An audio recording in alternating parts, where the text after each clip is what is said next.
Singing in the rain, singing in the rain.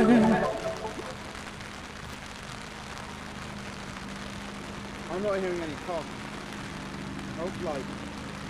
Hello, very good afternoon and a warm welcome from a very wet Emirates Old Trafford. As you can tell, it is chucking it down here at the moment. Normally, would it be expecting to see the captains behind me on the wicket tossing up before we get to decide who bats and who bowls. Of course, it's Lancashire Thunder yesterday that managed to get 19 overs of cricket in before the rain finished off the game. Lancashire Lightning today, though, hoping that we might get a little gap a little bit later on, because Northamptonshire Steelbacks are the visitors this afternoon. They've won 4 games out of 4 in the Vitality T20 Blast so far, so they top the group, Lancashire Lightning, with 3 wins and 1 defeat. So it should, fingers crossed, be a great game when and if we do eventually get underway.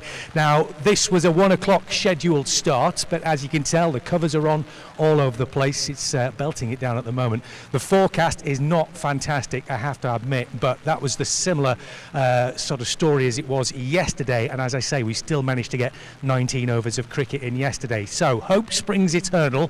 We will keep our fingers crossed that at some point we'll get some sort of a break in the rain and we will get some sort of a game. 2:05 is the magical time, because then we start to lose overs, and it was a reduced game yesterday, so there's always the possibility of that happening as well. If you just swing the camera around, we'll probably be able to see over in that direction the skies are looking very grey indeed, and it's coming in waves across from that direction, and there's a very good chance that we'll see a lot more rain. However, like I say, we do keep our fingers crossed that we might get some sort of a break in the rain. If that happens, the ground staff here are absolutely brilliant. They are magical. They are so good at getting the rain off the pitch. Andy, my cameraman here, might just have to wipe his legs a little bit so that you guys can see what's going on. That gives you a good idea of just how much rain we've got coming down here at the moment. We're furiously doing a great job of trying to keep the rain off the lens, but that's the way it is. Just have a look down by my feet and you'll be able to see, yes, a little bit damp and soggy down there at the moment, isn't it? So yeah, we will keep you up to date with what happens as far as the weather forecast is concerned, whether there's any rain breaks, and fingers crossed whether there's any prospect of play a little bit later on. But for now, we'll see you a little bit later.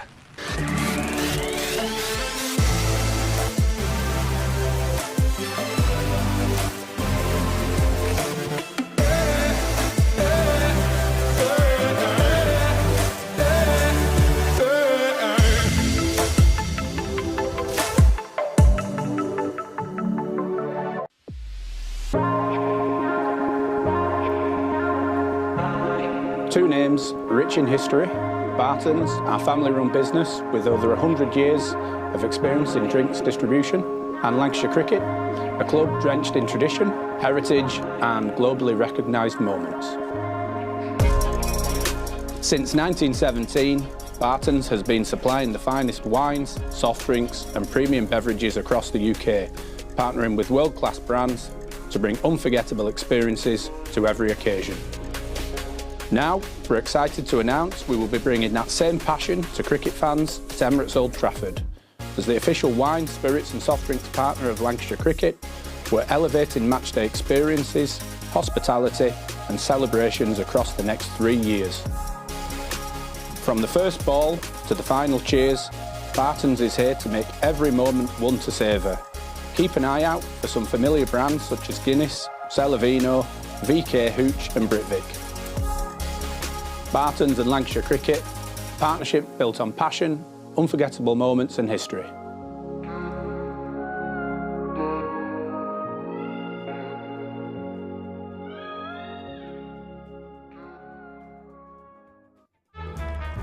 L is for the way you look at me.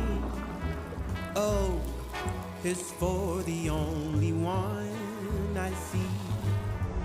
V is very, very extraordinary. Welcome to the opening day. Oh, that is a wonderful shot.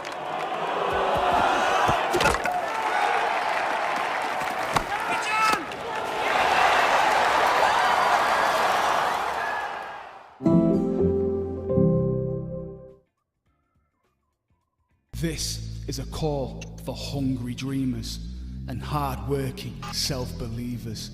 Success is down to more than just luck and talent. It's striving to be the best, breaking the boundaries and never giving up. Are you ready to become your best self? Are you ready to unlock your greatness? So what are you waiting for? This is Education Evolved. This is UA 92. When I was a kid, there was no professional women's cricket. I didn't even think that women could be professional sports people. Especially early on, it just didn't really seem like there was a career in it. To support myself around cricket, I had to work at the petrol garage. I was the only girl, so I stood out. I'd love for young girls to be able to dream about being an athlete and it to be achievable. Thanks to the Hilton funding my contract, it's allowed me to play the game that I love all day, every day. We're like an engine and we need to be fueled with the right gas. Without funding, we can't be visible. You can't be what you can't see. As a team, it feels like we're breaking boundaries. Thunder and Lancashire always want to put women's cricket at the forefront, and now I think that's really shining through. It's mad to think that without the Hilton funding, like, we wouldn't be playing cricket every day, training. Well, we could be, but we wouldn't have any money. We wouldn't, yeah, true.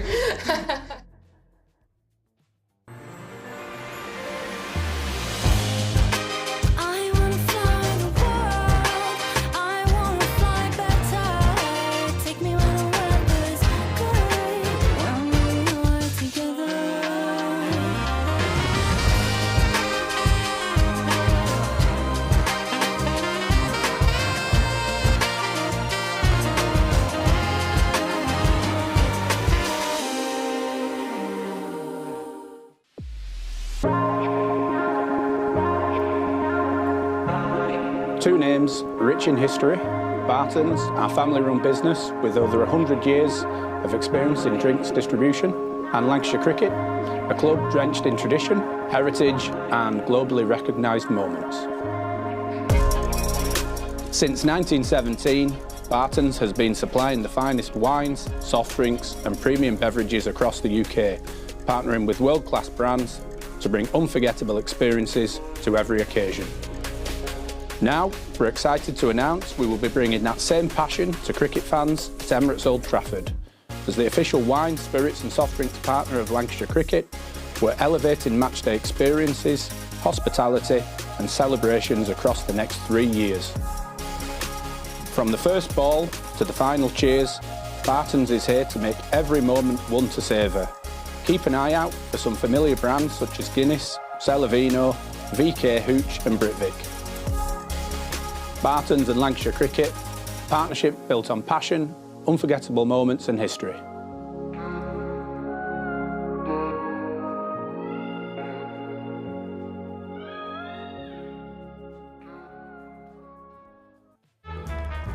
L is for the way you look at me.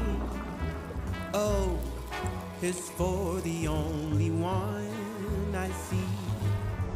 V is very, very extraordinary. Welcome to the opening day. Oh, that is a wonderful shot.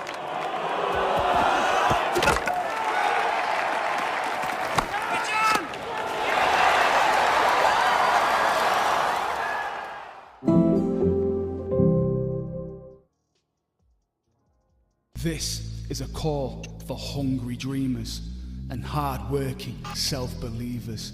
Success is down to more than just luck and talent. It's striving to be the best, breaking the boundaries and never giving up. Are you ready to become your best self? Are you ready to unlock your greatness? So what are you waiting for? This is Education Evolved. This is UA 92. When I was a kid, there was no professional women's cricket. I didn't even think that women could be professional sports people.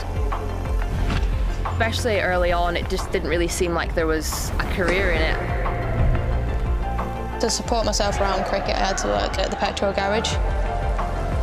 I was the only girl, so I stood out.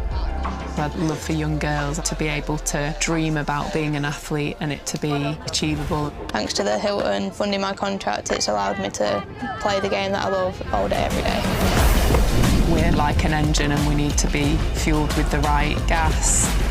Without funding, we can't be visible. You can't be what you can't see. As a team, it feels like we're breaking boundaries. Thunder and Lancashire always want to put women's cricket at the forefront, and now I think that's really shining through. It's mad to think that without the Hilton funding, like we wouldn't be playing cricket every day, training. Well, we could be, but we wouldn't have any money. We wouldn't, yeah, true.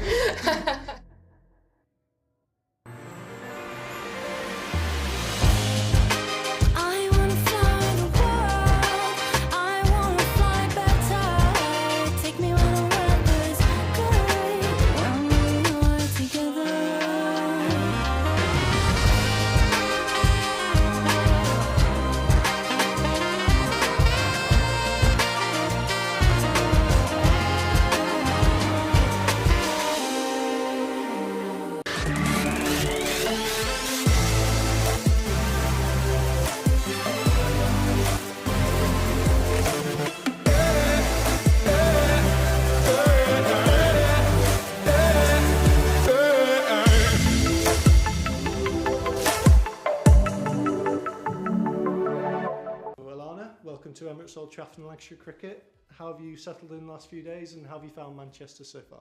Yeah, it's been great. I wish the weather was a bit warmer, but nevertheless excited to be around the girls. And a few days in now, so I think I've settled in. The girls have been very welcoming, even the staff, so excited to get stuck in tomorrow's game.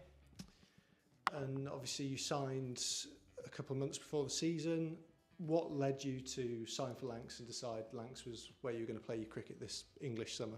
Couple of reasons. I think head coach obviously was number one, and with Reedy, worked with him for the couple of seasons at Trent Rockets as the batting coach, so I've loved working with Reedy. He's a great operator and we're very similar in the way we think, so big one for him. But then I know a couple of the girls as well. Soph Eccleston, Kate Cross. I played with Tara Norris over in Australia when she came and played in Melbourne, some club cricket, so I'm just excited to be amongst a new group of girls. Hopefully I can share some experience with them, but also learn off them and learn off some new coaches. But playing for Lancashire, it's got a really rich history and a really proud history as well. So, I'm excited to be here. You got in a couple of days ago and you've trained the last couple of days with the girls. How have you found the environment and getting to know them all? Yeah, it's been incredible. I think there's a real buzz around the group and, they've had some success leading up to the Vitality Blast. So I think that's putting them in good stead and, hopefully a few more wins along the way will create some momentum. But they've been awesome. It's a up and vibey group, which I love. The coaches bring that as well. So just really excited and, hoping that it's going to be a good time over here. As you mentioned, the team has started the season well in the One Day Cup and the T20 County Cup. What have you made of that start to the season so far and what impact are you hoping to have on the team? Oh, I hope, as I said before, I can share some experience with some of the younger girls and just, have some fun. I try to bring a bit of energy wherever I play. So if they can feed off that, that's going to be awesome and, hopefully contribute with both bat and ball or wherever I can. They've had a great start to the season and I think it's just finding each other, picking each other up along the way. It's T20 cricket, it's going to ebb and flow pretty quickly, but again, just I think if I can keep helping the girls, keep helping the skipper wherever I can, it's going to be a good time.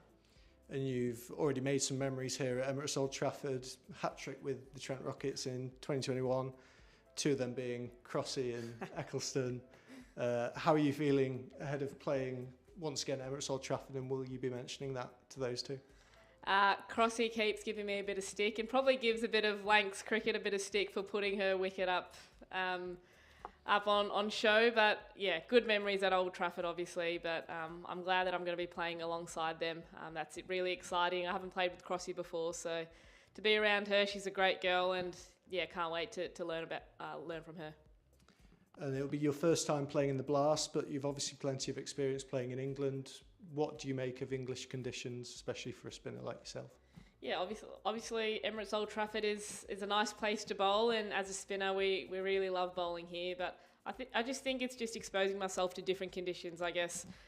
there's a lot of hybrid wickets over in the UK, which we're not really exposed to in Australia. So with eyes on a World Cup over here in the UK, I think I just want to gain as much experience and intel as I can in playing these sort of competitions. But I'm excited to be here. I don't know how much more I can say, but other than that, it's going to be a good fun, I think, playing all around England as well.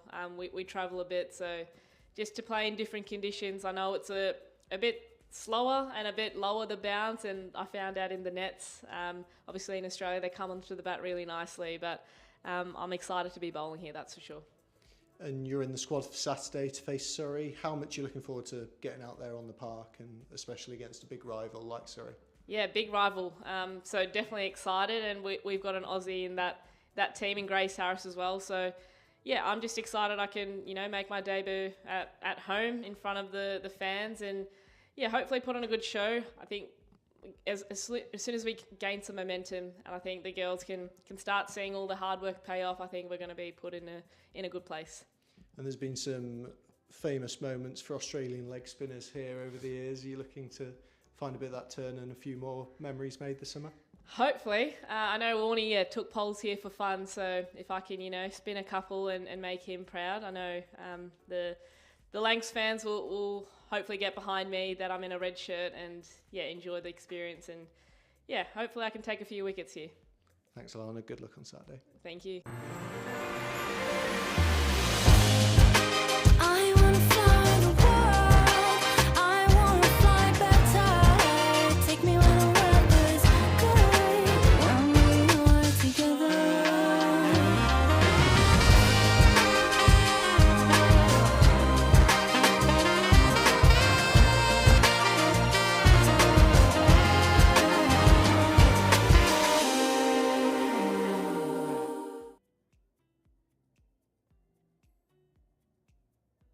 Tough day today again, I guess.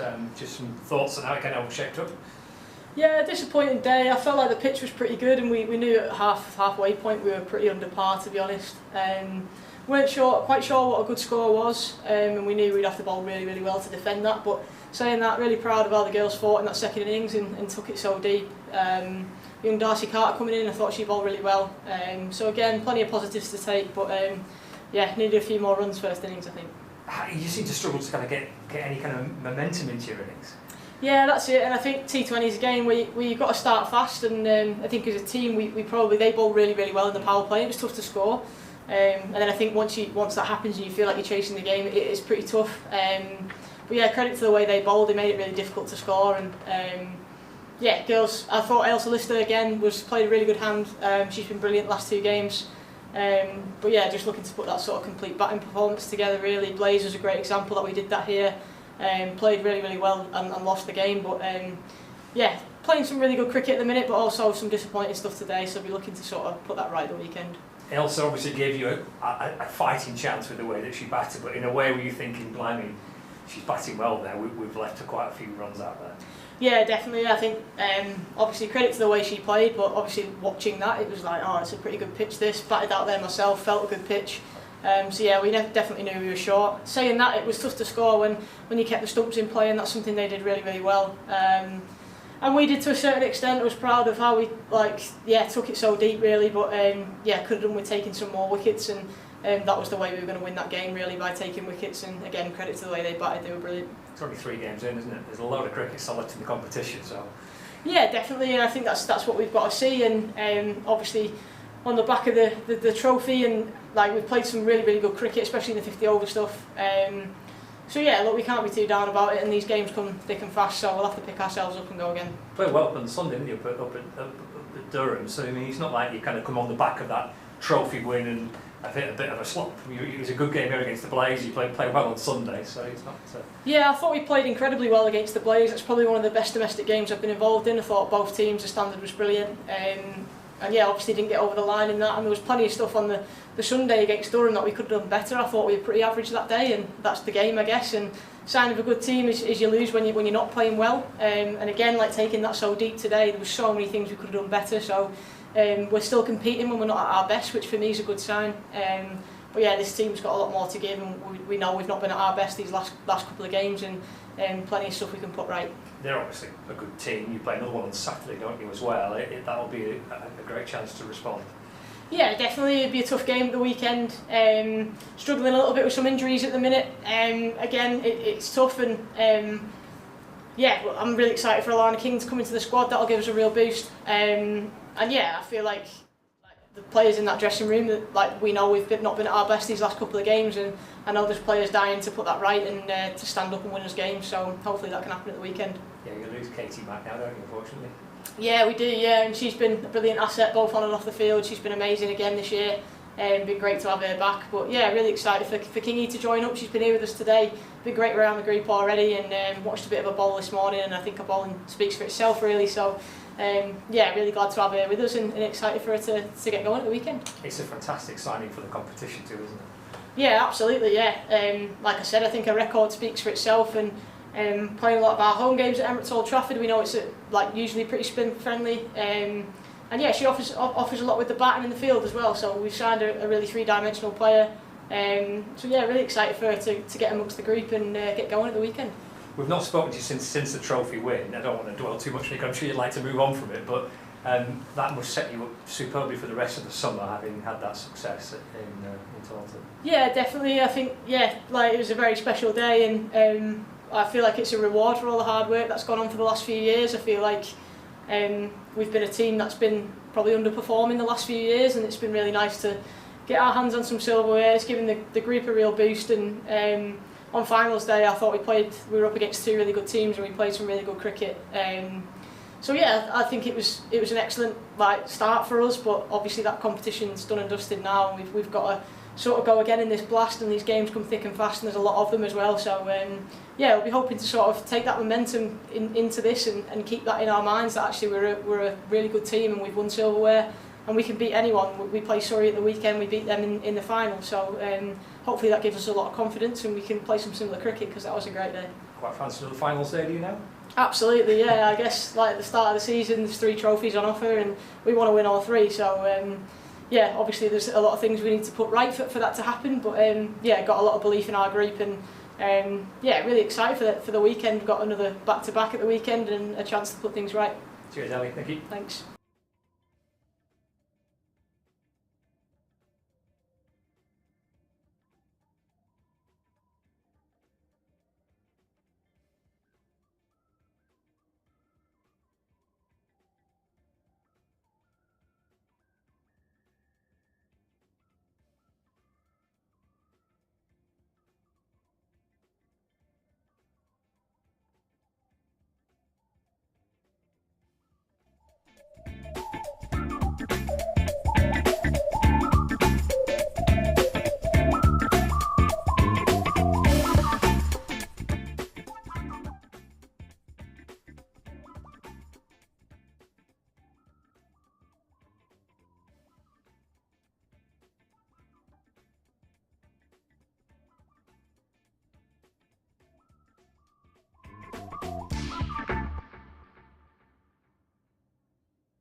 thoughts on how it helps you?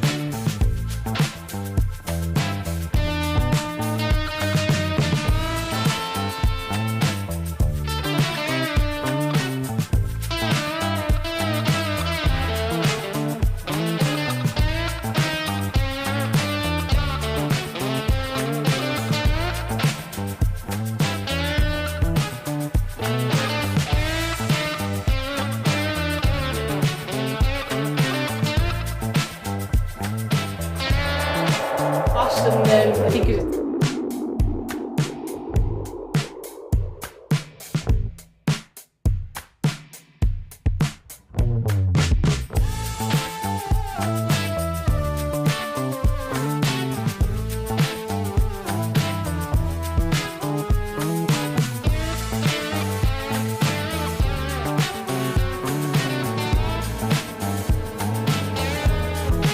Welcome along to this edition of Beyond the Boundary. With me today is one of Lancashire's finest, Neil Harvey Fairbrother, who was a diminutive left-hand middle-order batsman for Lancashire and England through the 80s and 90s, played over 20 years cricket here at Emirates Old Trafford, and was fundamental to Lancashire's one-day successes in those years. Well, Neil, nice to see you. Good of you to come back to the old place. I said Neil Harvey Fairbrother. With those names and those Christian names that you were given by your mother, it was destiny that you would become a cricketer, surely. Well, I don't know about that. Unbelievable that I ended up a left-hander as well, that's for sure. But I think I did all right because our two favourite cricketers were Neil Harvey and Herbert Sutcliffe. So I think I did all right with my name in the end. I've been called a Herbert a few times. But how, I mean, your mother and your father were obviously hugely instrumental in your development, not only as a cricketer, but as a person as well. I mean, what's your earliest memory of sporting interest in the family home? Well, my dad played club cricket. And as I was growing up, he played at Earlstown, which is Newton-le-Willows. So I can remember as a 6-7-year-old lad going down there on a Saturday and a Sunday, and my dad's teammates would throw me balls on the outfield and things like that. Mum did the tees, and that was how our summer weekends were. And that I guess is my first cricket memories. And then because we lived in the village of Grappenhall, so Grappenhall Cricket Club was clearly nearer than Earlstown, and Grappenhall weren't taking youngsters at that time till they were 11 years old, and I think I was sort of 9 or 10, and Dad managed to sort of squeeze me in, and that's the junior section at Grappenhall. You weren't just a good schoolboy cricketer, you were a pretty good schoolboy rugby player as well. You played for Cheshire schools in both sports. Which was your favourite growing up? It was 50-50. You know, I loved rugby, like I obviously still love cricket. And the day that I signed here, Jack Bond offered me a 2-year contract, and he said one of the things is that rugby will have to stop. And actually it was a sad moment and a sad day.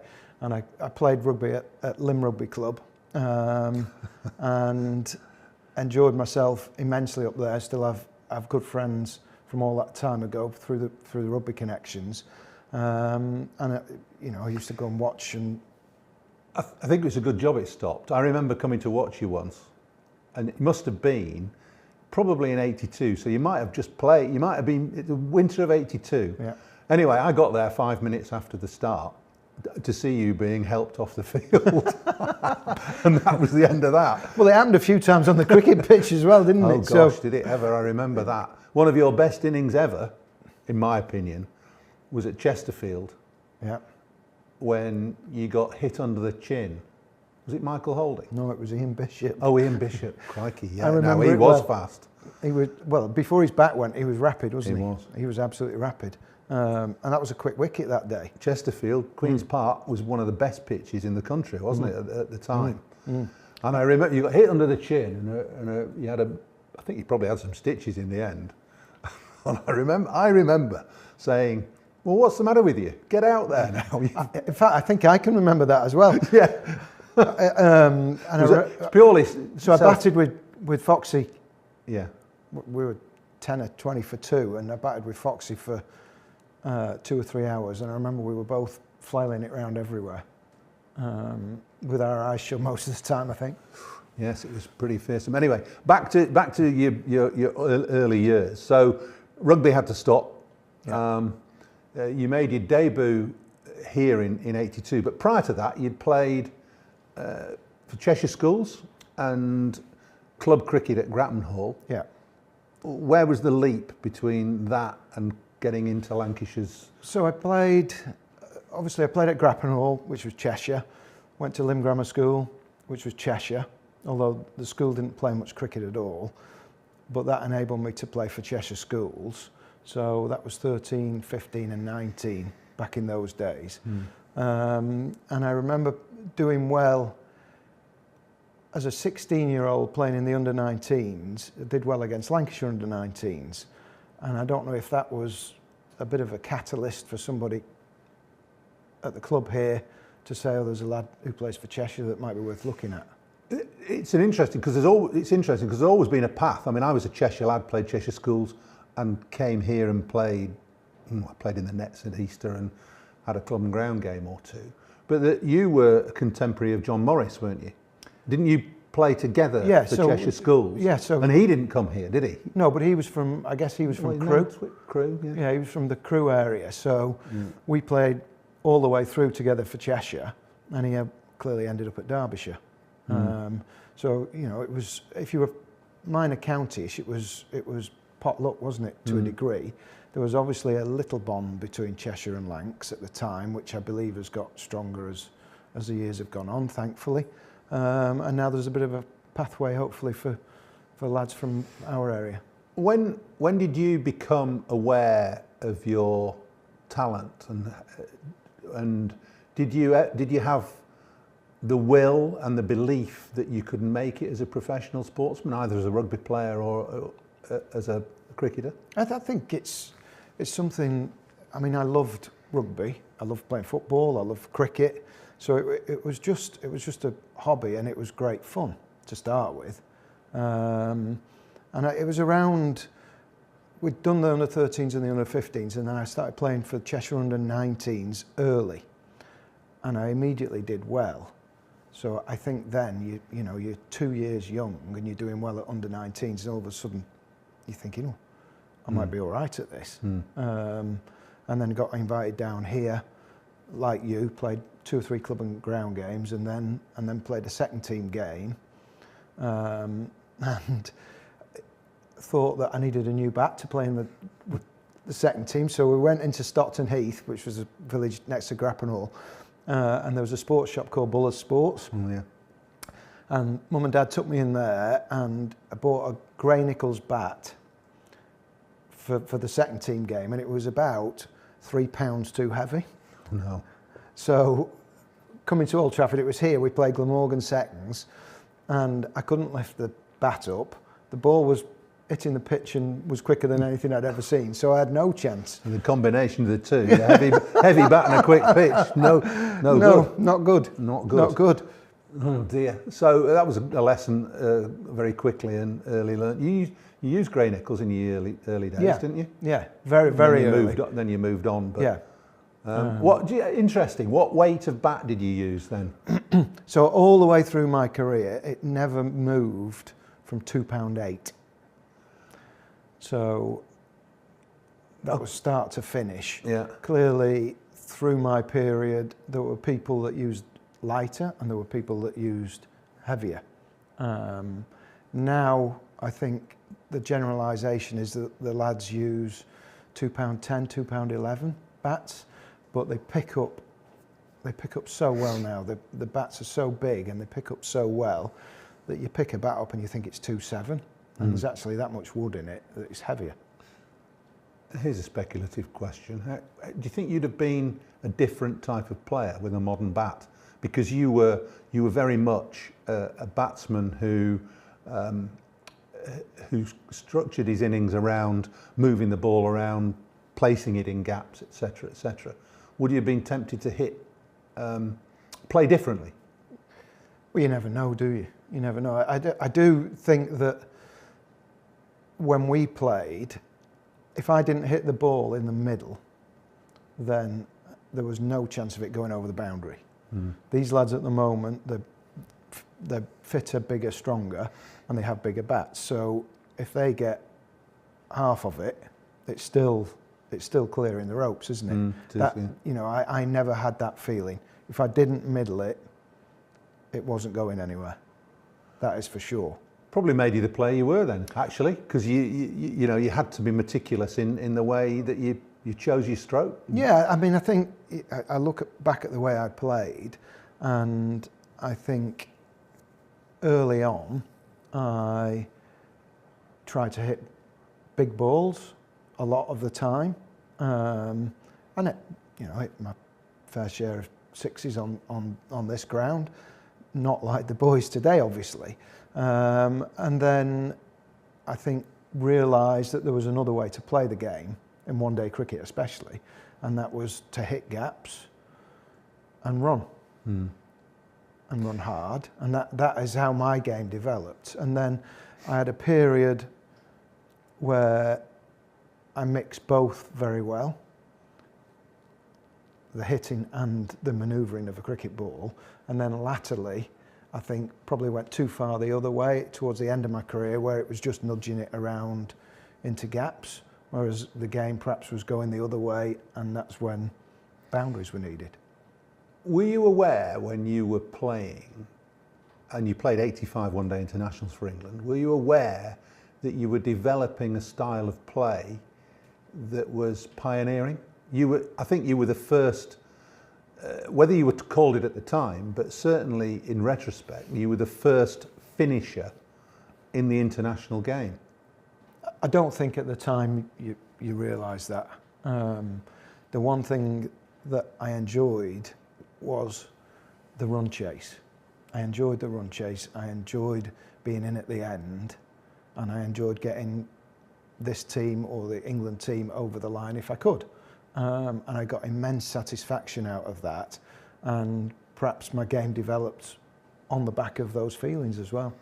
You were a great manipulator of the strike though, and also you were excellent at marshalling the lower middle order to chase down totals. Well, it was great. The lower middle order here for many years was full of strikers of a cricket ball, which complemented often the way I was playing. And if I thought we needed a boundary or we needed the next over to go for a few, then we all had confidence in each other, and whatever the advice was, the lads were taking it. So, you know, for long periods of time, there was Wasim Akram here, Mike Watkinson here, Warren Hegg here, Phil De Freitas. So all these lads, lower middle order, could all hit the ball into the stand. So when the time came, they were up for the challenge. And we complemented each other well. We knew each other inside out, and we trusted each other. Let's just go back a bit. 82 you made your debut, but you didn't do anything in your first game. You were called out of nowhere, basically. Yeah, I was actually playing for Grappenhall on the Saturday afternoon. I heard the phone go at about 9:15, and Mum came running upstairs into the bedroom and said, "Jack Bond's on the phone, and they want you to go in and play for the first team." And I'd only played 2 or 3 second team games, not scored a run. So I turned around to my mum and said, "Somebody's having a joke with you." And she said, "No, it's Jack Bond." So literally jumped in the car, came here, and you were all in the nets at the back. So I came up into the changing room, was hurriedly getting changed, and it must have been 10:30 because you all came back in. And all of a sudden, I was surrounded by my heroes, people that were playing for England, people that had made the history of this club during the 70s and early 80s, and I was absolutely dumbstruck. knew nobody. Clive Lloyd was captain that day. And he came over to where I was changing, introduced himself. He talked in this big, deep voice, didn't he? Yeah, he did. And I didn't understand and the he word he mumbled was a bit saying. as well. I didn't know what he was saying. And he sat me down in the cinema seats that were in the changing room, and he put his arm round me. And I felt obviously ever so small when he was sat next to me. And the day just went from there, and we fielded all day. And on the way home, I had to stop the car, and I was physically sick on the way home. I think from the nerves of the day and everything that had gone on that day. And then Monday afternoon, when it rained, and then Monday afternoon we chased Kent's total, and I didn't bat, and David Lloyd got 150. And obviously Bumble at the time was at the end of his career. Yeah. And he opened the bat and got 150. I remember it being a wonderful knock. There were two knocks early that stood out to me. One was that day, and then the first year on the staff, we went down to Horsham. And again, it was only my third or fourth game. And Frank Hayes was at the end of his career as well, and he got a huge 100 at Horsham. 140 odd, I think yeah, it was. Yeah, against Imran, Yeah. Garth LaRue. Yeah. And that innings also stood out, and those two were almost something for me to aim at. And Frank didn't play much after that either. No, he didn't. It's interesting you say that, because that innings of Frank Hayes came after your debut innings, which Yes. didn't occur until 1983. And you made 94 not out against Warwickshire. I did. John Abrams was captain. He was. And there was, well, tell us about the scenario there, because 94 not out was a hell of a total. So obviously that was my first knock. My first four in first class cricket was a bouncer off a spinner. So the last over before lunch, Norman Gifford, remember Giff? Yes. And he had a penchant for bowling the odd bouncer. So he must have thought, well, let this young lad have it. Yeah. And he bowled me a bouncer, and I managed to get it away for four. That was my first four in first class cricket. But later on that day, I think there was an agreement that we would come out at 250. Bob Willis was captain of Warwickshire. He was. And I ended up batting with Jack Simmons, and I was 94 not out, and I think we needed 4 to get to 250. And Jack said, we'll stay on now. It won't matter. We'll stay on till you get 100. And he hit a 6. And that was 250. And I looked round, and Bob Willis was just walking off. You know, he was the opposing captain. He was just walking off. And looked around again and could see John was in the doorway of our changing room. And nothing happened, and everybody just walked off. So I'm 94 not out, and I'm walking off thinking, well, that's a great... I've had a good day here, 94 not out. Got into the changing room, and I remember you and Graham Fowler shouting as I went in, and then Jack came in behind me, and Jack threw his bat across the changing room. I've never seen Jack as mad. And Jack threw his, and he said something along the lines, if that's the way you want to play your cricket, you can all go and do one. Yeah. And clearly people were having a go at John, saying, why didn't you keep him out there? It was a strange scenario, because I remember that clearly, and Bob just walked off, didn't he? Absolutely. Because Bob, I came to know Bob very, very well, obviously over the last 20 years or so, and that's exactly the sort of thing he'd do, you know. But there was a bit of mischief in him. Yeah. I think as he got older, he probably realised it wasn't the nicest thing to do. No. Well, but it affected you less than you probably didn't realise what was going on. No, and I remember that night we were staying up Hagley Road somewhere, and we went in a Chinese, and there were about 6 of us round one of those big tables, and I can remember that. And I was just pleased that I got double figures. You have got the best memory for games and occasions, instances, call it what you will, that I have ever come across in a cricketer.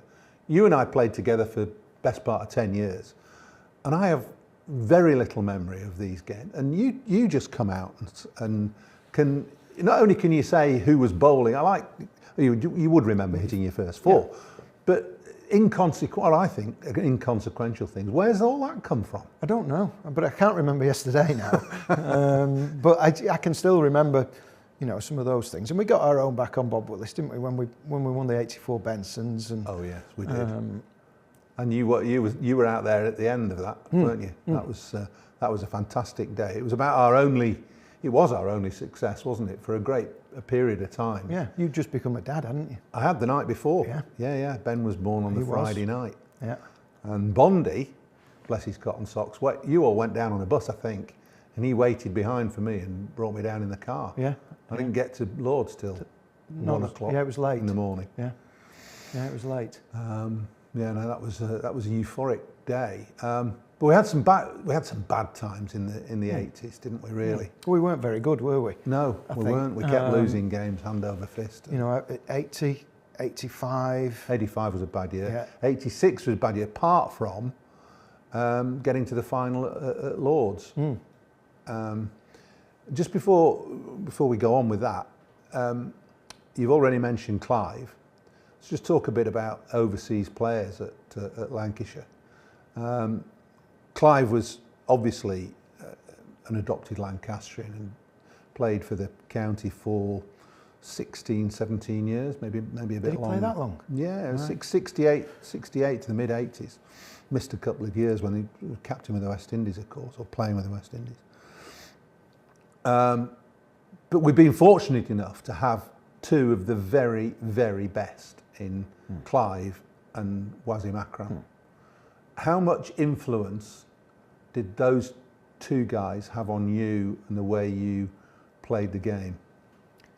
Clive was, he was left-handed. He was one of my heroes. So to share a changing room with him for 2 or 3 years was fantastic. Clearly, we didn't play like each other because he hit the ball thunderously hard. Yeah. But it was just, for a young lad to be in the changing room with the West Indies captain, a heroic figure, was fantastic. That game, the final at Lord's in '86, he got a duck, if you remember. The first ball. And he walked on and he walked off, and as he walked off, I was walking in. I remember having tears in my eyes as he was coming off, because it'd been built up into his final, hadn't it? It was his last games for us, and he got a massive ovation as he walked on. I think the only person in the ground that wasn't clapping him on was Imran Khan that day, and then I followed him in. So he was a massive idol. But your demeanour was distinctly different, wasn't it? You were nervous as a kitten before you went into bat, and Clive would regularly be asleep on the floor in the dressing room. Absolutely. But with Waz, Waz joined us 88, and he was a young lad.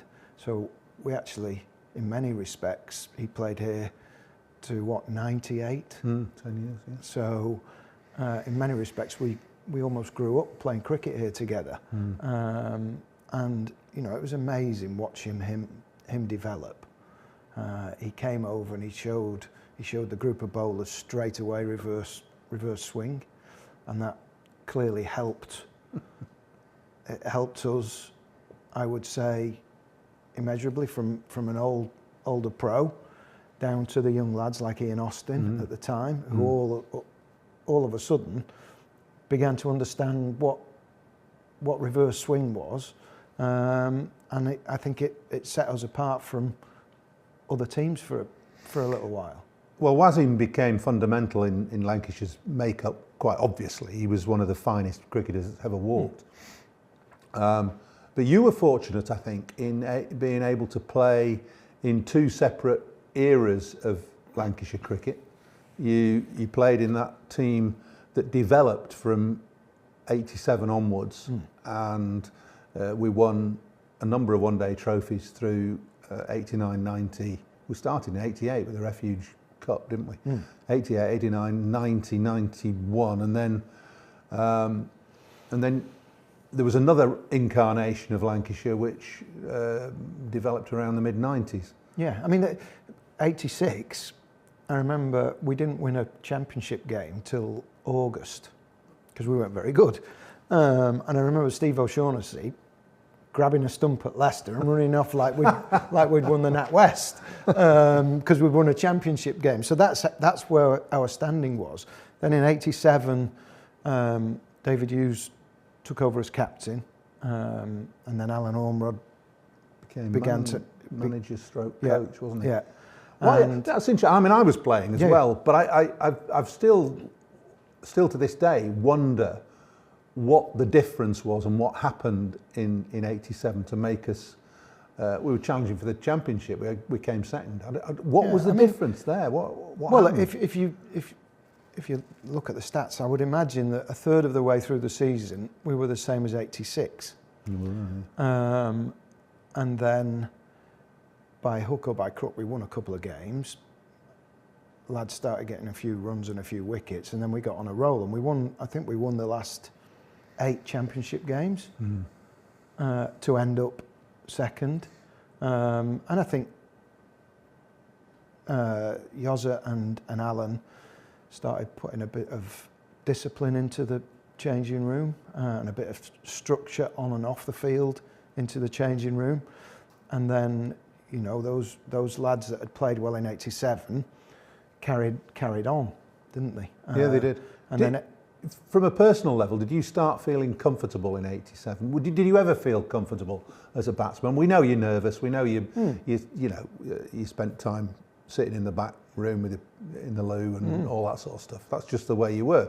But as soon as you walk down the steps, all gone. Yeah, it was. I don't know why. I never understood it. To be honest. No. But as soon as I crossed the white line, all the nerves and the worry went. So did you start feeling comfortable there, or were you always uncomfortable during the build-up to a match or an innings? Yeah, I mean, nervous disposition, whatever you want to call it, and that never went away. From the first day to the last here, that never went away. But you get more experienced as time goes on, and you learn to look after yourself, and you know your emotions, and you work from there, don't you? I suppose so. Were the nerves worse, or was it just always the same, whether you were playing for England in a World Cup or whatever? No, it was no different, whether it was Grapnell under 21s or the World Cup final in 92, it was just the same.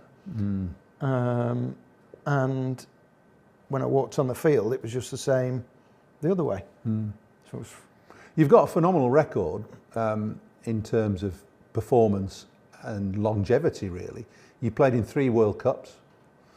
That World Cup final in 92, you were playing against one of your best mates in the game, in Wasim, and you very nearly got England over the line. I mean, it was a... Would that be one of the greatest and worst days of your cricketing? Without doubt. Without doubt. At that point we played here for 5 years together, and we'd become great friends, as you say.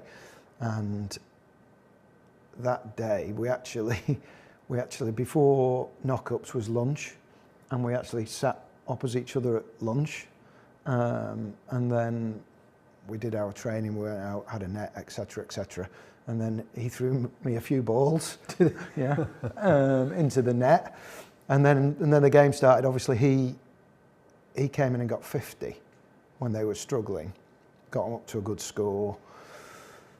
We were doing all right, and then he came back onto bowl, and we talked about him, and I had to obviously talk about him and what do we do if it starts swinging, and all I could say was make sure you play with a full face. If you're trying to run anything down and it's swinging, it's playing with half a bat at your peril. Yeah. So it was full face, and Alan Lamb and I had got a partnership going. He came back on and he bowled 2 Jaffers in 2 balls, bowled around the wicket away swinger to Lammy, knocked his off pole over, and then he bowled a massive in swinger to Chris Lewis and bowled him.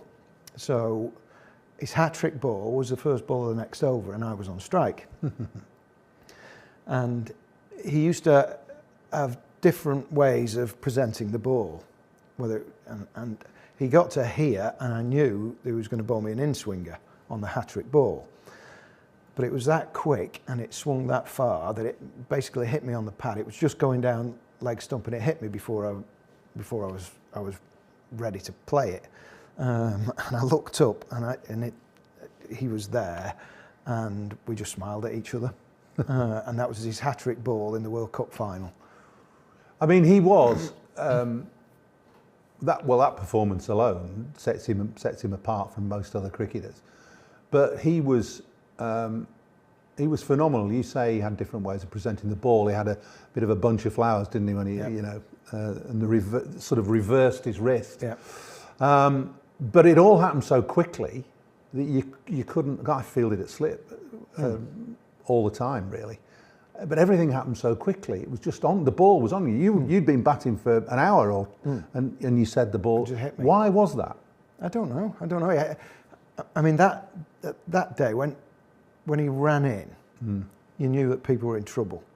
There were days when he'd not jogging, but he wouldn't be at full speed. But he had such a quick arm and shoulder action that he got it down and through rapidly. But that particular day, you watched footage of him running in during that little spell, and he was charging in.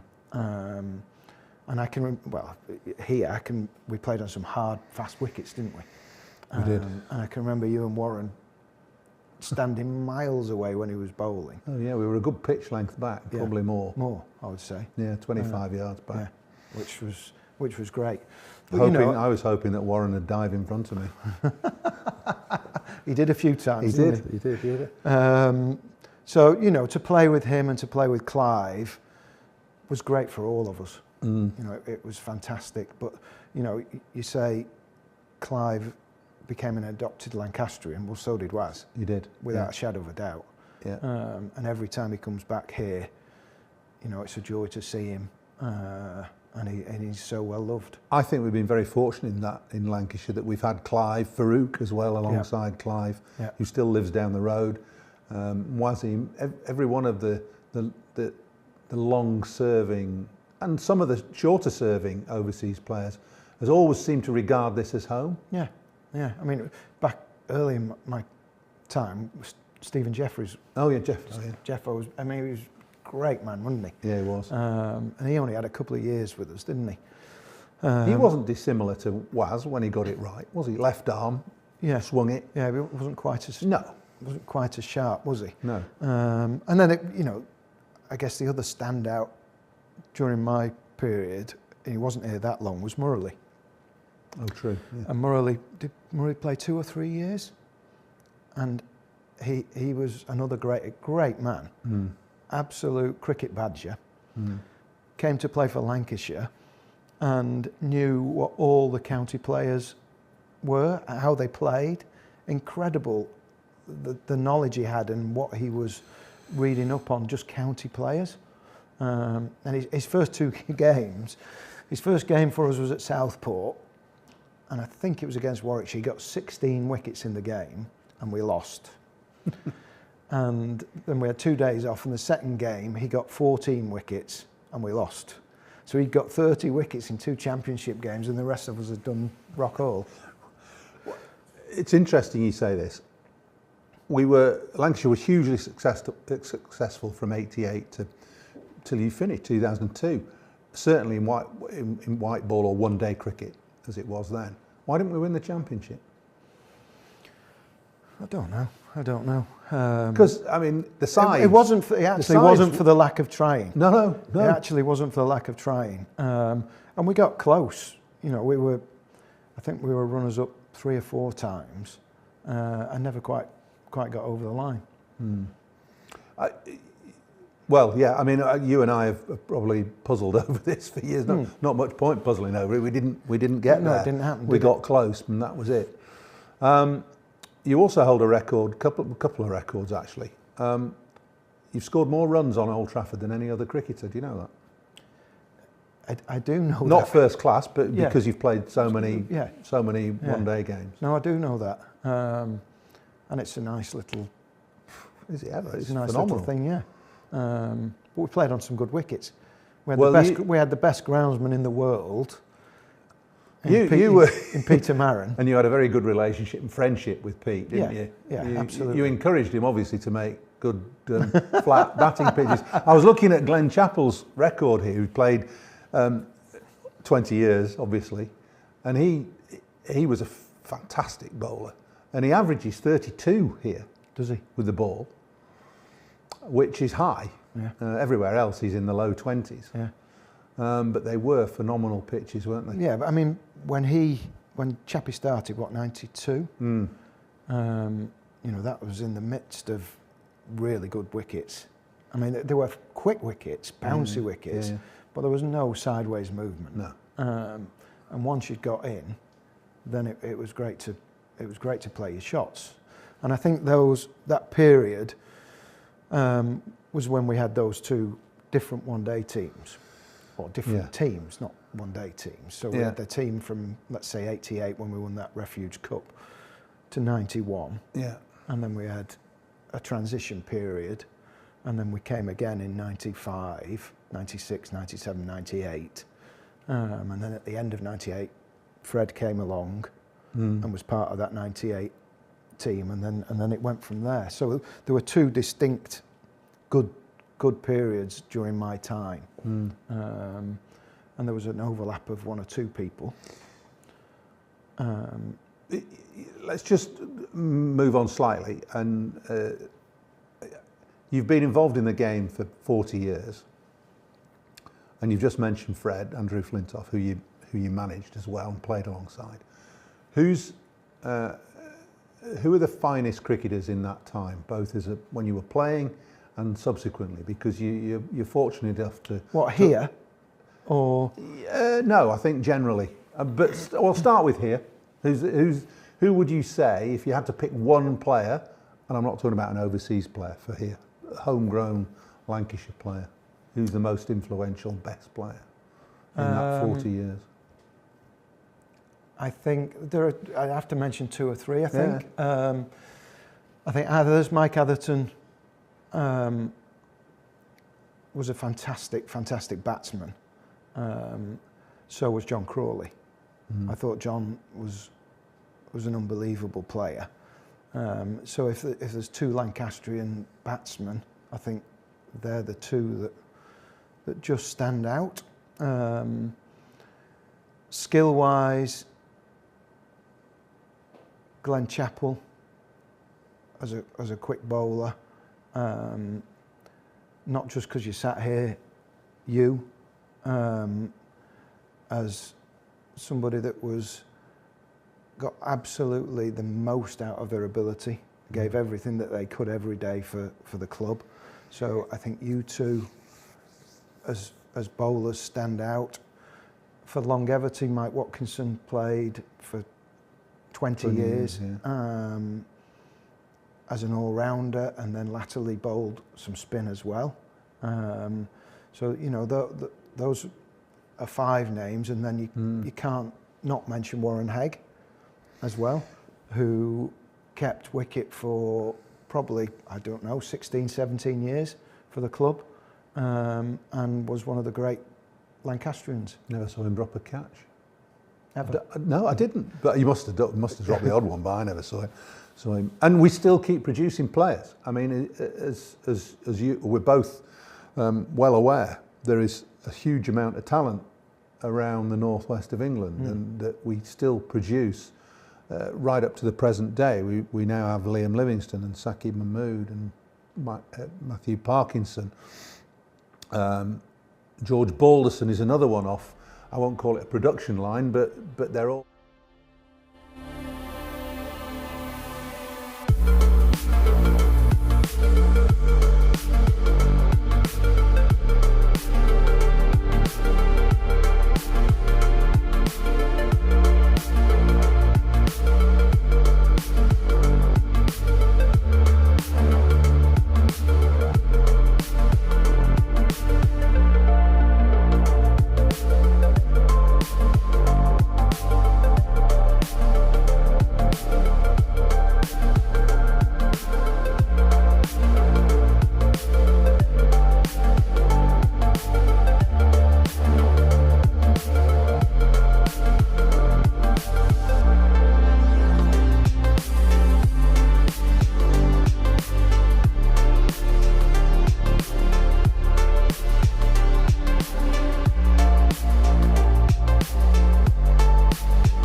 kid, there was no professional women's cricket. I didn't even think that women could be professional sports people. Especially early on, it just didn't really seem like there was a career in it. To support myself around cricket, I had to work at the petrol garage. I was the only girl, so I stood out. I'd love for young girls to be able to dream about being an athlete and it to be achievable. Thanks to the Hilton funding my contract, it's allowed me to play the game that I love all day, every day. We're like an engine and we need to be fueled with the right gas. Without funding, we can't be visible. You can't be what you can't see. As a team, it feels like we're breaking boundaries. Thunder and Lancashire always want to put women's cricket at the forefront, and now I think that's really shining through. It's mad to think that without the Hilton funding, like, we wouldn't be playing cricket every day, training. Well, we could be, but we wouldn't have any money. We wouldn't, yeah, true. This is a call for hungry dreamers and hard-working self-believers. Success is down to more than just luck and talent. It's striving to be the best, breaking the boundaries and never giving up. Are you ready to become your best self? Are you ready to unlock your greatness? So what are you waiting for? This is Education Evolved. This is UA 92. L is for the way you look at me. O is for the only one I see. V is very, very extraordinary.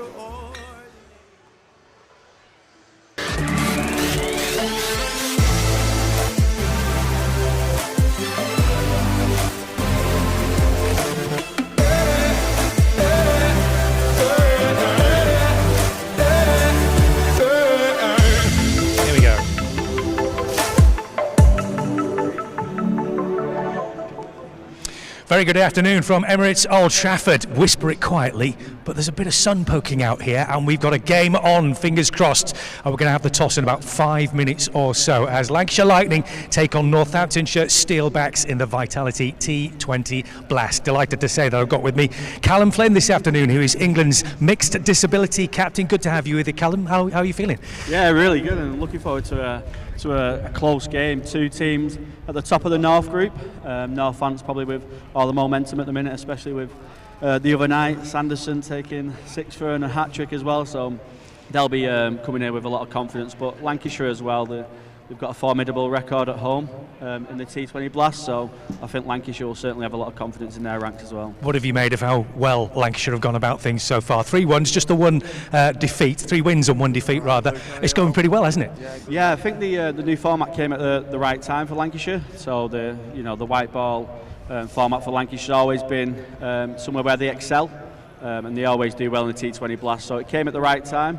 And like you say, I think they'll keep trying to put that confidence into the side. They've got Liam Livingston coming back from the IPL. He'll bring a lot of confidence after winning the title with the RCB as well. So there's a really nice balance to Lancashire's team today. It's a different strip as well today. In fact, let's have a look down the middle. Let's get Bumble involved here. Bumble, tell us, what's the strip looking like? Well, this pitch has been played on once before, but it's a typical Old Trafford pitch. It might just skid through nicely. There's a little bit of grass on it. There's also 1 or 2 loose bits which would interest the spinners. But I want to talk about the wind. The breeze is this way. It usually is at Emirates Old Trafford. So if you look at that boundary towards the new hotel, it's tiny. That'll be the talk of both teams. Hit it that way, because over there is an absolute route march. I don't go that far for my holidays to that boundary, so hit it this way. Both teams will be looking at that. We hope the weather stays fine. The pitch, it's Emirates Old Trafford. It's the usual. Thanks very much indeed for that, Bumble. So we'll get the toss done in just a minute or two, of course, when the captains do make their way out here. I can see that the umpires are making their way over at the moment, so we'll get the last few instructions. Callum, just come over and join me again for just a second. You mentioned there the big fella Liam Livingston coming back from his exploits in the IPL. Such an exciting cricketer. What does he bring to this side, do you say? I think he brings a lot more balance to Lancashire's side. So Charlie Bernardo sadly missed out, I believe, today. He brings that extra spinner into the side, which is good for Lancashire, and I think he'll add a lot of experience into the middle order. I think Lancashire have just missed a bit of an experienced head in that middle order, you would say. You know, they've got a lot of youngsters in there, a lot of exciting talent, but Liam Livingston, with the experience he's got on the international scene, as well as all these franchise scenes, you know, he brings a lot, and he brings a lot of threat to the opposition. They'll be someone that, you know, they're worried about. Yeah, we can't wait to see Livy back in a Lancashire shirt. Bumble just having a quick word with the umpires there as we wait for the captains. I can see that Keaton Jennings is on his way over. Don't forget, get involved on the socials. Send us a message from wherever you are watching around the world on Instagram and on X. Let us know how you're watching the game, what you're looking forward to about this afternoon, and send us some pictures. We'd love to see wherever you are. Don't forget, loads coming up as well. We've got the sports break upgrade, so some of you here at Emirates Old Trafford could be getting the best seats in the house, or you could be on your way to Dubai, because if we have a wicket with the Emirates first ball flyer, somebody could be on their way to Dubai, courtesy of our headline sponsor, Emirates. Let's go over to the wicket then, because the team sheets are being exchanged between the two captains, David Willey of the Northamptonshire Steelbacks and of course Keaton Jennings of Lancashire Lightning. Last instructions being given by the two captains before we get the coin tossed, and I can actually say I can feel a little bit of sun on my back. I hope I'm not cursing it. We'll keep our fingers crossed to make sure that we do get the full game in. Now, of course, because we are getting the game underway hopefully by 2 o'clock, that means that we don't lose any overs here this afternoon. So if all goes to plan, we will get the full T20 together. So let's see what happens as the last instructions are given. Steve O'Shaughnessy and Naeem Ashraf, the umpires this afternoon. And Keaton has the coin. Here we go. It's up in the air. And it looks as though Northamptonshire Steelbacks have won the toss, and they're going to have a bat by the looks of things. I think that's the case. Let's get David in for a quick word. David, just come and have a quick word with us if you would, please. So am I right in saying you've won the toss and you've decided to have a little bat? Yep, that's correct. And what's the thinking behind that? Look, there's obviously been a bit of rain around and a pretty wet outfield, so you know, I think it could be a little bit tricky to hold the ball to start with, and pretty greasy in the outfield, so hopefully get a score on the board and then we can look to defend that. 4 from 4 so far in this competition. You must have been really happy with the way you guys have started. Yeah, definitely. I think we've won the games in different styles, which is nice. You know, we've got a great belief amongst the group that we can win the game from any position, which is fantastic. And yeah, at the toss here, not too bothered whether we batted or bowled, just want to come out and play a good game of cricket. And you love a similar performance from Ben Sanderson today, would you? Yeah, that'd be nice. When anyone gets 6 for 8, you take that in any format of cricket. So, you know, he's going brilliant on any pitch, he's making the ball talk early on, and he's been excellent at death for us as well. Go well today. Thanks very much indeed for joining us. Let's get Keaton in. So they're batting first, so that means you're going to be fielding, obviously. How much are you looking forward to today? Yeah, absolutely. It's exciting to be back at home, so hopefully play some good cricket and put on a good show today. Just how good a side are these guys? 4 from 4 so far. They're the leaders in the pack so far. Yeah, absolutely. Look, they're a quality side. You see strength and depth all the way through. You got guys who open the batting down the order. You got bowling options up the top. So look, the really strong side, but so are we. We've got some international experience all the way through the lineup. So hopefully, like I say, we can put on a really good show today. How good is it to have Liam Livingston back in the side today? Yeah, absolutely. Look, change room noise has gone up a little bit, which is good. But no, look, Liv's had an unbelievable couple of months. The experience he's gained over the last few months is kind of invaluable in and around our dressing room. So absolutely buzzing to have him back. And yeah, hopefully he enjoys being home. Go well today, Keaton. Thanks very much indeed. There you go. Keaton Jennings, the Lancashire Lightning captain, will get the full considered team news for you in just a moment or two.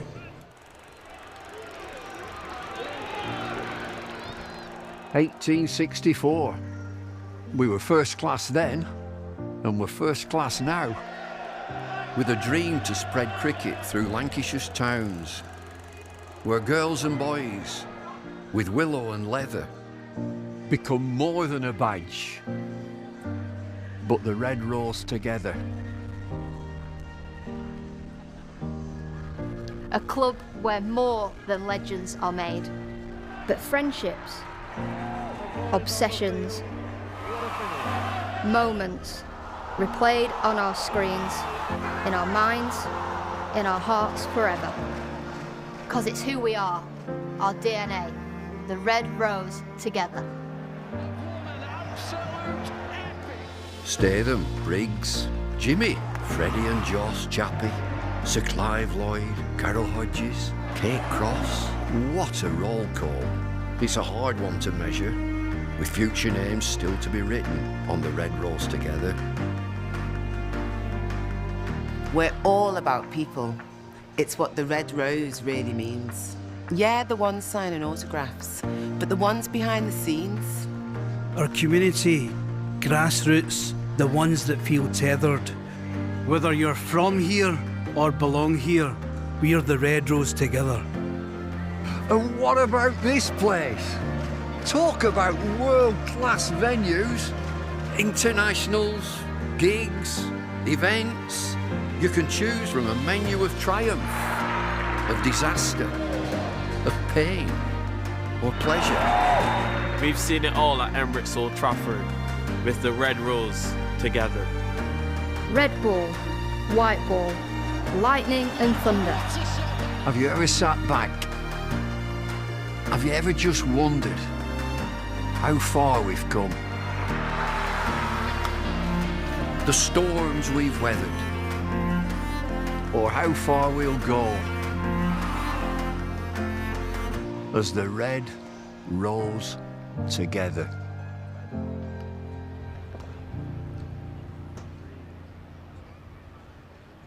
So, as he heard, Northamptonshire Steelbacks have won the toss and they are batting. Their lineup is as follows: Ricardo Vasconcelos, Matthew Britska, Justin Broad, the captain David Willey, Ravi Bapara, Saif Zaib, Lewis McManus, Luke Proctor, Ben Sanderson, George Scrimshaw and Lloyd Pope. And your Lancashire Lightning side for this afternoon is as follows: Captain Keaton Jennings, Luke Wells, Matty Hurst, Liam Livingston, Ashton Turner, Michael Jones, Chris Green, Jack Blatherwick, Tom Hartley, Tom Aspinwall, and Sir James Anderson.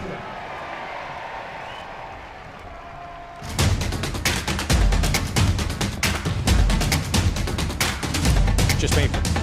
Just me.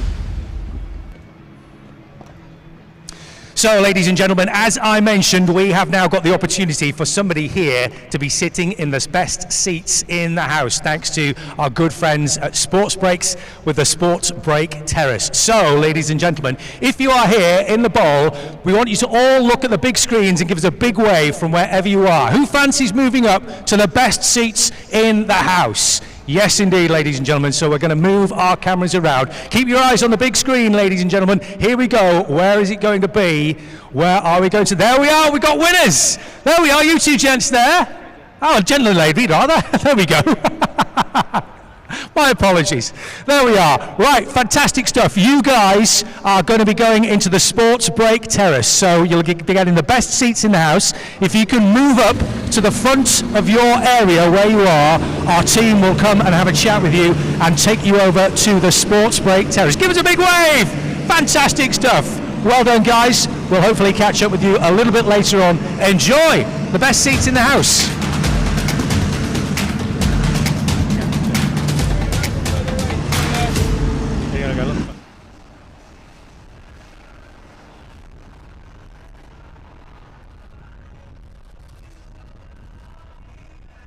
Welcome to the opening day. Oh, that is a wonderful shot.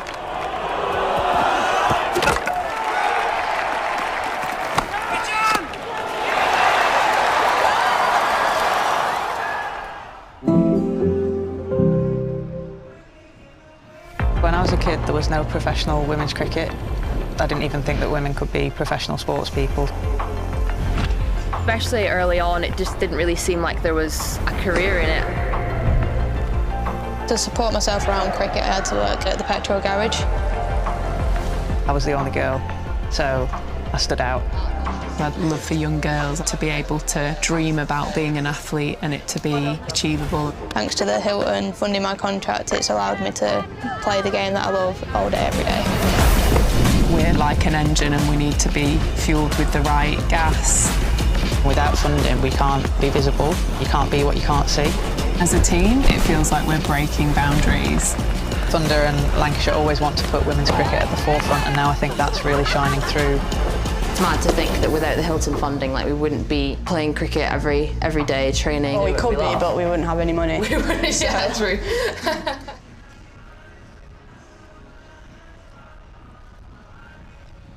Well, congratulations to the sports break winners who have been randomly selected. Look at that, that's a happy day, isn't it? From moving from the seats that they purchased into the comfy seats in the sports break terrace.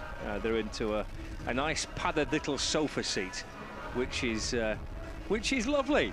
It's a nice way to watch the game through the course of this next couple of hours. You're about 12 minutes away from the start. They're in a perfect spot, Bumble. Well, I wouldn't want to sit there next to a giraffe. There's a giraffe with them as well. Here, I come and sit here and sit next to this giraffe. But I'm really glad that we're going to get a full game in. I think this is a top-of-the-table clash between these two teams who are in good form. Lancashire have lost one. Northampton have won everyone, won 4 out of 4, so they're riding high. And yeah, the giraffe's, he's the only one that's sitting in that sofa now. The other two haven't arrived. Well, there's no room for anybody else, is there? No. The old big giraffe there having a bit of a snooze with his feet up on the sofa. Yeah, I think that's a brilliant addition, isn't it? The fact that we've still got 20 overs. Yeah, that's great. I mean, when we arrived here, I mean, we were pouring down, but it goes straight through. The drainage is so good now. But when you look at this pitch, I've just been out there in the middle. The pitch I'm not too concerned about. It's been played on once, the women played on it. But hitting towards that new hotel, it's such an easy hit, especially in this wind, the usual wind, prevailing wind, across the ground, and you'll target that side. And it is such a short boundary, but equally the other side, it's miles away. It is. We're going to welcome back our listeners across BBC Radio Lancashire in the next few seconds, and we'll run through the full sides for you again if you missed that a little earlier on.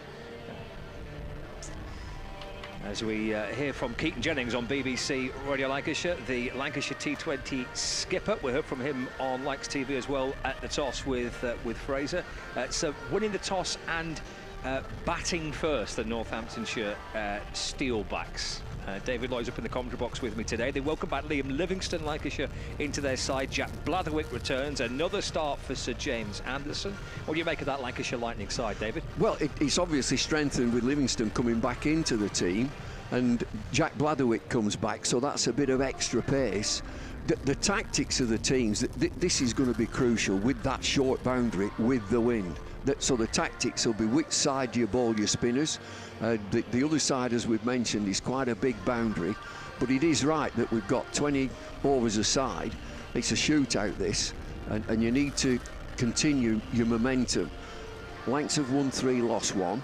Northampton have won all 4, and so they're a real form side. Winning the toss and batting first, so what's he decided to do? We'll get runs on the board. I heard 1 or 2 out there, just eavesdropping. You need 200.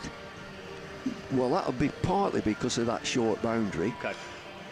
But 200, you know, you win the toss and put runs on the board, that means come and chase us. But I think Lancs will be quite happy in having a chase.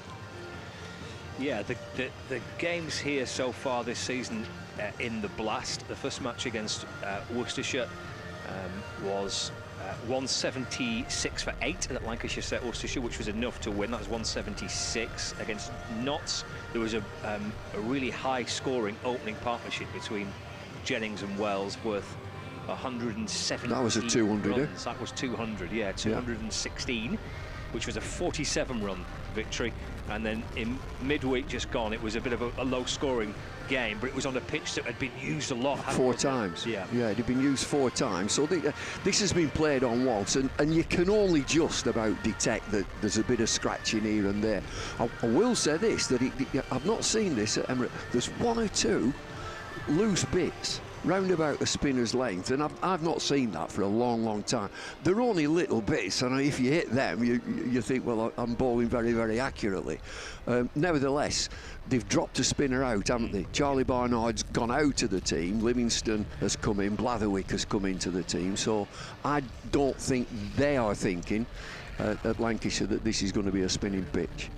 The full sides then today: Keaton Jennings and Luke Wells, Matthew Hurst, Liam Livingston, Michael Jones, Ashton Turner, Chris Green, Tom Hartley, Tom Aspinwall, James Anderson and Jack Blatherwick, with no Charlie Barnard in that side.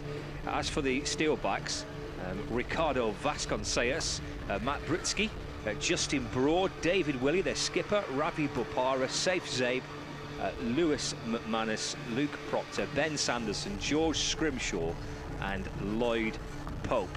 And it's great to see a couple of faces there. Sir James Anderson, the Lancashire side, Ravi Bopara in the Northampton Steelback side, David Lloyd. You can't put a price on experience. Well, I'm just looking at that side, at Northampton Steelbacks. That's a quality outfit. Saif Zaib in at number 6, Lewis McManus, Luke Proctor is down the order. Ben Sanderson, I think he's just taken a 6-wicket haul for Northampton. George Scrimshaw with a bit of pace, so you can see why. The experience in the team, and David Willey in there as well, that you can see why they're top of the league.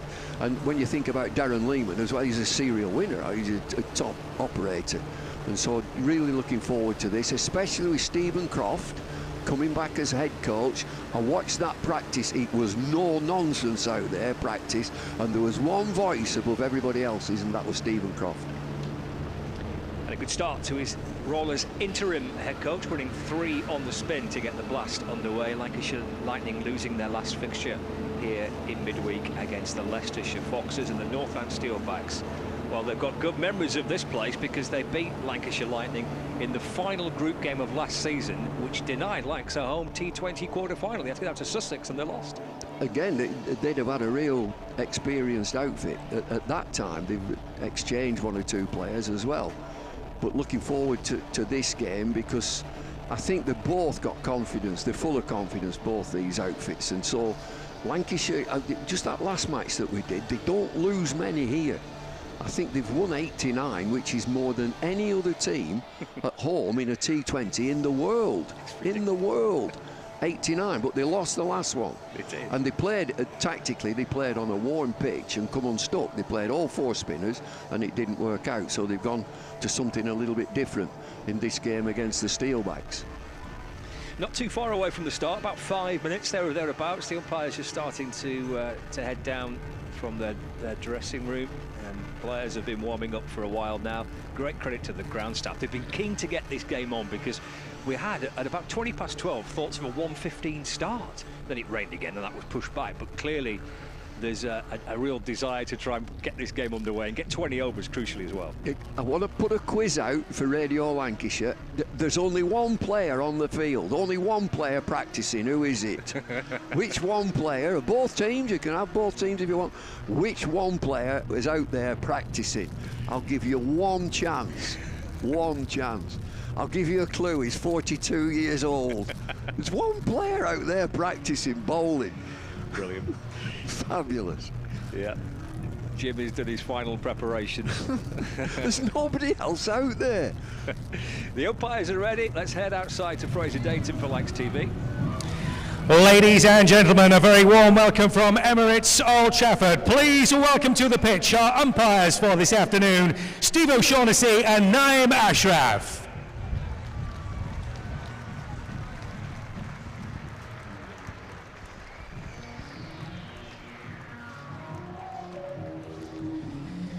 And please welcome today's visitors, the opening batters for the Northamptonshire Steelbacks.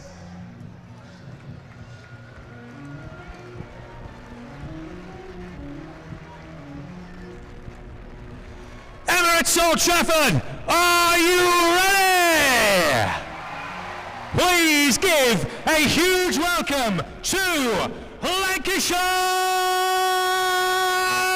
Lightning!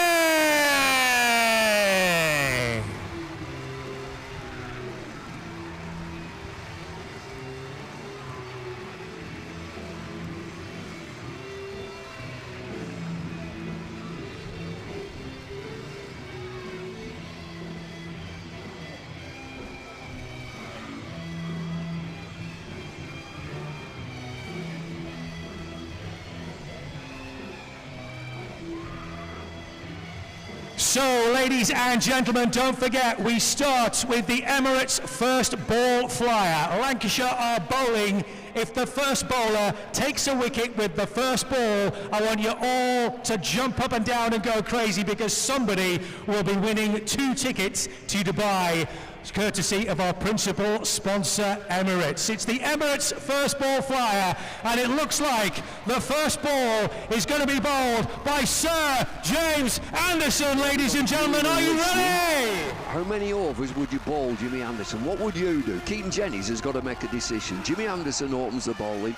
In the last game, he bowled 3 up front in the power play, then didn't bowl again. How would you go at home?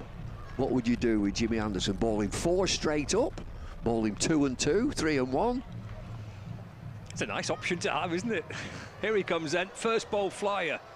Dubai at stake. Anderson in bowl. Oh, it's off a thickish edge, but down towards short third for no run. Oh, the tickets have to wait another day.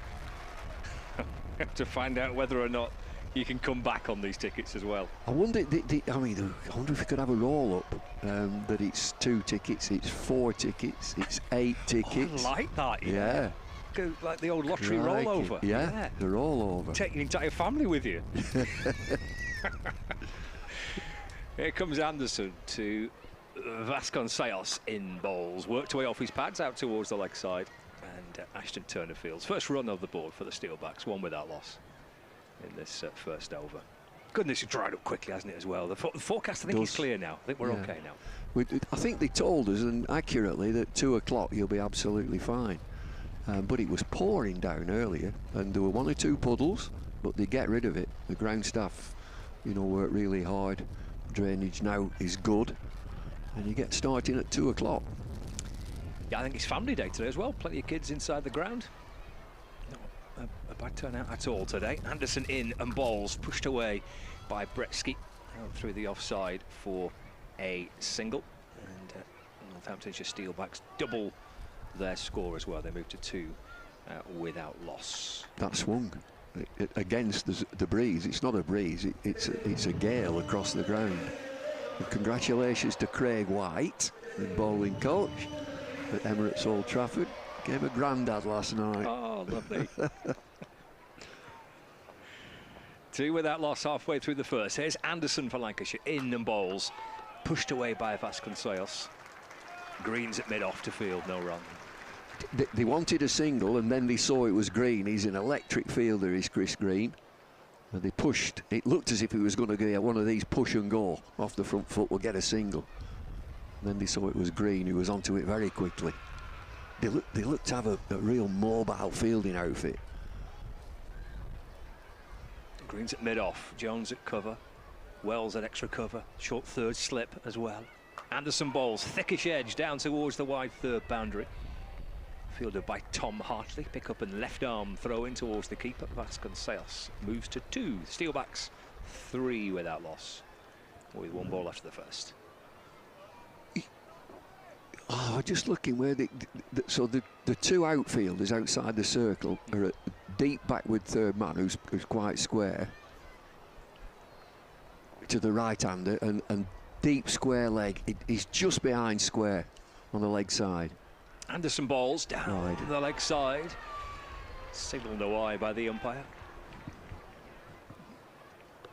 Score moves on to 5 without loss. You're just angling down the leg side by Anderson. Swing. It does, doesn't it? Yeah, it swung. And just look at the pace through to the keeper. Third game on the spin for Anderson in the blast for Lancashire. Played at Durham, played in midweek against Leicestershire, and again today. In and bowls once more, pushed away by Bretsky. Out towards Jones, who comes up from cover point, and there's 1 run, so that's the first over completed. Northamptonshire Steelbacks have got 5 runs from it. Ricardo Vasconcelos on 2, Matt Britsky on 2, and we have 1 over done. This T20 Blast fixture live from Emirates Old Trafford on Lancs TV and across the BBC as well. Just a quiet over from Anderson there. 5 runs coming from it, including that wide. And I think this is a tactic that we saw previously with Chris Green opening the bowling. He'll tend to bowl just this 1 over and then switch it around. In the first few overs, they bowl 1 over each. And so the wicket-keeper up to the stumps, Chris Green, off-spin quickly, bowls it quickly. Not one of these flighted off-spin bowlers, he'll drive it into the pitch. He's bowling into the end. There are 1 or 2 loose bits, and you don't see that here. Picked up 2 wickets on Wednesday against Leicestershire, midweek anyway. 2 for 30. Got 36 not out with the bat. And another impressive performance by Lancashire's Australian overseas. He's got Bretsky on strike. Here is Green in bowls. It's short and down the leg side. And Bretsky tries to whip it away. Oh, it's a no ball. I think is it a no ball because he knocked the bails off? He's knocked the bails off. Ah, yes. And it's a free hit. Woo! Good spot. Yeah, just clipped the bails. No ball for flicking the bails as he came through. It's a free hit for Bretsky. 7 without loss. Bretsky on 2. Here is Green in and bowls to Bretsky. Down on 1 knee, goes high, leg side. Clears Jennings at mid-on. It'll bounce in between the 2 fielders and they'll jog gently back for 2s. Not too much damage done. 9 without loss. So we've got, there's 4 runs, isn't there, for somewhere along there. That there's 2 runs that they took, 2 runs for the no ball. Yeah. There's your 4 off 1 ball. 9 on the board. Here is Green in and bowls. And Bretsky drives up and over extra cover out towards the boundary. 1 bounce over the rope for 4 to Bretsky. 13 without loss now. Over extra cover, this is a super shot. There are 5 fielders on the edge of the circle on the offside. Blazes it over the top of extra cover. 8 from 5 for Matthew Bretsky. Green's gone for 8 from 2 deliveries with that no ball from the first. Inner bowls to Bretsky. Whipped away to the leg side. Just past umpire O'Shaughnessy, who's at square leg. Jack Blatherwick, who's back in the side for Lancashire Lightning today. Comes up to field. Bretsky moves to 9, so 14 on the board, halfway through the second over. Well, good to see Blatherwick back into the team. I think he's got something to offer. He's a little bit raw. He's got a fabulous build for a quickish bowler. Good build, strong. Played in the first 3 T20 group games this season for Lancashire Lightning. Vasconcelos is on strike. Oh, that's run down towards 3rd. It'll run away from Anderson and it'll run down towards the boundary for 4. But a streaky 4 for Vasconcelos. Well, he's driving through the offside and he squeezes this. It's a very, very full-length ball. Comes off a thick outside edge very quickly down to 3rd man, gets 4. Right at the bottom of his bat, there's going to be a delay. He's bust his bat.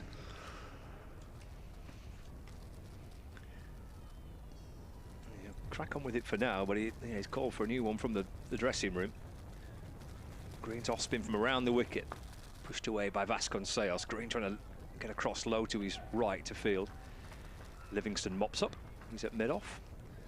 And there's no run. 18 on the board for the Steelbacks. Vasconcelos on 6. Final delivery of Green's opening over of the day. Got some sunshine.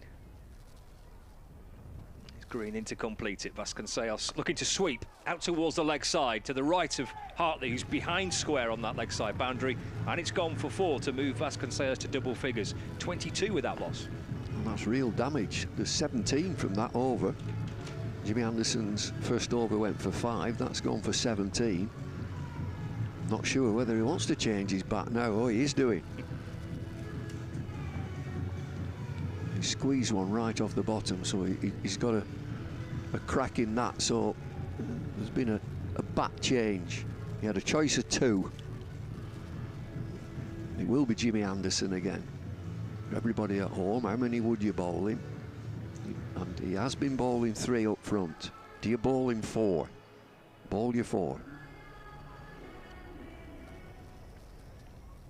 Came back to bowl a 4th in his first match at Durham in the 11th over, so 3 in the power play, and then they brought him back for his 4th in the 11th over of the match. Over the wicket, ball's full, chipped in the air. Oh, it's a really good tumbling catch by Green to get fingers under it and to keep a hold of it. Bretsky departs and Anderson gets his first of the match, 22 for 1. It's a super catch, is this, and it's Green in at mid-on. Moving in, he's not on the edge of the circle, but he's got to dive forward. These are always difficult. I don't think it is a slower ball from Anderson, but he checks his shot. Doesn't go through with the drive. He's in two minds, and it's a super, just seeing the replay of it, right down by his ankles, and he holds the ball up straight away as if to say, yes, it's a clean catch. It's a good catch. So it's Anderson again who makes that breakthrough.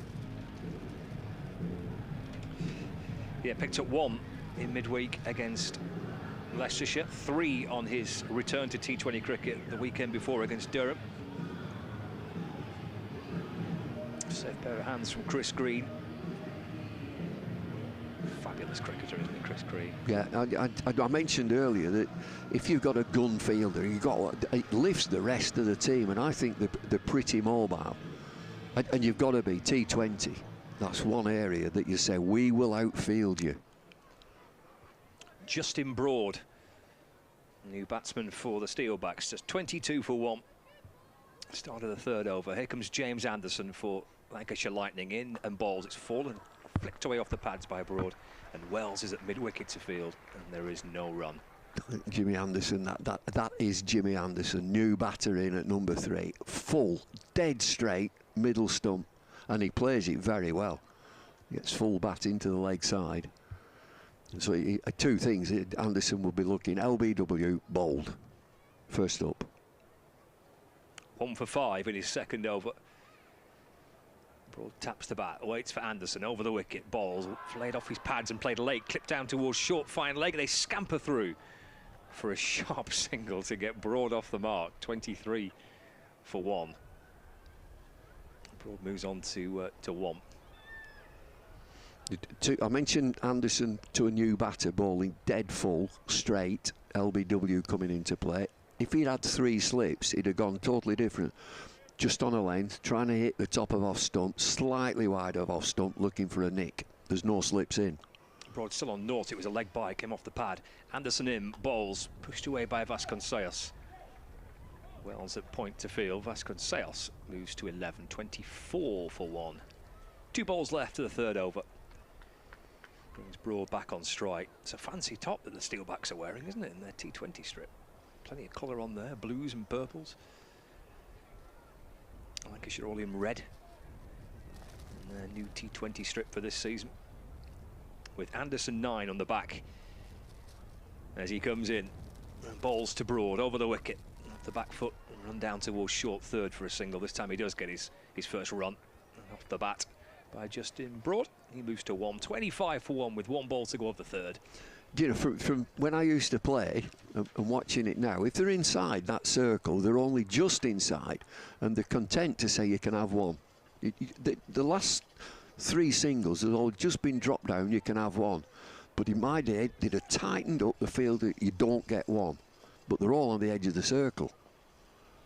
Here comes Anderson over the wicket. Ball that's flashed away down towards wide third by Vasconcelos for a single. 26 for 1 to end the third over. Vasconcelos onto 12.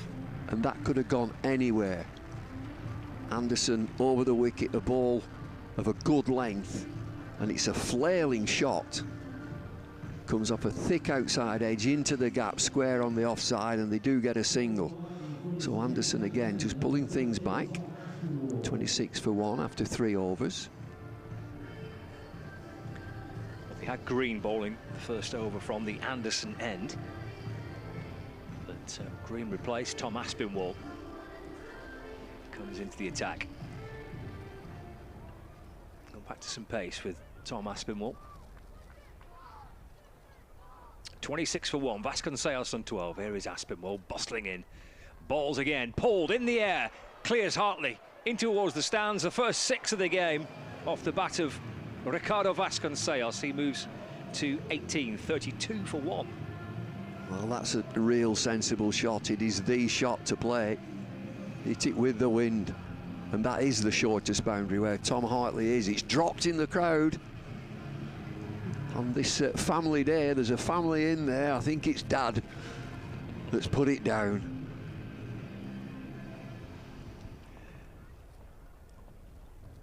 .32 for 1 as we start the fourth. There's Aspinwall. In again, balls. Vasconcelos steps over the stumps and wraps it over his shoulder and down towards the boundary for 6 more. For Ricardo Vasconcelos, he moves to 24 that out. 38 for 1 now. An outrageous shot. And you can see that Aspinwall thinks, okay, I'm not going to bowl it full, I'm going to drop my length back, and he's fully aware of that, Vasconcelos. Almost in slow motion, hits it over fine leg slip for 6.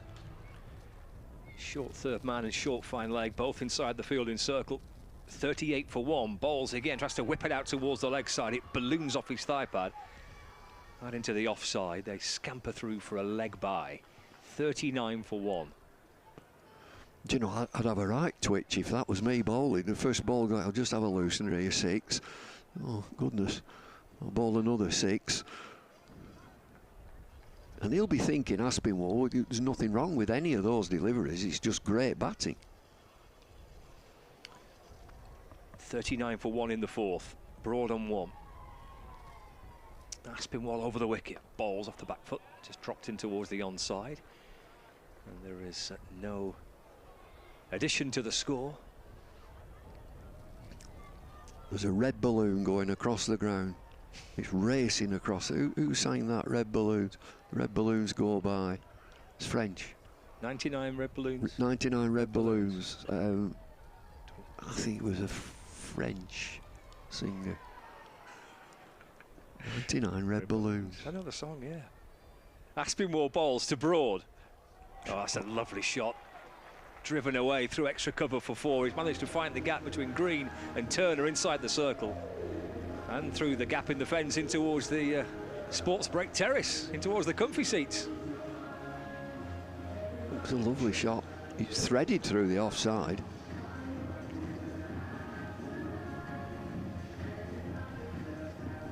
.43 for 1, so 1 ball left of the fourth. Tom Aspinwall in and bowls. Defended by Broad, just chops the ball in towards the offside. They kind of hesitate. Do we go for 1? Do we not? Where's the ball? We're not quite sure. It's a dot ball to end the fourth over, though. A couple of 6s to start it and a dot ball to end it for Tom Aspinwall. 43 for 1 after 4 overs. Well, it's an excellent over for the Steelbacks, is that? A couple of 6s always helps. Somebody will let us know. 99 red balloons. It was a French singer, I'm certain it was. Be somebody listening on Radio Lancs. It'll be on the playlist at Radio Lancashire. Right, yeah. 99 red balloons. Yeah. Nina. Nina. There we go. I think she was French. Bonjour. German, I'm being told. 43 for 1. Anderson comes over the wicket, ball thick edge past the keeper down towards third man for 4 for Vasconcelos, edging towards the 50 mark now, the Steelbacks. 47 for 1. And for all captains at home, if you were the captain and you had Jimmy Anderson and you had a slip in, that's out. It's gone right through first slip, there's nobody there. 4. German, was it? Right, okay. That's what I've been told, but it could be rough information. Actually, it's from Colin, who's directed, so it's bound to be rubbish. Here is Anderson in and bowls. Flashed away in the air, behind square, leg side. Can Blatherwick get round to cut it off? He can't. 4 more to bring up the 50. 51 for 1 in the 5th. This is superb batting. The ball that starts just outside leg stump. Pulled his length back. Short batter, Vasconcelos, and he stands still and just flicks it into the leg side. So Steelbacks are finding the boundary. Lightning are fiddling with the field now. They blocked off the offside, or trying to block off the offside. Got 2 out on the leg side boundary. Anderson around the wicket. Balls in the air to mid-on and gone. Vasconcelos departs. Anderson gets his second, 51 for 2 in the 5th. Ashton Turner with the catch. Is this a slow delivery? This is another check shot. The first wicket was a check shot to mid-off to Green. Now Vasconcelos, who's been hitting some real boundaries, whether this, I'd like to see it again if it comes out of the side of his hand, but he just chips it to Ashton Turner at mid-on. And it's just a gentle catch, it's very tame. I'll see it again, unless he's bowled another slower delivery. Nevertheless, it's a wicket, it's a welcome wicket. It might be an off-cutter. It's a welcome wicket. They were finding the boundary. Anderson has got a couple, 2 for 16, 51 for 2 in the 5th. Yes, especially Ricardo Vasconcelos too. He's set off like a bit of a train, hasn't he? Hit Aspinwall for a couple of sixes. But 32 and out for Vasconcelos. 32 or 14 deliveries with a couple of sixes in there as well. Steelback skipper David Willey comes out to join Justin Broad. So 51 for 2. We are halfway through the 5th over. Anderson now 2 for 16. Here comes Anderson to Willey. Short, swatted down towards fine leg. In the air for a while, but bouncing well short of Livingston, who's on the boundary. Willey gets a single. He's off the mark. 52 for 2 now. I could have predicted that. A short ball. He just hasn't got it as short as he wanted, Anderson. He wanted to bowl a bouncer, a sharp bouncer. He just didn't get it high enough. David Willey just paddled it down to fine leg for a single.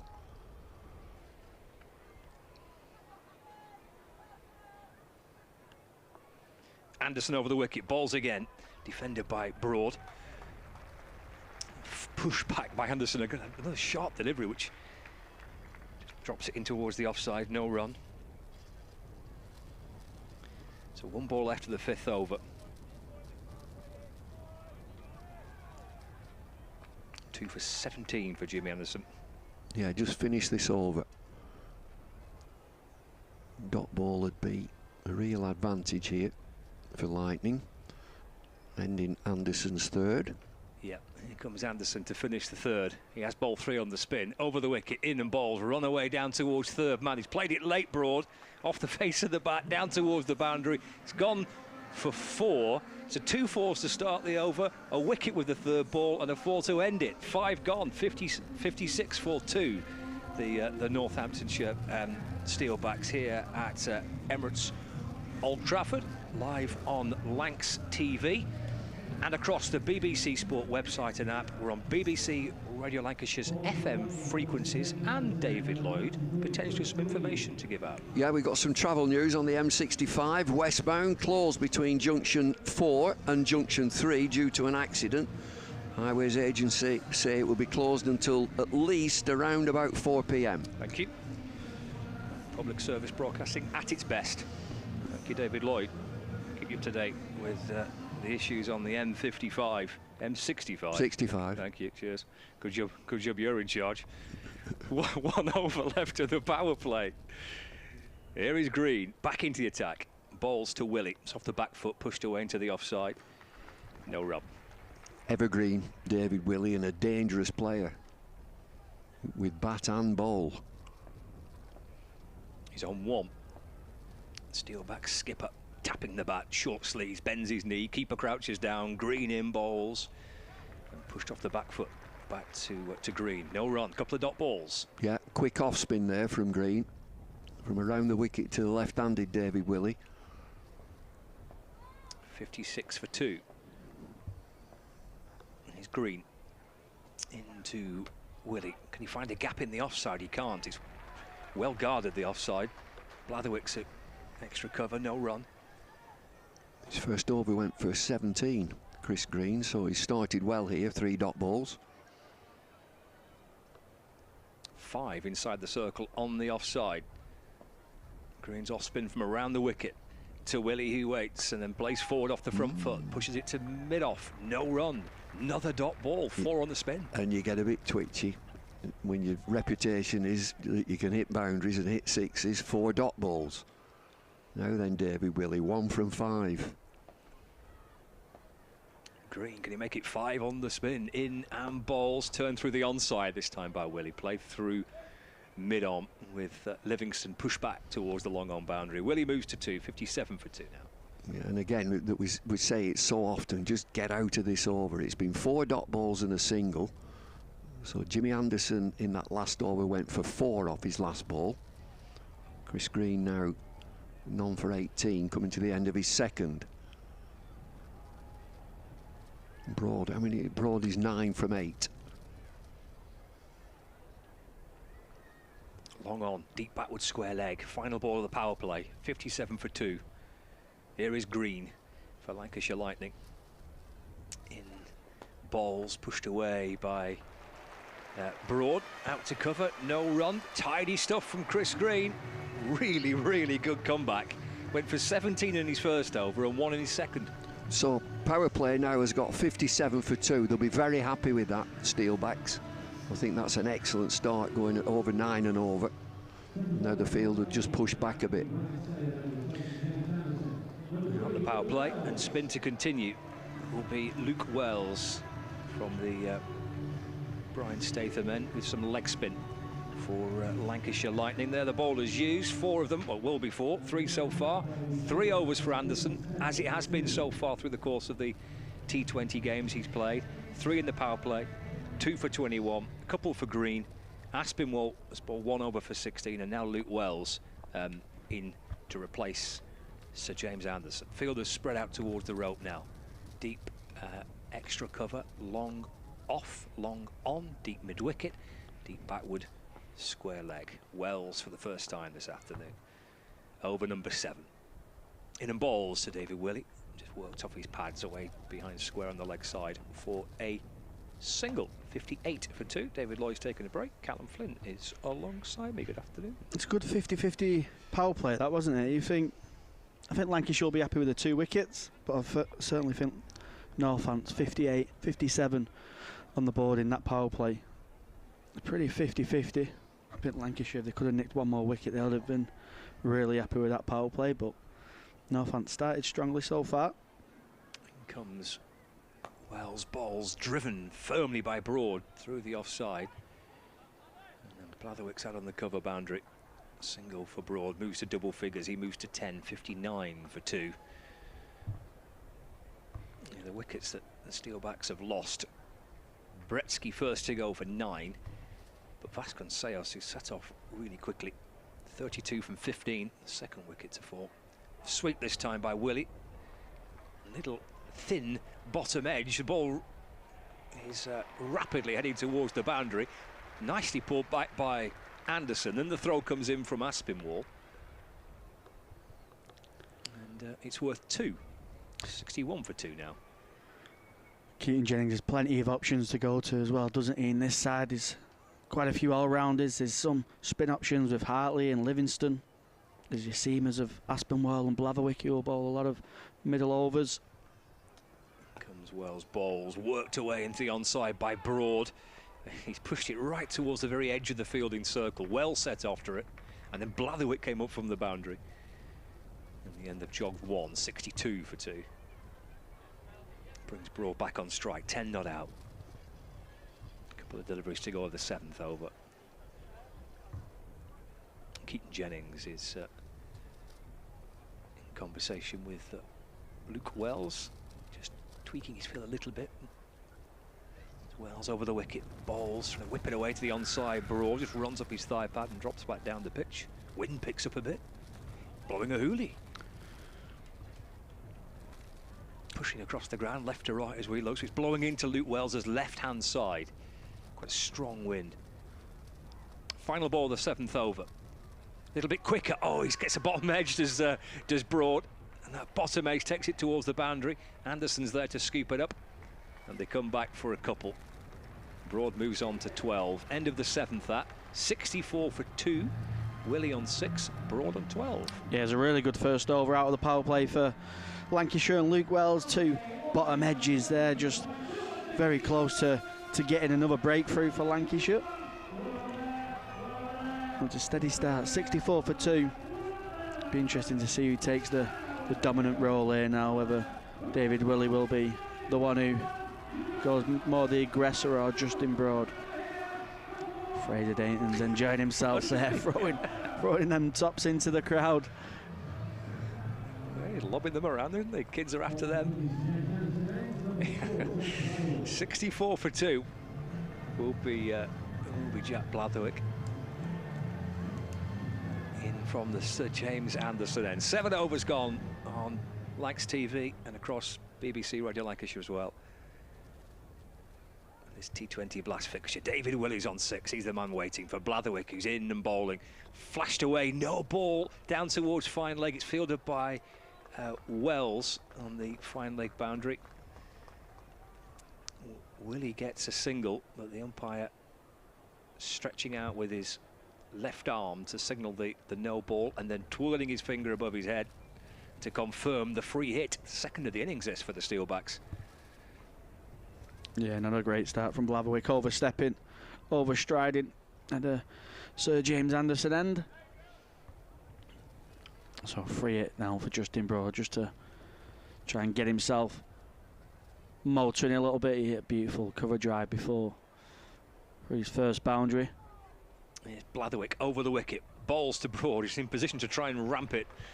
Makes no contact with the ball, snakes through to the keeper, and a dot ball from the free hit.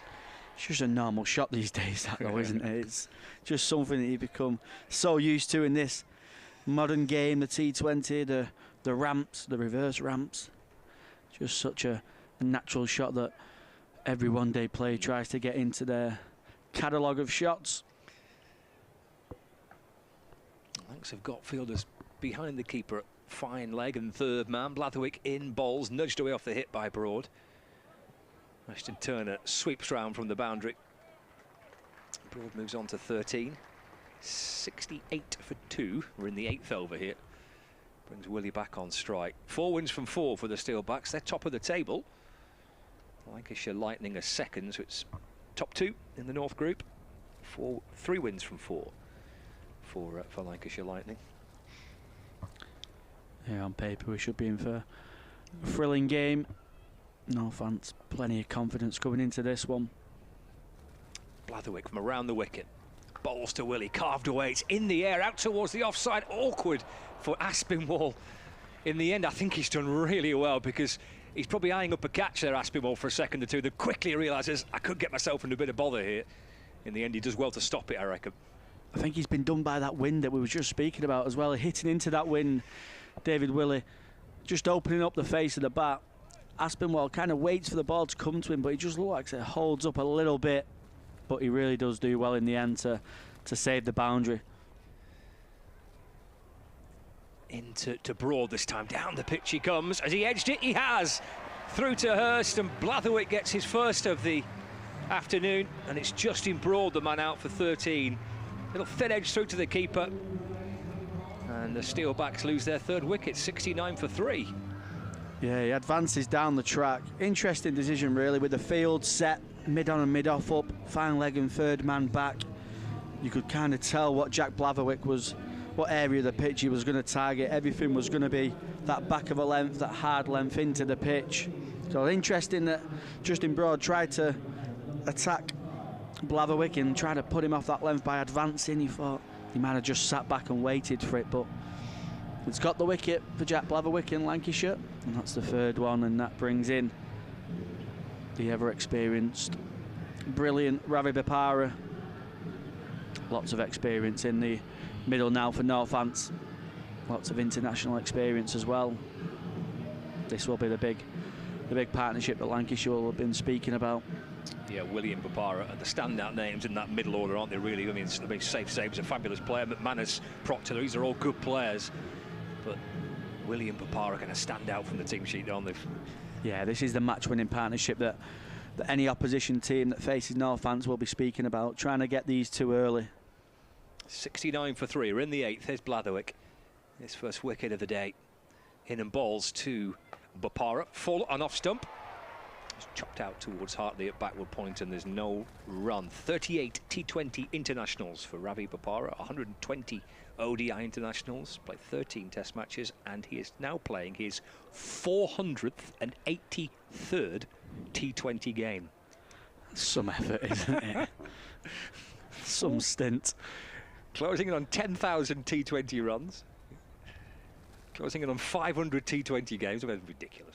Blatherwick in, balls to Bopara. That's helped down around the corner, down towards fine leg where Turner fields. Bopara gets off the mark with that as well. End of the 8th over. And Steelbacks are 70 for 3 after 8 here at Emirates Old Trafford. Did you play 480 T20 games? You must get fed up at some stage, mustn't you? He's one of these players where you look at his list of teams that he's played, and it kind of goes on to like a 3rd and 4th place. I mean, there's every letter of the alphabet in there, isn't there? There's almost every T20 side you can imagine in there. Certainly every league. He's ticked off a lot of franchise leagues, hasn't he? He has. He's got a couple of counties in there as well with Essex. He had a stint at Sussex as well, didn't he? I think. Yeah.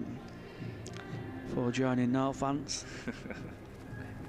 The fabulous player, though. Real one-day specialist. He's on strike. Tom Aspinwall returns from the Statham end, battling the wind a bit there. Aspinwall in and balls full, driven to mid-off. Jennings shies towards the stumps. Scamper through for a single. I didn't know if he fell over or he was just getting blown over a little bit. It looked like he lost his run-up. Yeah. As Aspinwall came in, was just seeing the run out there. Run out of 10. But as Aspinwall came in for his first delivery, he did look like he was battling the wind a bit, didn't he? Like he'd been blown off course. I expected him to pull out of the delivery, to be honest, and I probably expect Ravi Bopara did as well. He'd been battered and blown all over the place. Willie on 8, he's back on strike. Aspinwall in, balls worked away by Willie. Deflected out towards square leg. Through for a single. Moves on to 9. 72 for 3. As we get into the 9th over of this T20 game. It's the same field for Aspinwall as well as Blatherwick, so the plan's pretty clear for the seamers in the middle. Hit the middle of the pitch. Get the batters playing out square. In comes Aspinwall. Balls again, full driven. Bopara sends it to Jennings. Jennings sends it up towards the keeper's end. Through they go. For 1. Bopara moves on to 3. 73 for 3. We're halfway through the 9th over. So 3 singles from the first 3 deliveries of this over. Bringing Willie back on strike. Because you've got 3 boundary riders on the leg side. Fine leg at deep backward square and at deep mid wicket. Drops it short this time. And just tapped in towards the leg side by Willie. I think with the intention of seeing if they could try and scramble back for 2. It just dropped towards the edge of the field in circle, but Blatherwick quickly up to just the 1. So a single off every delivery so far. Blowing a gale now. Ravi Bopara will be eyeing up that short boundary as well, hitting with the wind. Yeah. Anything short, he'll fancy his chances to put it into one of the balconies of the new hotel. If he gets that ball into one of these jet streams that's blown across the ground, it might head out towards the city centre. It's just an awkward piece of, I think it's paper or an envelope or something, a white piece of paper right behind Tom Aspinwall. Ravi Bopara just holds play up as Chris Green gets rid. And here comes Aspinwall. Run down towards short third by Bopara, fielded by Liam Livingston. And there is no run. First game back for Lancashire this season for IPL winner Liam Livingston. Yeah, he'll be on a real high. Won't he? The RCB winning it for the first time in a very long time as well for the RCB. They've always been challenging that IPL, but never quite got over the line. Final ball of the 9th. Oh, it's a full toss. It's swatted. It's in the air, out towards that leg side boundary. It might be a no ball. This. What's it? Yeah, it is. Yep. For the full toss. It's not a free hit. This. I don't think. I get confused. Did they change these rules? Is it everything's a free hit now. Everything's a free hit now. Oh, it is a free hit. Really disappointing for Lancashire, and Aspinwall just getting out the over. He had 4 singles and a dot just before that no ball. He'll be hoping this doesn't go for a boundary now and ruin the over. Free hit then. Final ball of the 9th. Drops short. Thick top edge by David Willey as he tries to pull it, and it loops high over the keeper and down towards the the boundary for 4. So we've had 3 free hits in this Northamptonshire innings so far. And that's the first one that's actually produced a boundary. Big top edge over the keeper. End of the 9th. So 81 for 3 on family day at Emirates Old Trafford. With Willie on 14, Bopara on 4. It's not the most pleasant of Manchester afternoons for family day, but plenty inside the ground, and crucially, it looks like forecast is clear for the rest of the afternoon, so we should get a full game in. Yeah, brilliant to see not far off a full house. There's some decent packed crowds, packed stands here at Emirates Old Trafford. And like you say, it's a good effort from the families. A bit of rain this morning, but looks like it's going to hold off for the rest of this game at least. You see Liam Livingston to bowl the 10th over. He didn't bowl a lot in the IPL. And didn't bowl in the previous 4 games he played for the RCB. But in here for Lancashire Lightning with Ravi Bopara on strike. He's asking for an LBW as he fires one in quickly to Bopara. Deflects down towards short third, no run. Would have been some start after the IPL, wouldn't it? First ball back for Lancashire. Getting the big wicket of Bopara. That'd have been some way to reintroduce yourself. These Livingston balls to Bopara. Oh, that turns. Beats Bopara, who holds his hands up in appreciation that the ball pitched and spun away into the gloves of Hurst.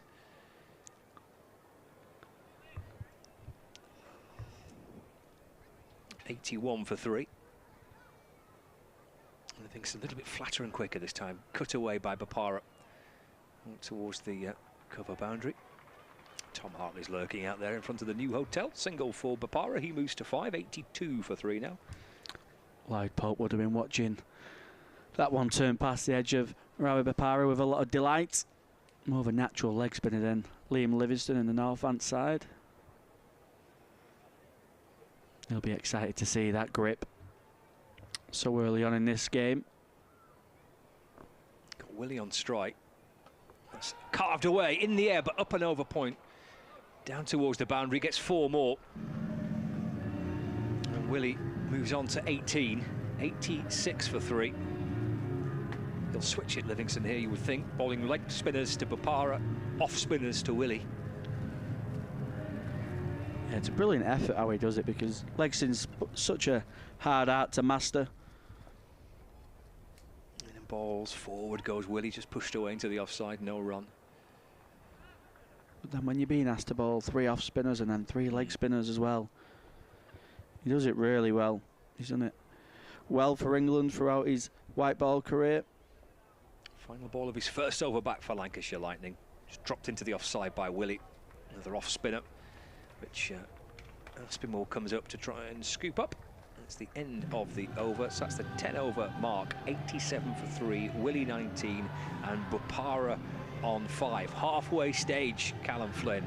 10 overs gone, 10 to go. And 2 experienced batters together in the middle for the Steelbacks. Yeah, they'll just be chatting about how to set up the rest of this innings.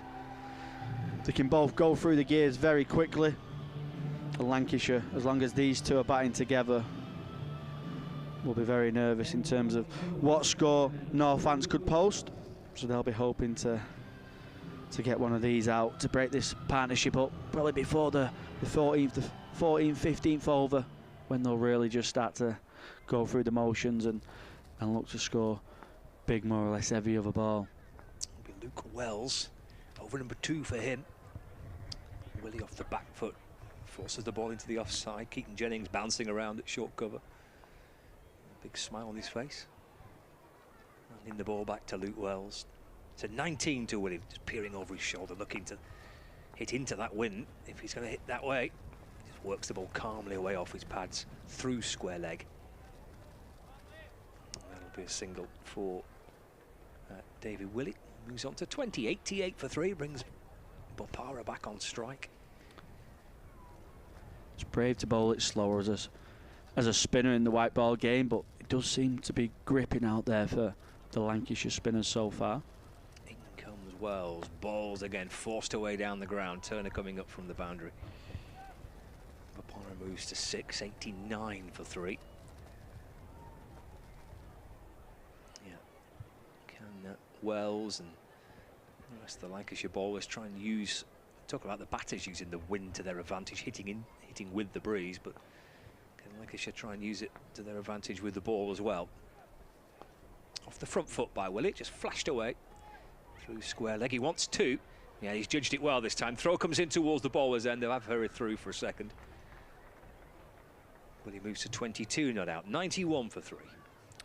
Yeah, he's picked the gap beautifully between Liam Livingstone and Jack Blathwick. Jack Blathwick's more a deep mid-wicket, and Liam Livingstone's quite behind square on the boundary out there. He's picked the spot perfectly. There's David Willett. Waits for Wells, who's over the wicket and bowls, plays off the front foot and defends off a thickish inner half of the bat, just deflects away back down the pitch and gathered by Wells off his own bowling. Tidy stuff so far, just 4 from the over. Yeah, 4 from 5. Can he get out of the over now without conceding a boundary? That's what Northampton have been doing well, picking up boundaries off the last ball. In and balls, pushing Willie back. Slightly quicker delivery from Wells and worked away through the leg side for 1. Good stuff by Luke Wells. Captain Keaton Jennings will be feeling reasonably happy with things at the minute. A long way to go, 9 overs left, of course.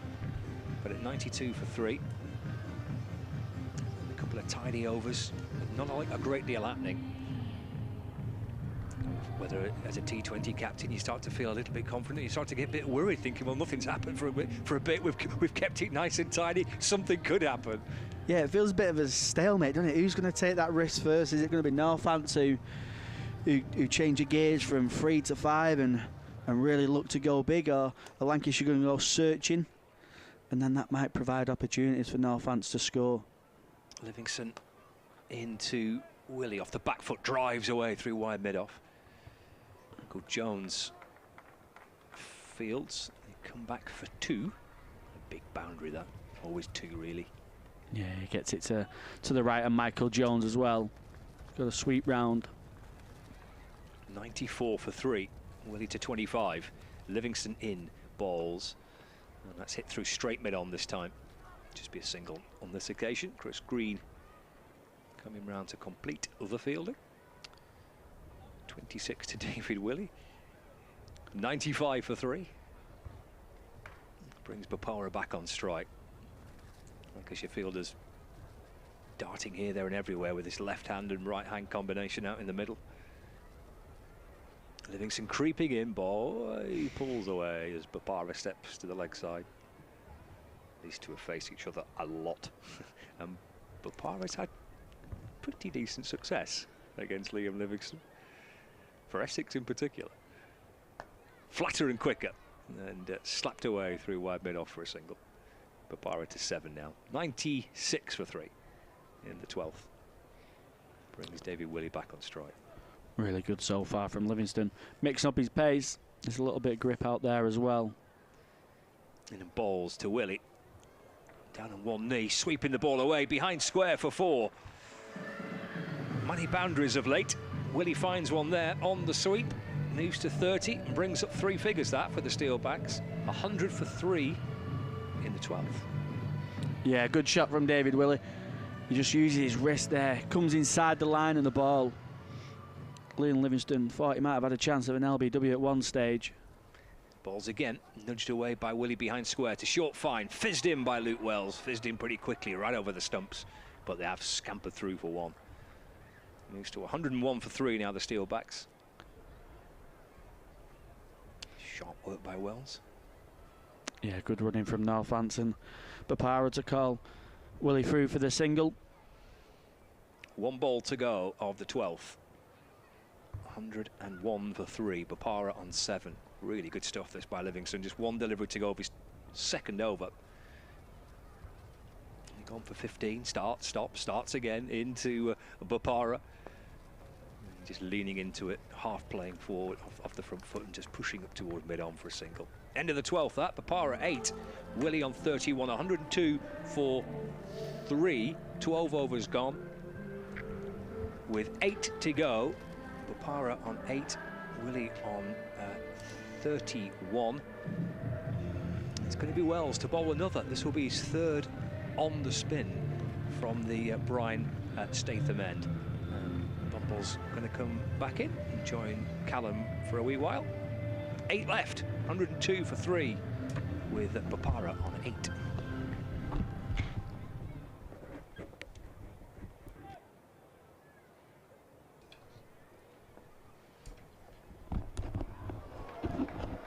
As Wells bowls that one, and there's a little bit of a stumping appeal from Matty Hurst, who takes a bails off pretty quickly.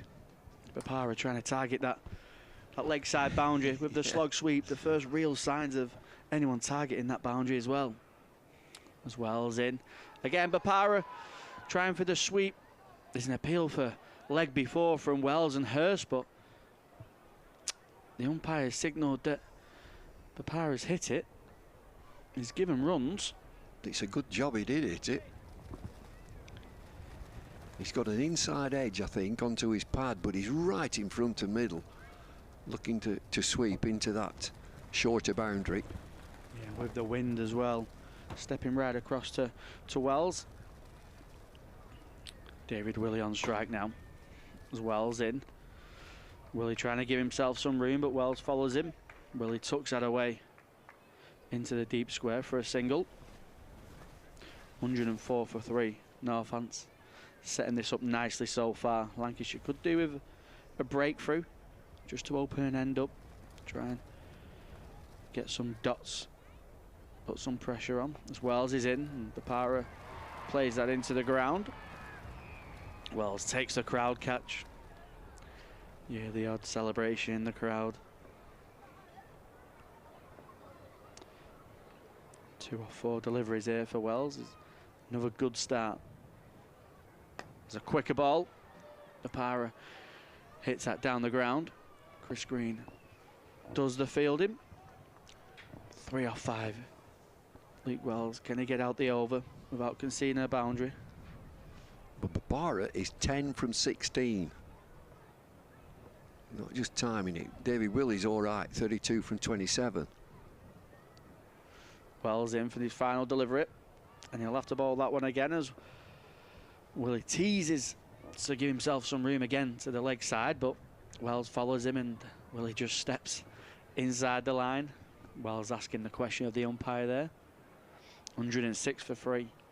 Willey on 32 not out. He tries to play that one into the leg side. It spoons up off his pad over the head of Matty Hurst. He takes a leg by. It's a brilliant over from Luke Wells. 107 for 3. Northants going at 8.23 and over. Just looks like they're setting it up nicely for a flourish here. Bumble? Well, they're going all right, but Bapara's just not found his touch as yet. He's a wonderful cricketer, has been for a long, long time. Full of experience alongside David Willey. So 13 overs, 107 for 3. And a quiet over there from Luke Wells. And so Livingston comes out of the attack, 2 overs for 16. Who's it going to be? Chris Green, 2 overs for 18. Although his first over went for 17. Expensive first over, second over of the game in the power play from Green, but he came back well in his second as he just finds a little bit of purchase again outside the line of off stump. Well outside, way outside to David Willey. David Willey trying to target that short boundary, hitting with the wind towards the hotels. Green round the wicket to Willey, and he opens up the offside. There's a shout to catch it, but a couple of bounces to Jack Blatherwick out on the deep cover boundary. Well, he wants David Willey to hit to that long boundary into the breeze, so Chris Green bowling around the wicket to the left-handed Willey and way outside his off stump, trying to make sure that he can't get anything into that leg side, the shorter boundary. Now then, Bapara right-handed, hitting the off spinner into that gale to the big boundary. That's a long way out there. He still won't mind him hitting with the spin here, Willey, into the wind. As he goes straight, he targets straight, and he doesn't have to run for that one. It's a brilliant hit from Ravi Bapara, a classical straight drive over the top of the heads of mid-off. It's a brilliant shot from Ravi Bapara. Doesn't overhit it, but he clears it by some distance. 114 for 3 Northants. Takes Ravi Papara 16 off 17 deliveries.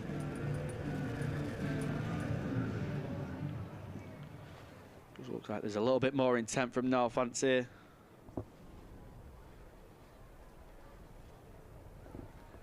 Green in.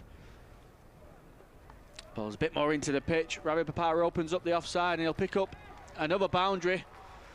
Just steps away to the leg side, gets his hands through the ball and squirts it away through the backward point region. Back-to-back boundaries from Ravi Papara. That could just get him going here for the Steelbacks. Yeah, he's just got him going with that 6. Beautiful shot down the ground and then a square cut backward a point. So 6-4, 20 from 18 now, Papara. 11 off these 4 deliveries so far. As Ravi Papara plays it into mid-wicket, Jennings does the fielding. There was a tight single, but even with a hit, I think Ravi Papara makes it home. And that's where the experience of these two come in. He already got 11 off the first 3 deliveries. Just takes a single there. No need to take any more risk.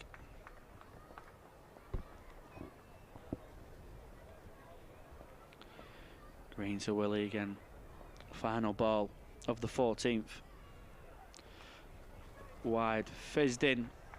A real quicker delivery from Chris Green. Ends the over well with a dot ball. Nails the Yorker. He shows a bit of frustration. He'll be frustrated with them 2 boundaries back to back. 119 for 3, the Steelbacks. But Jimmy Anderson comes back into the attack, I think. There's a bit of a conversation going on between Captain Keaton Jennings. Anderson's in there. So it looks as if Jimmy Anderson is going to bowl. This will be his final over. I'm certain he's bowled 3. Yeah, he bowled 3. Real good overs as well. His 3rd one, the most expensive of the lot, but there's a couple of outside edges in that 3rd over as well. But 2 very similar wickets that look like they just, don't know if they stopped in the pitch, I don't know if those slower balls, but both chipped to mid-on. As in comes James Anderson, and Papara plays it away to the leg side. Falls just short of Michael Jones in a deep square boundary. He's just flicked that into the leg side, to that shorter leg side. So Jimmy Anderson is having to defend that short leg side with the wind. His figures are terrific, really.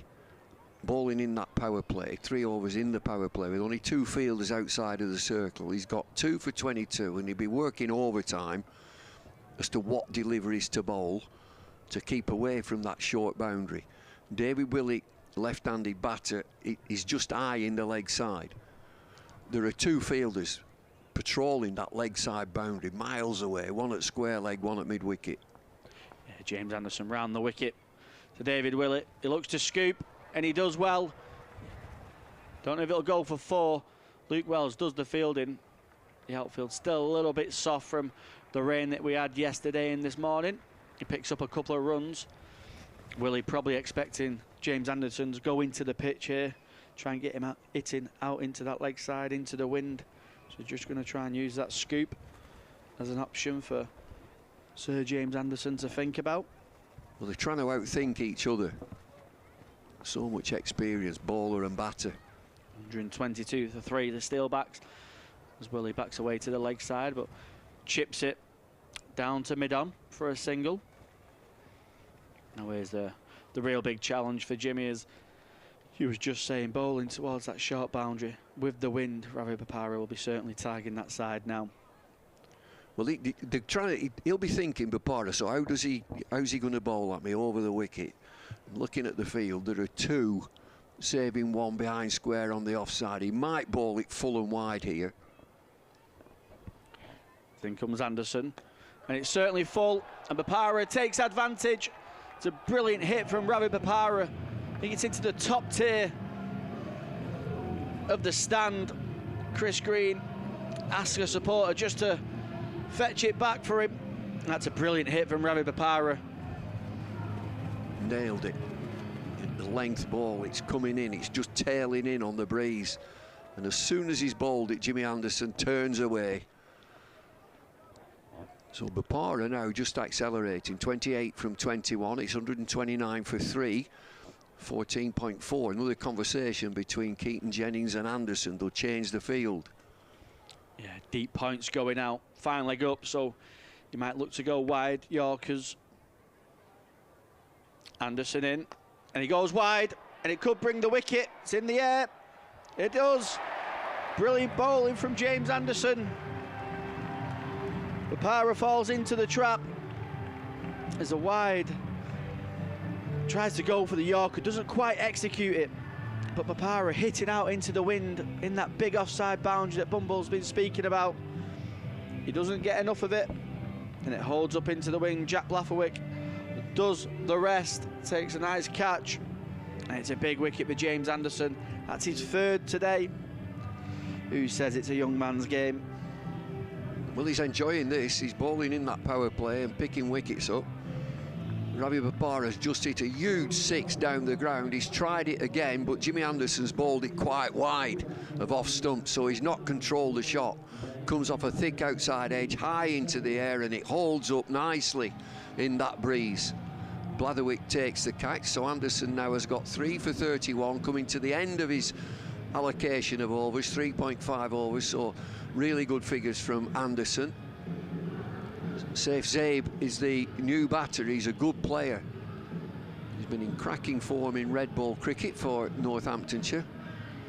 So Jimmy Anderson, he's always looking for a wicket, and if he gets a new batter, he might be looking at the field, how to protect the boundary, but he'll be thinking, wicket, wicket, I've got 3, I have a chance of another here. He might bowl it as he usually would do, new batter, full straight. Yeah, he's going to come round the wicket straight away to Zaib. Mid on, mid off up.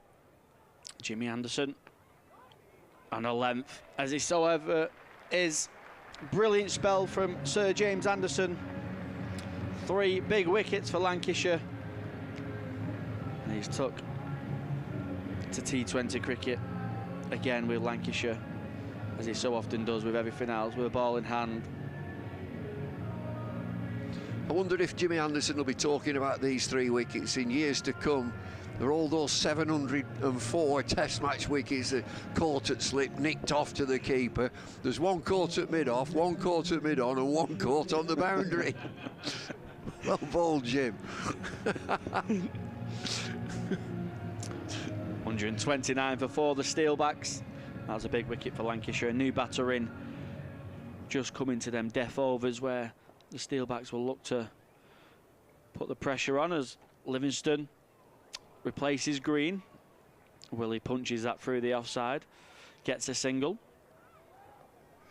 Can you pinch a few deliveries against the new batter?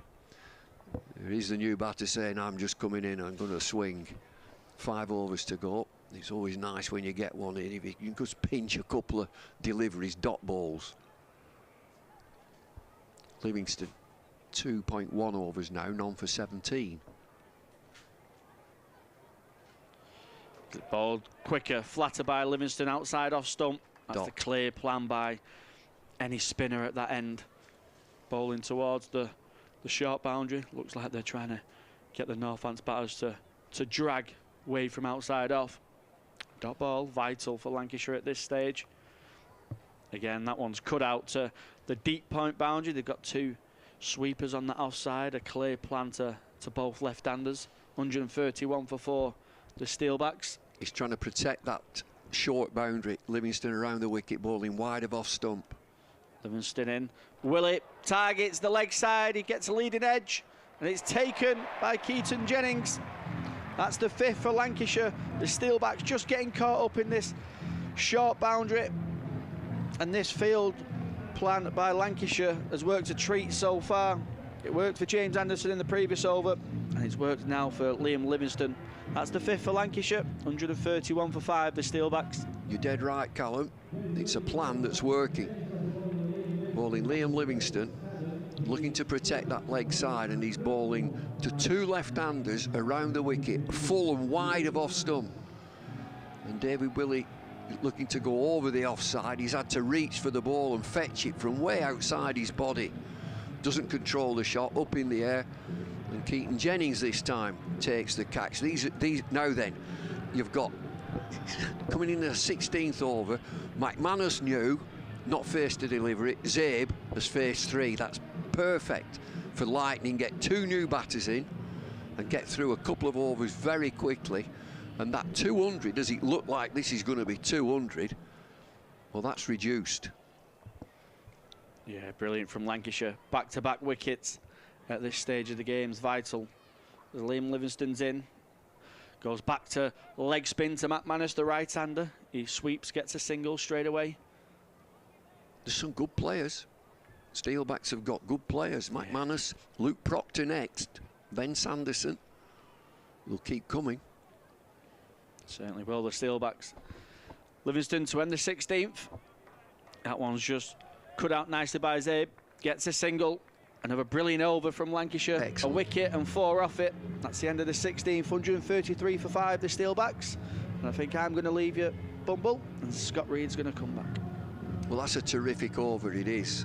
Just singles, no boundaries and a wicket. 133 for 5, 16 overs, run rate 8.31. So from the Lightning's point of view, just finish these 4 overs off as quiet as you can. Who's it going to be? From this Brian Statham end, it looks like spin. Luke Wells. Jimmy Anderson has finished 4 overs, 3 for 31. There's a good crowd in. Just getting the field right on that short boundary. Precise field placings. 7 wickets in 3 T20 matches for Jimmy Anderson. Yeah. 135 for 5. Here is Wells in a ball, swept away by Saif Zabe. They scamper through for a single, moves to 3, 134 for 5. Do you know, I looked at the previous over at the leg side field. I thought, yeah, there's 3 out on the boundary, that's good. But one of them was the giraffe. We just stood there at deep backward square leg. I thought, no, it can't be, because he's in red as well. I thought they've got 3 on the boundary, but then it's a giraffe. He was chilling out on the sofas the last time I spotted him. He was on the sofas, but that particular time he was at deep backward square leg, just stood on the boundary, all in red. McManus waits as Wells in balls. Oh, that's come through the keeper's legs. Down towards the boundary, over the rope it goes. Buys 4 of them. That's damage. That is damage. It's a dot ball that's gone for 4 through the keeper's legs. I think he gets an inside. Did he get an inside edge on that? Is that runs? He's giving it as buys. Buys. He's giving it as 4 buys. Ah, it's a googly. I think he's bowled loads of googlies. Just coming out the back of his hand. In balls again, worked away by McManus through the leg side, out through wide, mid-on. Turner comes up to field. 139 for 5. We saw quite a bit of that, didn't we, in midweek in the game against Leicestershire, from Wells and from Ahmed as well. On a pitch that was spinning plenty, been used 4 times. There's Wells to Saif Zabe down the pitch. Does he clear mid-off? Oh, he does. It's a gorgeous shot. 1 bounce over the rope, 4 runs for Saif Zabe. What a lovely shot for 4 down the ground. Uses his feet as Luke Wells bowls roundabout leg stump. And Zabe gets leg side of the ball and just punches it over mid-off. Doesn't hit it too hard. Gets his boundary for field change. There is now a deep long off where that ball has just gone. 143 for 5. Wells in and balls and reaching for it. Saif Zabe. Jennings tumbling stop just outside the circle at cover. Zabe moves to 7, 144 for 5. And Zabe is moving outside leg stump to try to get it into that short boundary. They've just hit a few boundaries recently, which is propelling this score, 144 for 5. McManus waits, Wells in and balls off the back foot, deep in the crease. Trying to slap it away towards the leg side. End of the 17th over. 145 for 5. So how many fielders have Lancashire got, Bumble? Oh, There's the extra field. There he is. He's just showing you on screen. The giraffe is signing autographs now. But he's all in red. Like the fielders, he just stood in a boundary position. I thought that's a good fielding position. That was a giraffe. 7 from that over. I think that's a good over from Luke Wells. It feels... Although, no, it's 11 because of the 4 byes. Yeah, 145 for 5. 3 overs to go. 310, 30, 170, 175, 10 and over. Who's it going to be? Chris Green for his final over, none for 30 from 3. McManus on strike, 3 not out, 3 overs left for the Steelbacks. Here is Green to McManus on the reverse. And gets a single. Hartley on the boundary fields. McManus moves to 4, 146 for 5. Hartley's not bowled. Has he? He hasn't, no. No, he hasn't. No, 3 overs from Livingston, 4 from Wells, and this is the 4th from Chris Green. Safe Zabe on 7. Here is Green, off spin from around the wicket, from the Anderson end, in and bowls. Toe ends it back to the bowler, who's scampering away to his right to stop it. On his belly, Chris Green, off the toe end of Safe Zabe's bat, but a dot ball. 146 for 5. It'll be just the same for the Steelbacks when they're looking to protect that short boundary. And here we go again, there's another fielder dropping out to that short boundary on the leg side. It's in front of the second hotel. Again, Green just tweaking the field a little bit. Hartley behind square on the leg side now, a couple of paces to his left. Balls, top edge by Zabe, over the keeper. Wells will catch up with it. Safe Zabe moves to 8, 147 for 5. That's so unlucky that he's played that sweep shot. It's gone straight up in the air over the keeper. McManus on 4, 4 from 5 for Lewis McManus. Long off, long on, deep mid-wicket, deep backward square leg. And a wide third on the boundary. Green in, balls, up and over extra cover. It'll land safe, that. In fact, it'll come back for 2. It hits the ground, it kind of plugs a little. Jones comes round to field, but they do pretty comfortably come back for 2. They're okay. Lightning here. 2 singles, a 2 and a dot ball. Chris Green's final over. 4 from it with 2 to go. Green to McManus on the reverse, top edge in the air and beyond Hartley. In fact, in the air for 6. Down towards the boundary to bring up the 150 for the Steelbacks. 155 for 5. Do you know, it's such a clever shot to play. He's not hit that at all, but it's hit the breeze and just sailed over Hartley. He's just caught the breeze.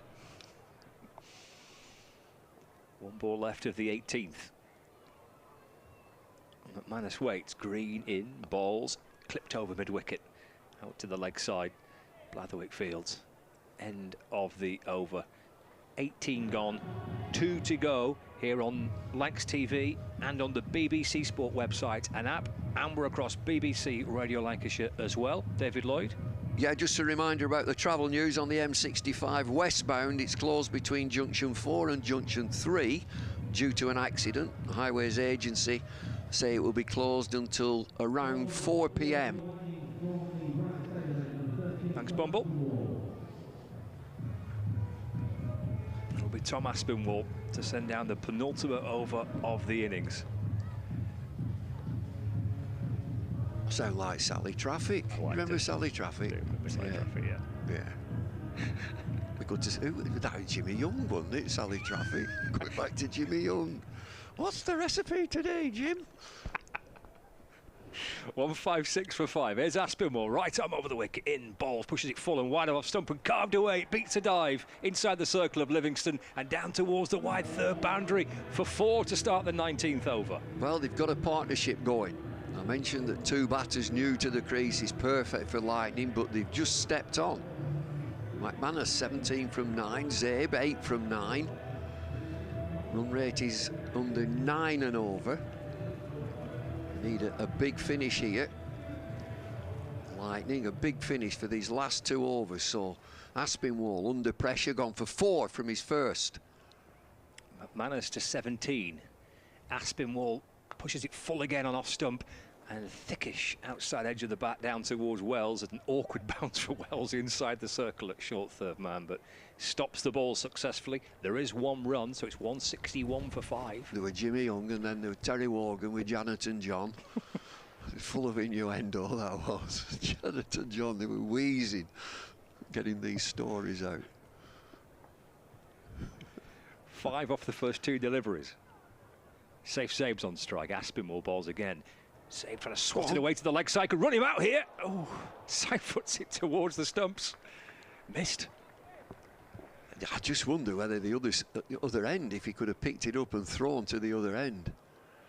He's an all-action cricketer, is Tom Aspinwall. He bustles in. He's a skiddy bowler. I think he's a little bit quicker than you think. Strongly built. I wonder if he could put a bit more pace on. He's got a good athletic run in. Little towel hooked into the back of his trousers. Bounces in again, balls, it's full. Playing a miss from McManus. Snakes past the bat, through to the keeper, no run. Slow delivery. Yeah, off cutter.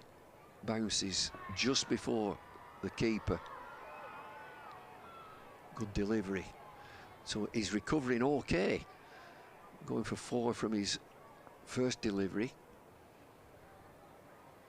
2 left. Balls to McManus, full toss in the air, down the ground. Will land safely, and they'll come back and force a second as Green sends it in towards the keeper's end. I've got 2. McManus to 20, 164 for 5. I think they'll be happy with this. 164 for 5, 7 deliveries to go.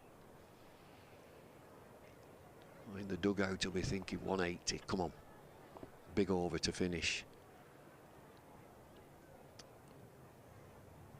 Aspinwall finishes his allocation of the day. Driven square to Blatherwick on the boundary, just for a single. End of the over. So 1 over left. Steelbacks are 165 for 5. McManus has 21. Zabe has 8. He's got an option of either Jack Blatherwick or Liam Livingston, or of course he could bowl Tom Hartley, who hasn't bowled yet so far in this game. It looks like it's going to be Liam Livingston. Josh Bohannon has bought the helmet out for Matt Hurst, and he's fully wrapped up, is Bohannon. He's got a huge anorak on with a hood. It's a chilly sort of day here, but we've got a good crowd in. Yep, family day today. Bit of a blustery Sunday afternoon, but at least we've got some cricket and a full game, hopefully, if the weather behaves. Final over then, 165 for 5. Liam Livingston, 1 for 20. Has the task of sending down the final over.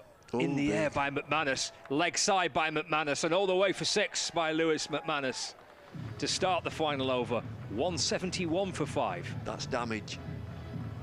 It's into the wind, it's into the gale, but he's nailed it. It did hold up for a little while, but it's cleared it comfortably. Livingston sets off again into McManus on the reverse this time. Be fielded inside the circle by Luke Wells at short third, or short fine. I mean, McManus, look at him, 28 from 15. That's a big innings for the Steelbacks. Zafe back on strike, 8 from 10. 4 balls left. Livingston around the wicket to Zabe. He was in position to go on the reverse, and Livingston pulls away. Wanders back to his mark. Zabe taps the bat, 8 not out. Livingston bowls, steps across the stumps, paddles it around the corner. Hartley, short fine leg fields. Zabe moves to 9, 173 for 5. Well, this is a danger man, McManus. Looking for 180. Need another 7, 3 deliveries. 3 catches on the leg side boundary. He went for 6 that side before. He goes again. It's in the air this time and taken by Aspinwall. McManus departs, a second for Livingston, and Northants 6 down, 173 for 6. Another excellent catch. Liam Livingston with a leg spinner. It's a flat sweep into the wind, and Aspinwall comes in off the boundary, takes it very low, round about ankle height, diving forward, so it's a good catch. There's some good fielding from Lancashire Lightning here. Who's going to be the happier team? I think that Lightning will not be too unhappy with this. Keep it under 180, because it really looks as if it could be 200 plus. They've had a 200 plus game. They've had one not long ago. So they'll be thinking that, you know, this is manageable. 2 balls left. Luke Proctor. He's on strike again. Livingston pulls away. I bet these two were muckers when they were playing, when they were both at Lancs. Livingston to Proctor. It's a wide ball, playing a miss. Oh, is he going to call it wide? Oh. He is. He calls it wide. 174 for 6, still 2 to go. Livingston to Proctor down the pitch, hits it up towards long on. They'll come and hurry back for 2. Throw comes in towards the keeper, and they comfortably take 2 as well. So they're edging towards the 180 with 1 ball left. Yeah, they're nearly there, nearly there. 1 ball left for the Steelbacks. Proctor on strike, free hit essentially for him, and he smashes it leg side. It's in the air. It will bounce over the rope. It's gone for 4. 4 to end the over to bring up that 180 figure. Yeah, they got there. It's a big over, that final over. 6, 7, 8, 9, 10, oh, teens. So a good finish. Last ball, a 1 bounce 4. Well, you'd say they'd be happy with that 180, but Lancashire Lightning equally, they'd be thinking, well, this could have been 200, 210, so they will think it's manageable, get off to a good start. Not much will change with this pitch, I'm absolutely certain. There'll be a lot of the similar sort of stuff with the captain and looking to protect that leg side, that shorter boundary. 181 is the target for Lancashire Lightning to win this game here. We're going to be heading outside and getting some reaction in the next few moments. We might even be hearing from Sir James, potentially, in the not too distant future. So 180 for 6 is what Steelbacks have finished on. Proctor on 6 from just 2 deliveries, safe Zabe 9 from 11. Yeah, we're good to go. Let's get some reaction, shall we, from out in the middle. Let's hand to Fraser Dayton with Sir James Anderson. Sir James, well played. 3 wickets for you. How do you assess the overall bowling performance today? Yeah, pretty good, I think. Fairly happy with that. I think it's a decent wicket. A little bit of spin there throughout the middle period, but you expect that here at Old Trafford. We knew that the Bapara and Willie partnership would probably be vital for them. How difficult was it to keep them in check? Yeah, they're excellent T20 players, so we knew that was a big partnership to break, and to make sure that they weren't in at the end, because they can be really destructive. So we did pretty well, I think, through that middle period. They could have run away with it at one point if they'd kept going, but you broke them down to restrict them to 180. You've given yourselves a real good chance. Yeah, I think it's gettable. Obviously, we've got back well. We saw with the new ball, it didn't really do a great deal. So we've got to try and get off to a good start, and hopefully we can chase it down. Well done, Jimmy. Thanks very much indeed for joining us. Jimmy Anderson there, talking to us. Of course, don't forget to get in touch on the socials, get in touch with us on Instagram and also on X, wherever you are around the world. Let us know how you're enjoying the coverage. Can Lancashire Lightning now go on and top this total? 181 needed for victory.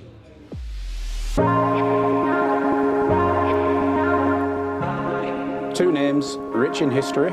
Bartons, our family-run business with over 100 years of experience in drinks distribution, and Lancashire Cricket, a club drenched in tradition, heritage and globally recognised moments. Since 1917, Bartons has been supplying the finest wines, soft drinks and premium beverages across the UK, partnering with world-class brands to bring unforgettable experiences to every occasion. Now, we're excited to announce we will be bringing that same passion to cricket fans at Emirates Old Trafford. As the official wine, spirits and soft drinks partner of Lancashire Cricket, we're elevating matchday experiences, hospitality and celebrations across the next 3 years. From the first ball to the final cheers, Bartons is here to make every moment one to savour. Keep an eye out for some familiar brands such as Guinness, Celavino, VK Hooch and Britvic.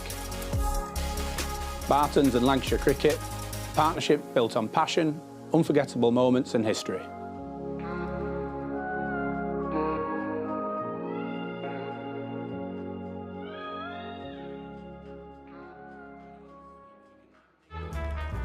L is for the way you look at me. O is for the only one I see. V is very, very extraordinary. Welcome to the opening day. Oh, that is a wonderful shot.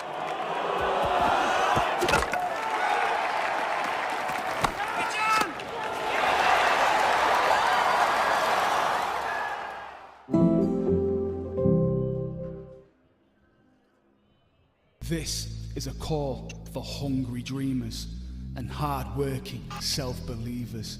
Success is down to more than just luck and talent. It's striving to be the best, breaking the boundaries and never giving up. Are you ready to become your best self? Are you ready to unlock your greatness? So what are you waiting for? This is Education Evolved. This is UA 92. When I was a kid, there was no professional women's cricket. I didn't even think that women could be professional sports people. Especially early on, it just didn't really seem like there was a career in it. To support myself around cricket, I had to work at the petrol garage. I was the only girl, so I stood out. I'd love for young girls to be able to dream about being an athlete and it to be achievable. Thanks to the Hilton funding my contract, it's allowed me to play the game that I love all day, every day. We're like an engine and we need to be fueled with the right gas. Without funding, we can't be visible. You can't be what you can't see. As a team, it feels like we're breaking boundaries. Thunder and Lancashire always want to put women's cricket at the forefront, and now I think that's really shining through. It's mad to think that without the Hilton funding, like, we wouldn't be playing cricket every day, training. Well, we could be, but we wouldn't have any money. We wouldn't, yeah, true.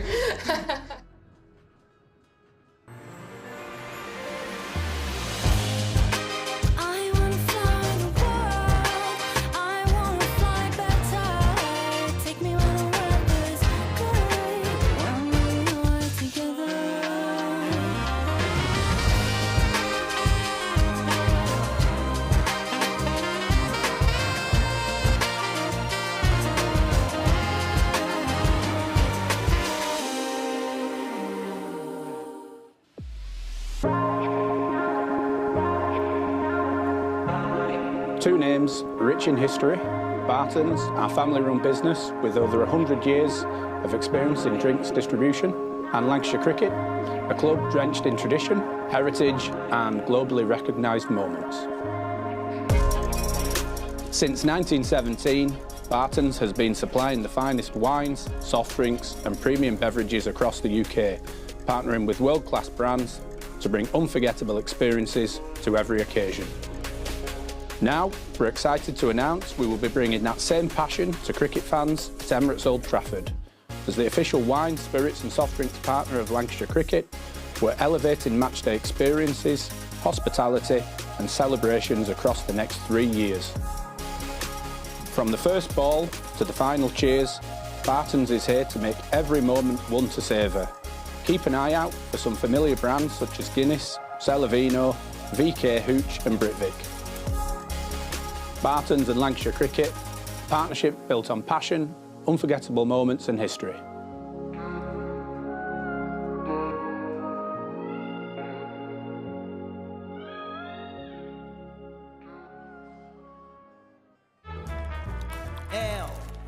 is for the way you look at me.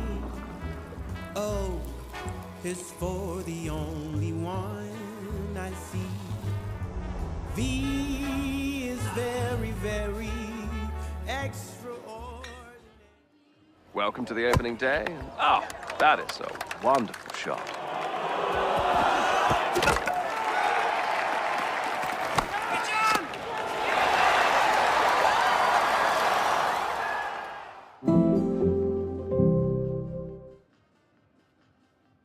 This is a call for hungry dreamers and hard-working self-believers. Success is down to more than just luck and talent. It's striving to be the best, breaking the boundaries and never giving up. Are you ready to become your best self? Are you ready to unlock your greatness? So what are you waiting for? This is Education Evolved. This is UA 92. When I was a kid, there was no professional women's cricket. I didn't even think that women could be professional sports people. Especially early on, it just didn't really seem like there was a career in it. To support myself around cricket, I had to work at the petrol garage. I was the only girl, so I stood out. I'd love for young girls to be able to dream about being an athlete and it to be achievable. Thanks to the Hilton funding my contract, it's allowed me to play the game that I love all day, every day. We're like an engine and we need to be fueled with the right gas. Without funding, we can't be visible. You can't be what you can't see. As a team, it feels like we're breaking boundaries. Thunder and Lancashire always want to put women's cricket at the forefront, and now I think that's really shining through. It's mad to think that without the Hilton funding, like, we wouldn't be playing cricket every day, training. Well, we could be, but we wouldn't have any money. We wouldn't, yeah, true.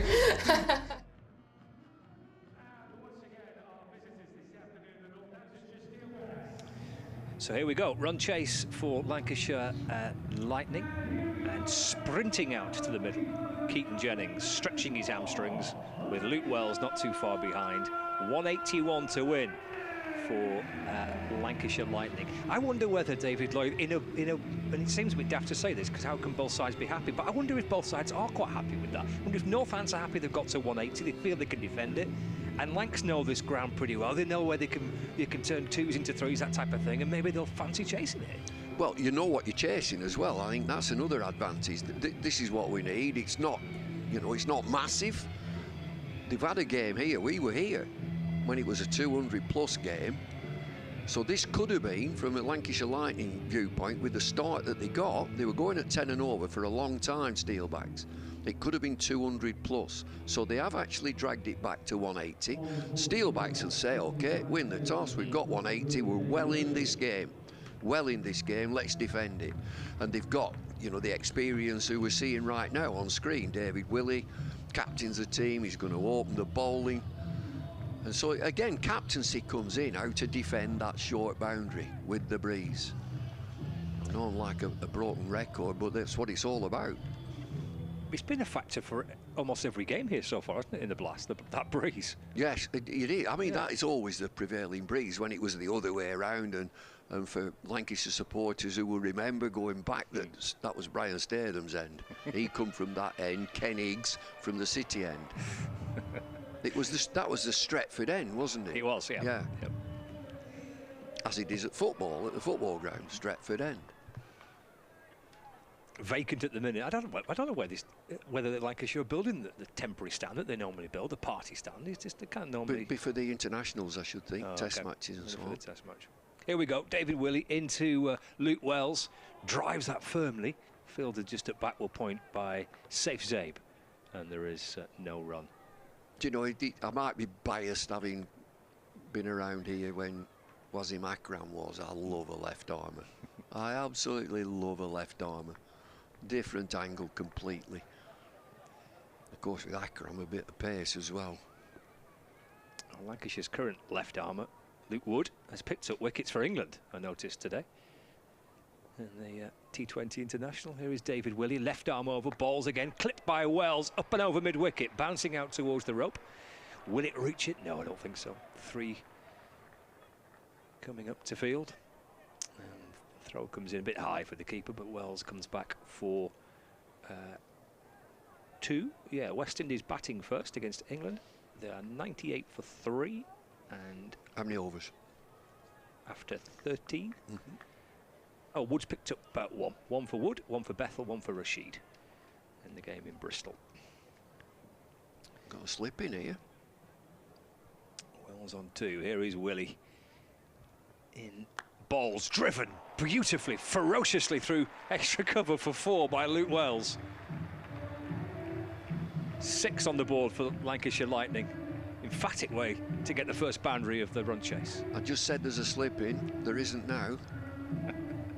Reinforce that offside. He's such a tall player, and he stands his full height there, and he bashes it through the offside.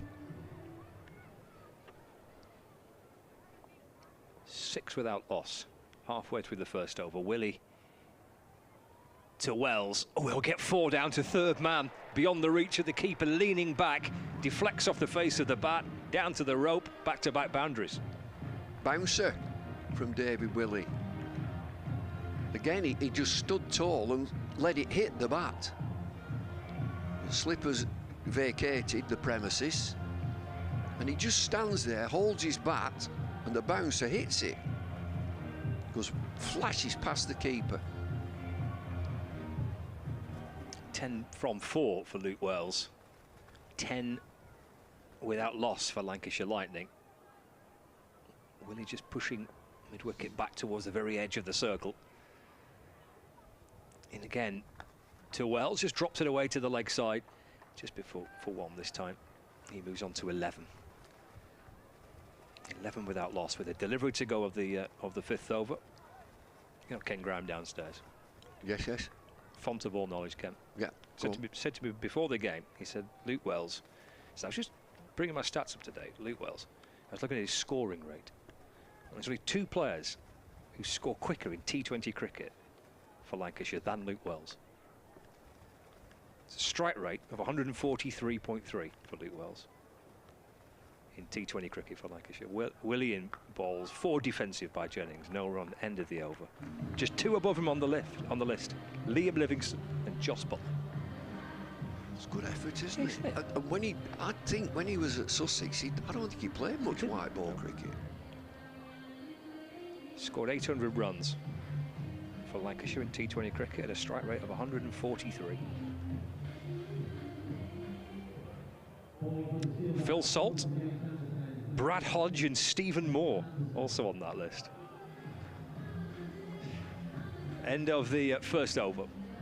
Target of 181 to win. They are 11 without loss, and Ben Sanderson to open. He's just had a 6 for, hasn't he?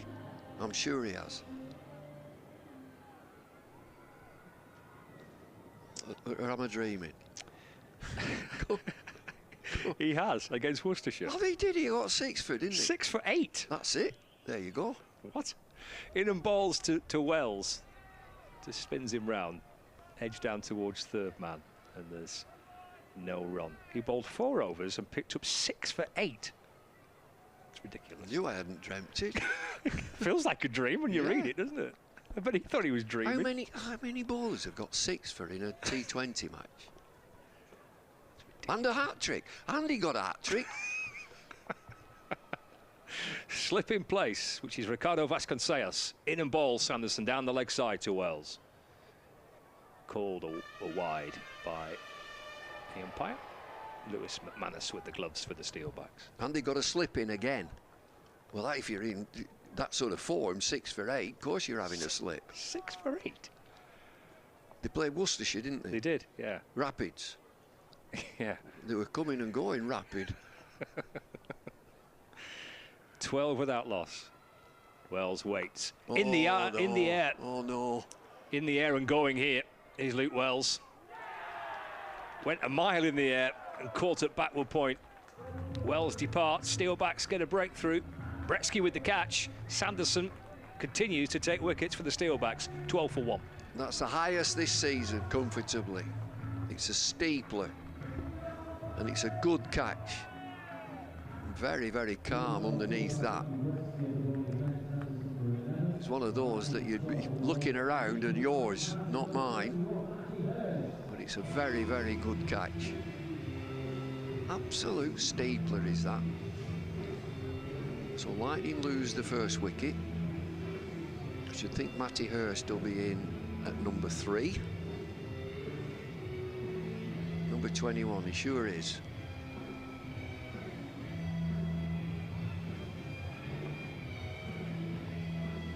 Lancashire's batting lineup strengthened by the return of Liam Livingstone to join Ashton Turner, Michael Jones, Chris Green, Blathwick, Aspinwall, Hartley and Anderson to complete this Lancashire side. They bat long, don't they? They bat long. 12 for 1, so wicket in the power play for the Steelbacks, defending 180 for 6. Sanderson with the first. Hurst drives, and that's to mid-off where David Willey fields, and there's no run. There'll be a question at the end of the game that Tom Hartley didn't bowl. You know, the usual thing would be, is he injured? Is he just playing as a batter? Or seems strange that you've got an international bowler that doesn't bowl. Sanderson halfway through the over to Hurst. Off the inside edge, the ball deflects away to the leg side. Bopara comes up from mid-wicket to field. He does well there, Bopara. He stopped the single. Yeah, Lancashire's bowlers. Anderson 4 overs, 3 for 31. Green 4 overs for 41. Aspinwall 3 overs for 35. Wells 4 overs for 23. Blathwick 1 over, 1 for 6. Liam Livingstone 4 overs, 2 for 35. It's just trying to work it away through the offside. The ball in the end bounces off the inner half of the bat, back down the pitch to Sanderson, no run. And 51 runs came off the last 5 overs of the innings. And Ken Grime tells us that's the most this season of the last 5.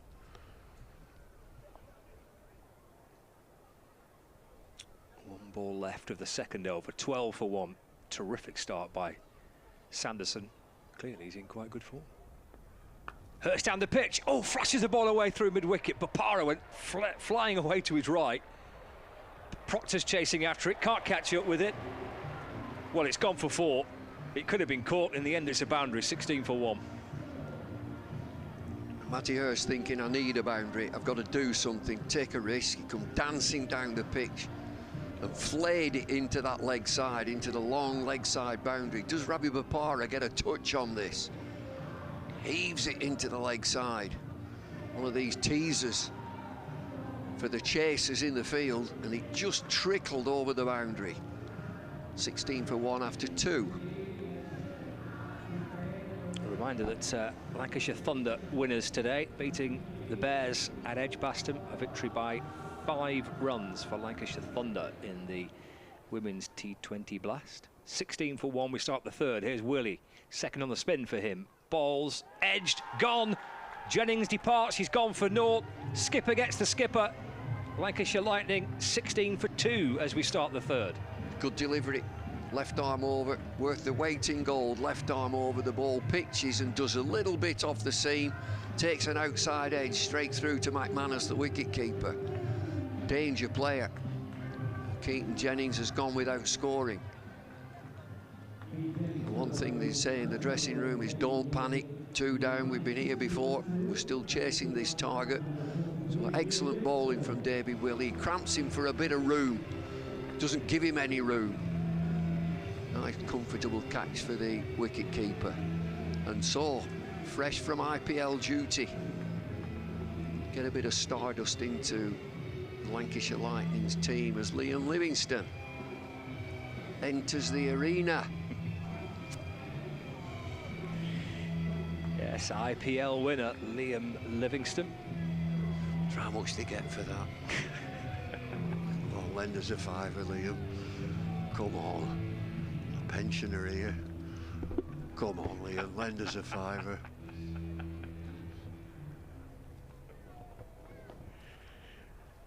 Here's Willey. The slip in place, left arm over the wicket to Livingstone, plays forward and defends calmly into the offside, no run. So they'll get a shed full of money for winning it, won't they? And then he gets all his like appearance fee that they buy him. Be living in the Isle of Man before long, I tell you. Be living on Jersey. Come on, Liam, lend us a fiver, mate. I'll give it you back.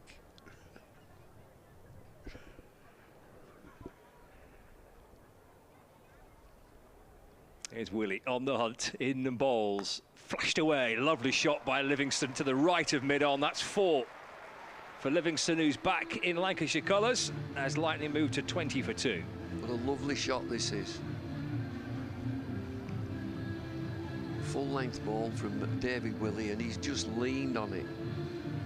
Must have a lovely bat, and a flick of that bottom hand comes in, plays the shot through mid-on. Halfway through the third over, 20 for 2. David Willey for the Steelbacks balls. Livingston defends a delivery that appears just to get a little big on him. Gets a little quick to Livingston, and he takes his bottom hand off the bat as he steers it safely down in towards the offside, then comes creeping down the pitch for a further look. Who's that fielder at backward point? I can't see his number. He's just going back to the boundary now. He's been moved from... Could be Bretsky. I think it is Bretsky, yeah. He's got a very natty moustache and a mullet. 2 balls to go of the third. There's Willie to Livingston. Oh, and again. Livingston defends with his bottom hand off the bat and smiles back to Willie, and then looks staringly back down the pitch. Well, he's not done anything. He's took his hand off there and jumped up in the air as if it's exploded.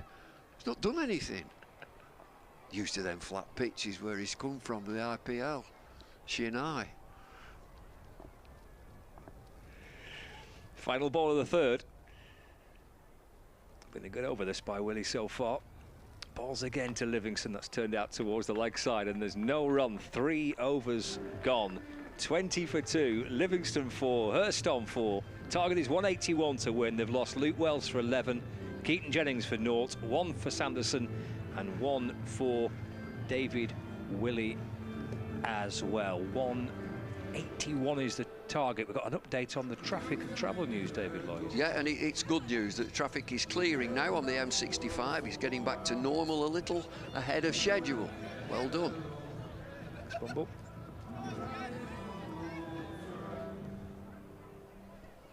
Sanderson again. He'll bowl his second on the spin from the Anderson end. Got Hurst on strike. In balls. Oh, he's playing and missing. And again, the ball just managed to slither its way past the edge of the bat and through to the keeper. No run. Super start by Sanderson. It is. It's a lovely delivery with a bit of shape away from the right-hander. He's got a slip in position again. Hurst is 4 from 5. Exactly the same as Livingston. 20 for 2 in the fourth. Vasconcelos had slipped for the Steelbacks. Says Sanderson to Hurst. Drives off the inner half of the bat. Proctor's at mid-on to field. No run. 1 for 5. Outstanding start by Ben Sanderson. 2 sent down by Willie from the James Anderson end as well. Tricky for Lancashire Lightning in this power play so far, having lost a couple of early wickets. Hurst on 4. Here's Sanderson. Over the wicket and bowls to Hurst. Clobbers it back over the bowler's head. And all the way over the rope for 6 for Hurst. He's into double figures. Lightning to 26 for 2 in the fourth. Do you know, as soon as he hit that, I thought he'd clothed it straight up in the air. It sailed for 6. Down the ground to the old pavilion. Beautiful timing. Music booms away, all the little cards, all the 4s and the 6s, family day, balloons as well.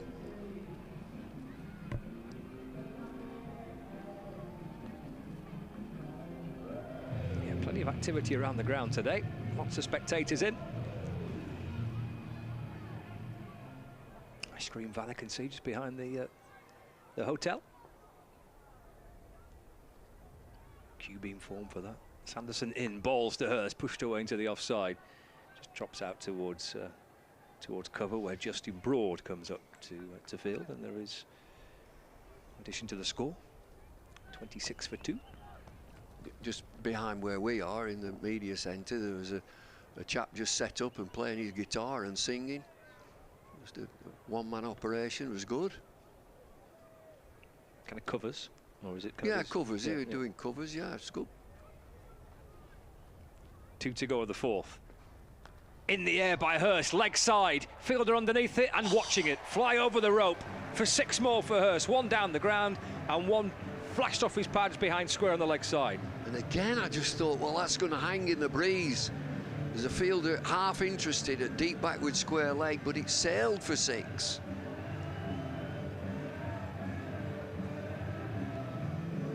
Leg side, it's exactly where he wants it. It's full of length on the leg side, just flick it. Giraffe's playing the same shot there. 1 delivery to go of the 4th. 12 off the over with those 2 sixes. Sanderson to Hurst, who plays calmly on the front foot, full face of the bat, and defends it back to the bowler. No run, end of the 4th over. Lancashire Lightning 32 for 2. Hurst 16, Livingston on 4. Target is 181 to win. We're live on BBC Radio Lancashire on Lancs TV for this T20 Blast fixture, live from Emirates Old Trafford. First against second in the North Group. And loads of young uns in the crowd. It's terrific to see. They're having a good time. They're all wrapped up. It's a chilly sort of day here. Lightning are going along at 8 and over. I wonder if they do Smith's covers. With the lad with the guitar doing Smith's covers, the Smiths. That'll be popular around there. Oh, heaven knows I'm miserable now.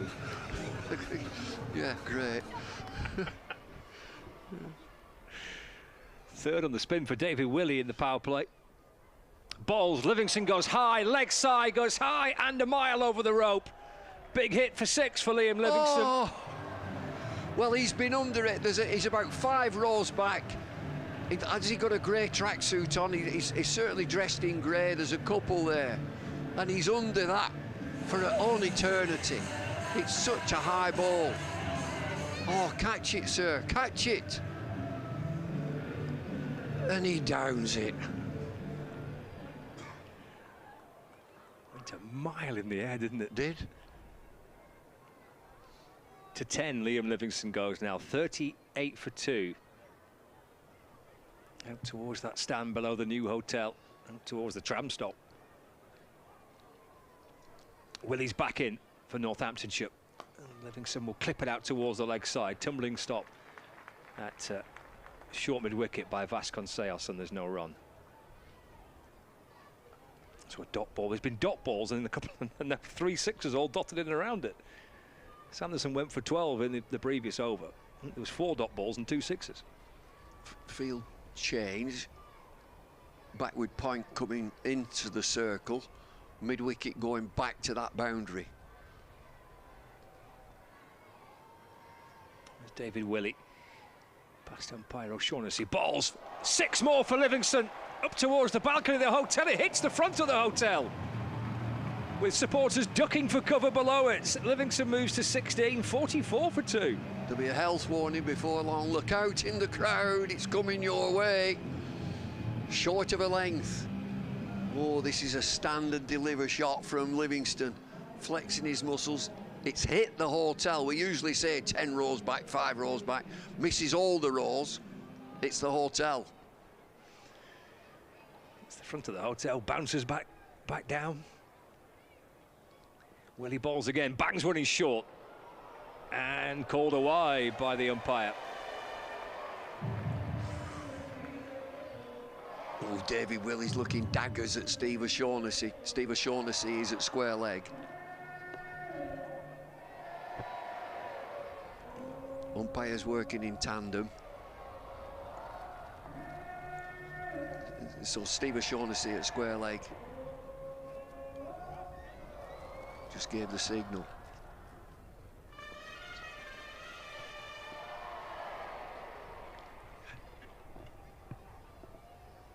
Willie in, balls to Liam Livingston. It's full just outside off stump and driven up towards mid-off. And there's 1 run for Livingston. Moves on to 17, 40 7 for 2. I've got it wrong. Steve O'Shaughnessy is here at this end.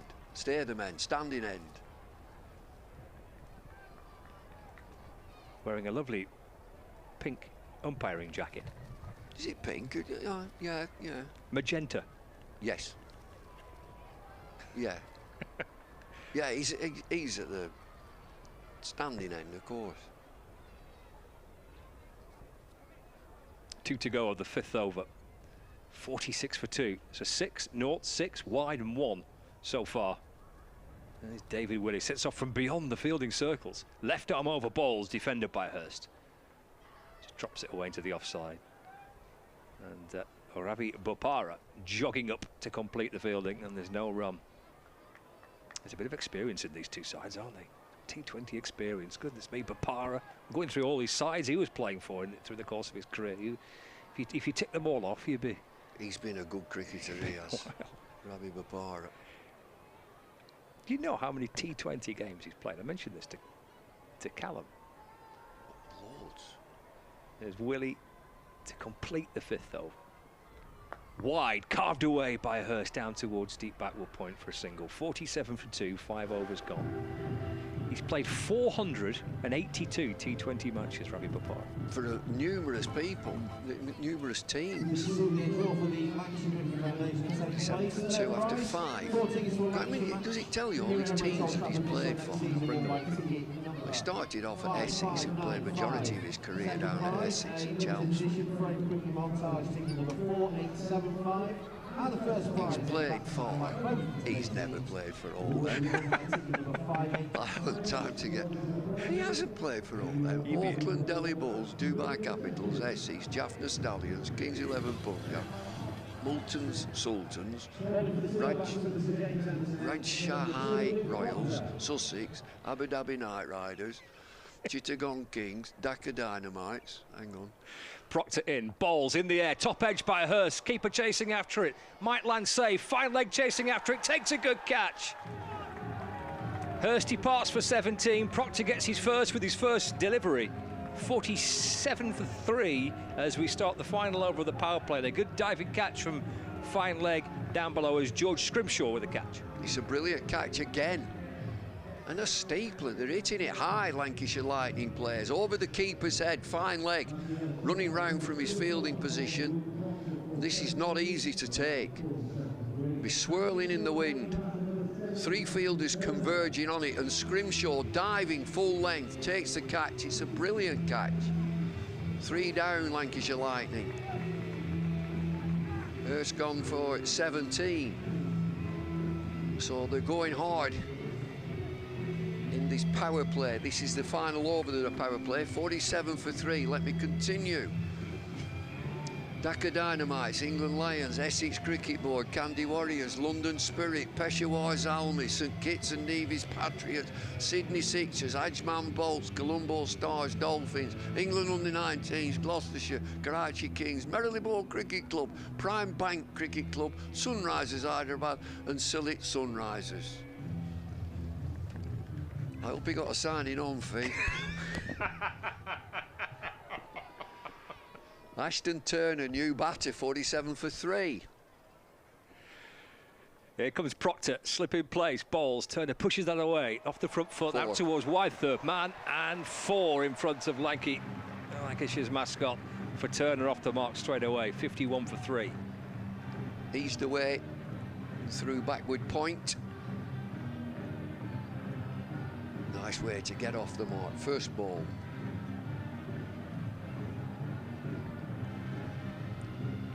Little shuffle down the pitch towards Proctor, and then nicely flashed away through backward point towards Lanky. 51 for 3. Proctor back in, balls again. Turner hits it back towards him, and fielded by Proctor low to his right off his own bowling, and there's no run. Australian Turner from Perth, Western Australia.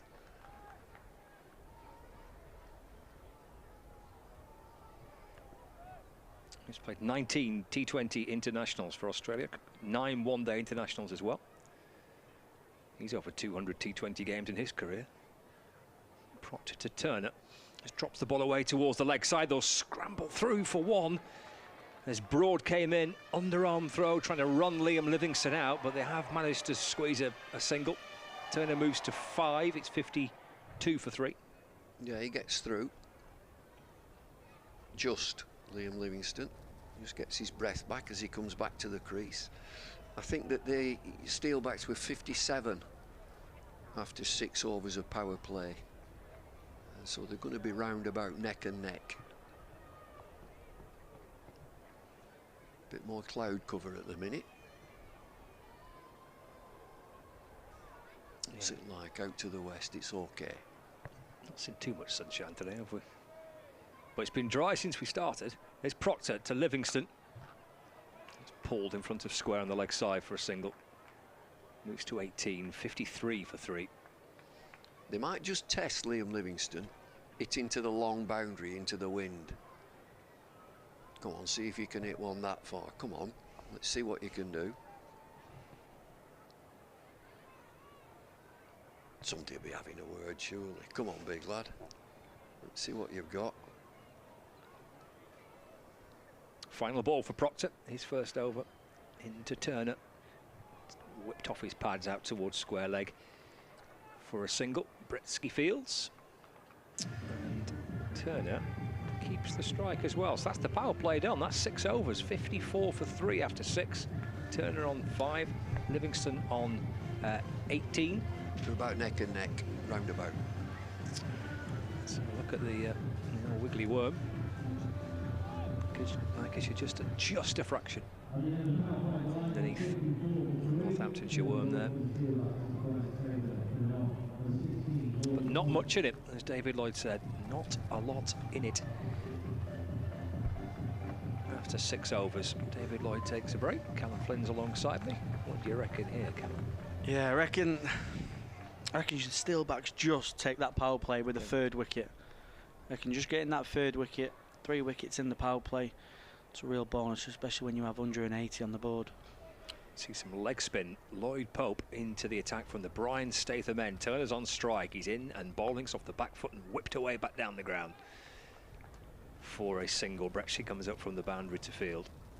So leg spin in the Northamptonshire innings. Wells and Livingstone bowling leg spin. Bowled 8 overs between them. Green bowled 4 as well. So a lot of spin sent down by Lancashire. Here's Pope to Livingstone off the front foot, pushes that away into the offside, no run. Proctor's there to field at backward point, so 55 for 3 in the 7th. Liam Livingstone on 18. Hit 2 6s so far, Livingstone. 1-4 in this knot. He's looking to slog sweep out towards the leg side. He could be caught, he is! Sends it right down the throat of deep mid-wicket, and safe. Zabe celebrating out there on the boundary with Vasconcelos as well. And Livingstone departs and Lloyd Pope gets his first wicket. Lancashire lose their 4th. Oh, I think he actually went to Vasconcelos. Yeah, he takes the catch and 4 down, 55 for 4. Livingstone departs.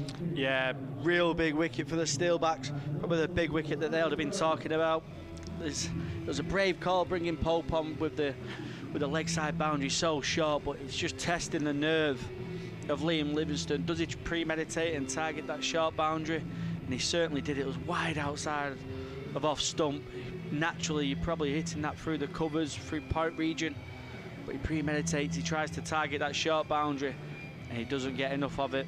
Hits it pretty flat to the Steelbacks fielder, and he takes a comfortable catch. And, well, you'd say if the game was in the balance, certainly falls into the Steelbacks' hands now. 55 for 4, Lancashire. 181 the target. Vasconcelos, yeah, right down the throat, isn't it, of the midfielder at deep mid-wicket, the fielder there for the Steelbacks. First wicket for Pope. Jones, a new batter, rocking onto the front foot. The ball just slides up out towards the leg side. There's no run. He's got the sunglasses on, Lloyd Pope. Not much sun at Old Trafford today, but he's in and bowling to Jones, flat and quick, and that's pushed into the offside. And there's no run. It's a terrific opening over this. If you can get through this without much, even if he concedes a boundary, it's still a very good first over sent down by Lloyd Pope. But another dot ball here or something similar. He's in and bowling, and that is pushed away. There is no run. That's outstanding from Pope. What an introduction straight from the power play. Pope gets the Livingston wicket, only goes for one run as well. No wonder his teammates are coming up to high-five him. Excellent work, 55 for 4. Yeah, brilliant from the Aussie. The leg spinner. You'd have seen Liam Livingstone, Chris Green, Luke Wells. You'd have seen them getting a little bit from this Emirates Old Trafford surface, so you'll be enjoying bowling on this, especially bowling to that short boundary. Such a big over, getting the massive wicket of Liam Livingstone, the IPL winner, back in the Lancashire colours for the first time this season. Yeah, big breakthrough. Fraser Dainter's managed to lob a tee-shot into the upper tier there. That's a good effort. Turner chops the ball away towards the offside as Safe Zabe comes into the attack. So spin from both ends for the Steelbacks. 55 for 4. Turner on 6. There's Zabe around the wicket, bowls. Flicked out towards the leg side by Turner for a single. Moves on to 7. It's 56 for 4 now. Yeah, good from the Steelbacks, and Proctor try sneaking over in the Zabe.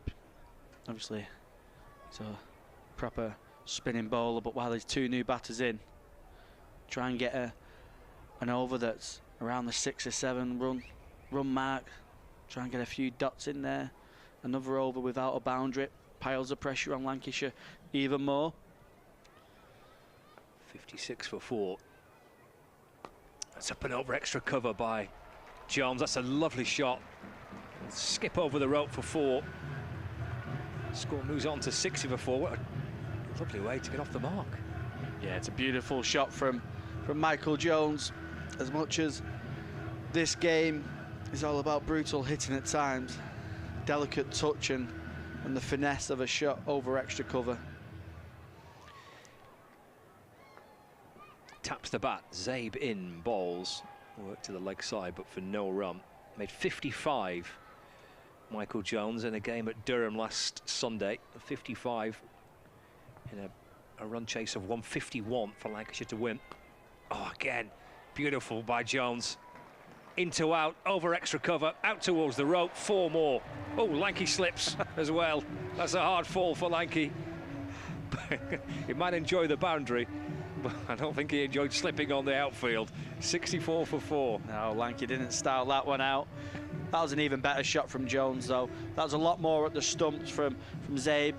Jones just ever so slightly moves to the leg side and just lets his hands do the work.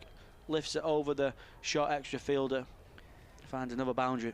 Yeah, moves to 8, 64 for 4. Plays that late off the back foot and just slices the ball away through the offside for a single. And he'll keep the strike, Jones. He moves on to 9, 65 for 4. It was a lovely knock at Durham by Jones. 55 to help Lancashire to that run chase. And he's trying to do something similar here. Very start of the innings, of course. Hit a lovely second shot for 4. He beat the dive of the fielder. There's Lanky. Oh, hang on. Steady on. Yellow card, ref. Yeah, it looks like this format came at the right time for Michael Jones. He had a couple of struggles in the red ball game, but he looks a natural white ball player. He's played a lot of white ball cricket for Scotland in World Cup qualifiers and stuff like that. And he bats high up for Scotland. So he'll suit this role for Lancashire. He's on 9. Here's Lloyd Pope. Second over on the spin for the Steelbacks leg spinner. Single hit, just nudged away to mid-wicket. Jones moves on to 10, 66 for 4. We're in the 9th over. Lancashire Lightning set 181 to win. They've lost Wells and Jennings and Livingston and Hurst. So 4 down. Lloyd in, bowls it short and it's pulled out towards the leg side, but Vasconcelos on the deep mid-wicket boundary fields. Turner moves to 8.67 for 4. Already today, Lancashire Thunder winners in the Vitality Blast. Thunder beating the Bears by 5 runs at Edgbaston. Back to winning ways, the Thunder. In the air from Jones, down on one knee, loads of height on it. Who's underneath it? Oh, I think he overshot it. Bretsky coming up from the boundary. In the end, the ball went over his shoulder and lands safe. That looks a little bit Village every time, doesn't it? It looked to be a simple catch. I don't know if the wind takes him or the wind takes the ball, but he certainly misjudges it, and Michael Jones gets a lifeline, and Lancashire needed that. 69 for 4. There's Pope. Balls pushed away by Jones, and he looks towards Turner and to decide whether there's a single there, but Proctor's quickly on it. No run. It went an absolute mile up it, didn't it?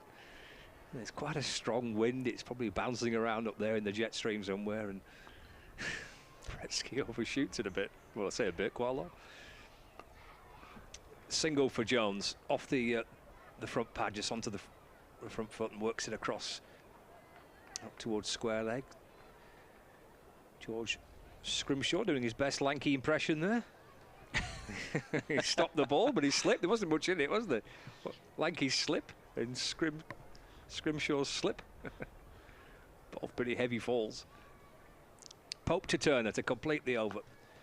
Driven on the bounds to Bopara. That is the end of the 9th then. 70 for 4. Was a chance here. Went high, went a long way in.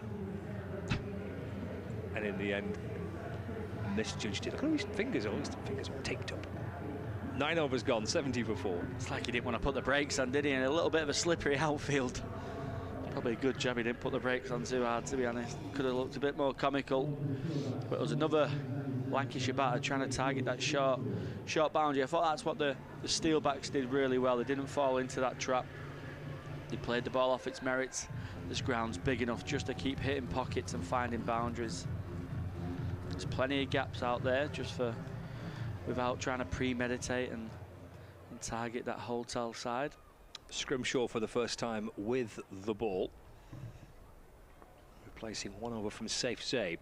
Here comes Scrimshaw into to Jones off the back foot. Punches it to cover Bopara fields, and there's no run. Did you hear Bumble going through all of Bopara's clubs? Yeah. Needed a bit of oxygen at one stage, I think. How many clubs that he had. You talk about an over to get through. He did, didn't it? Yeah. I couldn't tell you where most of them were. 70 for 4. Jones waits. That's worked away towards the onside. Little uppishly by Jones, just clipped out towards mid-wicket. Bretsky comes up to field. Single for Jones, he moves to 14, 71 for 4. A lot of professional athletes, they like to frame a shirt, don't they? I think you'd have to buy like a 3-bedroom house to frame all them shirts and get them hung up. Shirts that clubs that he's represented. You'd have a few. He would, yeah. Take up most of the house, most of the loft space, most of the garage. Scrimshaw to Turner. Tickled away down towards Fine Lake. And there's 1 run. Turner moves to 9, 72 for 4. We're halfway through the 10th over. Jones is back on strike. Scrimshaw will just offer a bit of extra pace for the Steelbacks, which Jones and Turner will probably welcome at this moment, instead of Lloyd Pope, who's bowling really well, the leg spinner at the other end. Jones waits, from scores in, just spins him round a little bit. That comes off a thickish leading edge along the ground through point. Proctor fields. 73 for 4. The West Indies, by the way, in the T20 International finished their 20 overs on 196 for 6. 2 wickets for Luke Wood. 2 for 25 for Wood. If he was here, someone would have been off to Dubai, because it was the first ball of the game. Was it? He got his wicket. Yep. Oh. LBW, first ball. Started well, Luke Wood for England. Scrimshaw to Turner. Short, pulled, in the air. Could be gone here. Bretsky's underneath it. Oh, he's fumbled it again. He's dropped it, Bretsky, out on that deep mid-wicket boundary. He's not enjoying his last 10 minutes or so here at Emirates Old Trafford. No, when occasions like the one in the previous over happen, you'll often find in cricket the ball follows you. It's got a funny way to just keep following you in the outfield. It's another dolly. He might have too much tape on them fingers. Oh, he's getting some stick from Lanky, I think, as well. Scrimshaw in, balls to Turner, punched away through extra cover. Chase on for Vasconcelos. He's quick and he'll get across the ground to stop it reaching the boundary rope. Turner comes back for a second. End of the over. 10 gone to the halfway stage. 77 for 4 after 10 here at Emirates Old Trafford. We can see a few brollies up, can't we? So it might just be a little bit of light rain around, but I don't think anything that's too sinister to take us off. Hopefully just a little bit of light rain which will blow through. Yeah, just a bit of rain around the ground here. So a few brollies, a few people huddling under the brollies. Family day, and it's not the bright sunshine that we're hoping for when we had 2 months of the season, April and May, for Championship cricket. Barely saw a drop of rain. Temperature never dropped below 20. The T20 starts, and where's the weather gone? 77 for 4. Here's Pope in and balls off the back foot and worked through mid-off by Jones for a single. 78 for 4 now. The crowd giving Bretsky a little bit, ushering him into field that one. He gives him a little bit of a wave. I think a few people would have lost their houses on that catch, I think. 78 for 4. Pope to Turner this time. Turner sweeping out towards the leg side. What a lovely shot. 1 bounce and 4. In between the 2 furlers on that leg side boundary, but handsome looking sweep shot. 82 for 4. Yeah, Lloyd Pope's done nothing wrong. Wide outside off stump, trying to hitting him to the big boundary, but Ashton Turner's played a lovely sweep shot, dragged it away to a wide mid-on, which finds a 4. Pope flat and quick. Turner off the back foot, can't find a gap on the offside. Sanderson's at back will point to field, and there's no run. They've got the boundary riders leg side, deep square leg, deep mid wicket, long on, long off, and deep point. Down comes Turner again, 6 this time. Caught that and then some, did Ashton Turner. Big hit for 6 out towards deep mid wicket. Yeah, I'll be frustrated with that one. Lord Pope, a lot straighter this time. Right in the arc of Ashton Turner. It's a lovely slog sweep. He gets that more convincingly. He takes out all the boundary fielders. And it's only the spectators in the crowd with the brollies up that have to worry about that one. It's a good over here for Lancashire. Maybe the Lancashire batters have looked at Duckworth-Lewis. It's 95 at the end of this over. Although it's not raining too heavily, but the ground staff are getting the covers ready. Oh dear, are they? It's Pope in and balls, reverse sweep, attempted, as he's just caught that. He's been caught behind. Just a little bit of bat on that, on the reverse. He did catch it. Keeper takes the catch, Pope with the breakthrough. Lancashire lose their 5th, 88 for 5 in the 11th. Yeah, that's a big breakthrough, especially just as rain might appear. And you might well go off. I don't think they will. The rain's not too heavy, but to lose that 5th wicket, it puts you way behind on Duckworth-Lewis, but it puts you way behind in the game as well. Someone really has to fire for Lancashire now in this lower order. It's a massive wicket, just as Ashton Turner was just putting his foot down, going through the gears. He tries a reverse sweep. Maybe he should have just stuck with a regular slog sweep, which brought him 2 boundaries previously. But it looked like he did have that Duckworth-Lewis score in mind. Yeah, and it does change it a lot, doesn't it? The DLS par score, where you lose a wicket and that will shoot right up.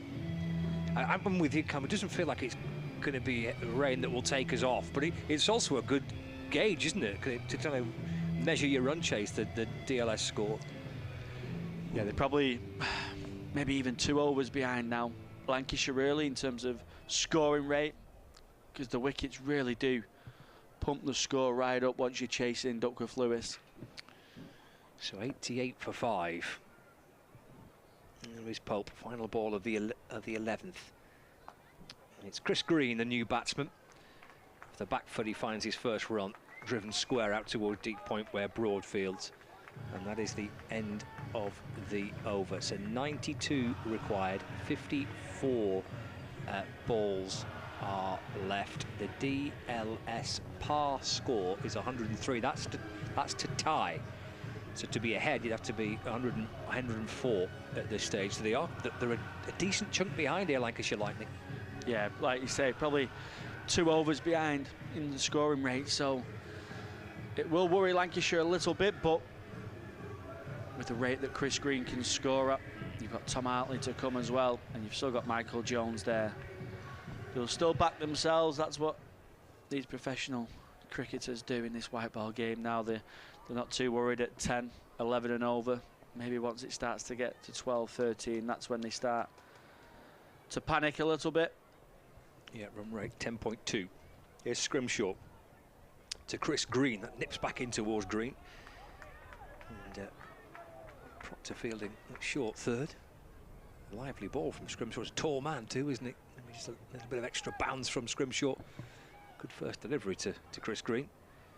Yeah, Scrimshaw will have the hard shift now of just banging it in middle of the surface, getting the batters playing square, trying not to concede any boundaries. Mid on and mid off up, final leg and third man back, so it kind of gives you an indication of the length that he'll try and look to hit.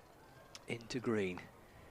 Play back to Scrimshaw, dot ball, back-to-back dot balls. Super start for the Steelbacks as we get into this 12th over. Pressure starts to creep slowly back in towards Lancashire. 92 to win, 52 balls left, 5 wickets in hand. Green on 1. Dot balls and ones. They feel like wickets now to the Steelbacks. Dot balls and ones, that's what they'll be shouting out there. Scrimshaw over the wicket to Green. Short takes it on. And through to the keeper. Everyone looking out towards the square leg umpire. The keeper was looking to the square leg umpire. Chris Green was looking to the square leg umpire. 1 for the over is what Steve O'Shaughnessy says. Good short ball by Scrimshaw. Yeah, they might go seam at both ends, the Steelbacks, especially against Chris Green. He likes to free his arms. He tries to dominate against spin. Maybe seam going in back of a length will be the perfect plan for the Steelbacks. 3 dot balls. Green flashes, thick edge down to third man. And just the single. Fielded down below us by Safe Sabe. Tricky this as well for the Steelbacks in terms of the kind of slippery, greasy nature to the ball and to the outfield with that little bit of rain around. Yeah, and it just plugs a little bit because the outfield is a little bit soft, so you're running in or running sideways at pace, and then once that ball takes that first bounce in the outfield, it does take a lot off. It's not the quickest today, the outfield here at Emirates Old Trafford. Just 1 off the over so far. Michael Jones waits, Scrimshaw in, bowls, and through to the keeper. Super stuff from Scrimshaw. I wonder his teammates are all applauding. A little nibble at that, there's Jones, and then past the edge and through to the keeper. So 1 left of the 12th over, just the single coming off it so far. 90 for 5, Lancashire Lightning. Jones 16 from 16. Twirls the bat. Green's at the non-striker's end.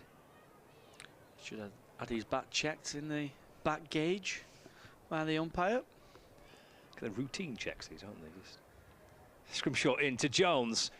That's in the air, it'll land safe. It loops right over the top of the square leg umpire.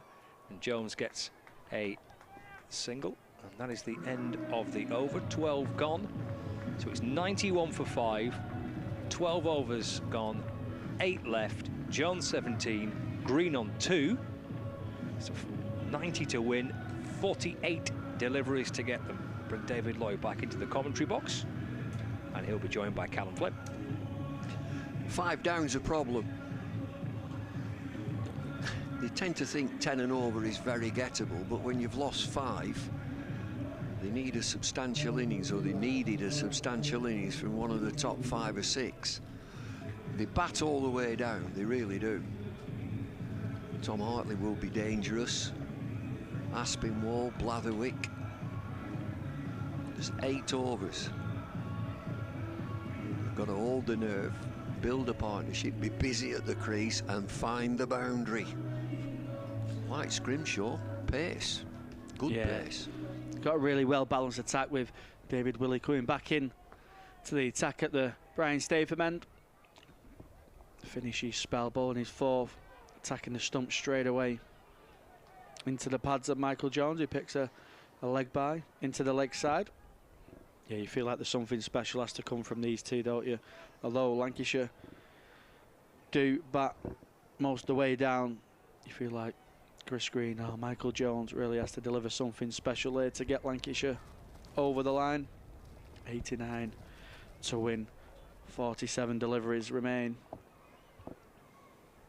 5 wickets for the Steelbacks. That's the key factor in this game at the moment, as Willie's in and Chris Green punches that nicely through the offside. They get 2. They've put 2 chances down, haven't they? It's the same player. Put both of them down. 2 pretty regular chances as well. A real dolly out into the deep square, and then he just overrun one at long off.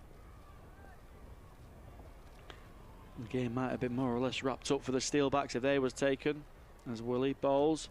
And Chris Green picks that up and picks it up handsomely into the crowd in the new hotel.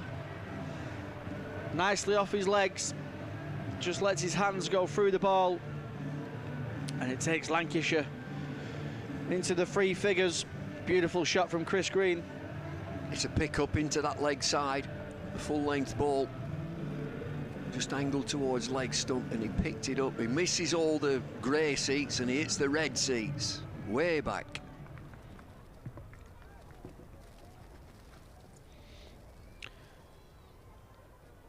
In comes David Willey again. Full again. Green plays it nicely through the offside. Does it hold up? No, it doesn't. He gets another boundary, back to back. 6 and a 4 for Chris Green. David Willey going full and wide, but another boundary for Lancashire. 104 for 5. And Willie's trying to protect that short leg side, and he bowls it full and wide, but it's a super shot through extra cover. He uses all his reach. Yeah, Chris Green, clever enough, understanding the game, knowing not to drag it to the leg side. Hit with the line of the ball. There's David Willey in again, going full, searching for them Yorkers, trying to get a little bit of tail in. Chris Green gets a single down to the long gone boundary. He's gone for a few, David Willey. He's coming to the end of his allocation, his 4th over. He's gone for 43. 1 for 43. This is his final delivery.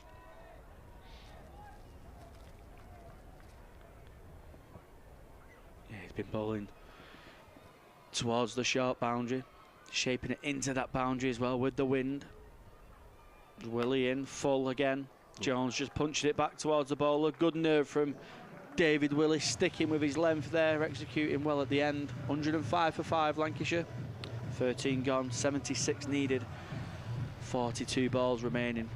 Green on 15, Jones on 17. And loads of experience with Ravi Bopara in David Willey's ear, just having a chat about something. Running repairs to a cricket bat. Steve O'Shaughnessy. They carry all sorts, the umpires, and you mentioned that bat gauge. Randomly, every now and again, they make sure that the bats are not too big. The umpire has a bat gauge in his pocket. Steve O'Shaughnessy there with a pair of scissors. Just snapped a little bit off the bottom taping of the bat. Am I right in thinking it's only 1 person per team gets the bat gauge? Oh, I've no idea. Measured, I think. Scrimshaw to continue. And he continues on that back of a length. Green chips it up. And it's another wicket for Northants. Perfect glide and length from Scrimshaw, banging it in halfway down to Chris Green, who likes to free up his hands. And it's a perfect plan to the Australian. Scrimshaw takes his first wicket, 1 for 9 off his 2.1 so far. And it's 105 for 6 for Lancashire.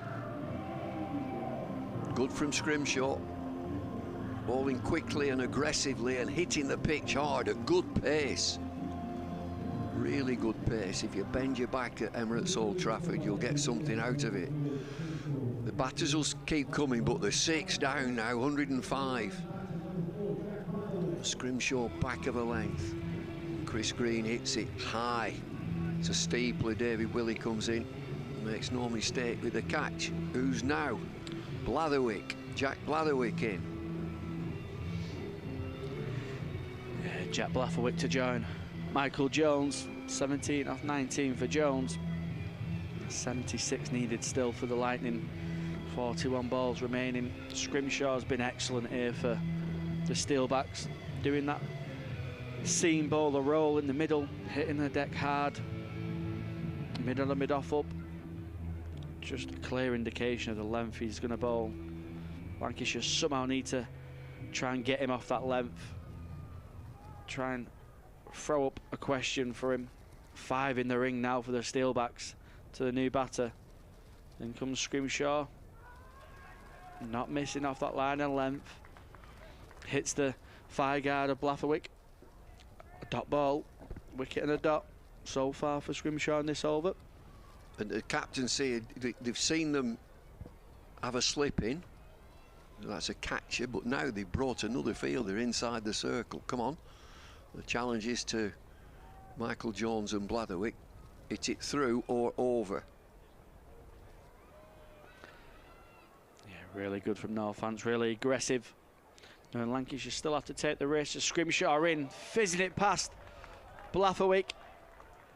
Just drops his hands, jumps up, both feet in the air, dropping his hands, allowing that one through to McManus with the gloves. Sharp delivery from George Scrimshaw. Tall, thin. He absolutely charges in, doesn't he? And follows through. He follows through straight at the batter. Yeah, he's a tall, big, tall, fast bowler. Again, that's the same one. It's a lead. It's an outside edge, sorry, Jack Blatherwick. It nearly goes all the way for 4. One bounce down to Zabe. Gets a single. He ain't going to pitch any up, George Scrimshaw. He's just hitting the pitch, banging the ball in, trying to get into the body of the right-handed batters. And if you want to hit to the leg side, go ahead, into the wind and a long way. I'm surprised not seeing Lancashire trying to get deep or trying to make some room for themselves as he's into Jones, and Jones expecting that one, pulls it nicely through straight mid-wicket, and it's good fielding. He saves 2, picks up a couple, does Jones. 108 for 6, Lancashire. 1 ball to go in the 14th over. It's a good over. A wicket with the first delivery, 2 dot balls, a single and a 2.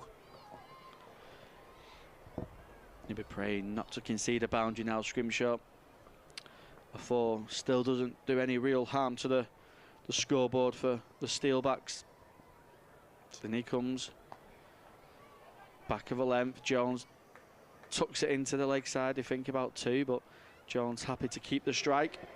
And it's an excellent 3rd over from Scrimshaw. 4 off it with the wicket of Chris Green, someone who's played some lovely cameos for Lancashire Lightning last season and this season as well so far. It's been a real big threat for the Steelbacks, so there's a big wicket, that's 6th wicket.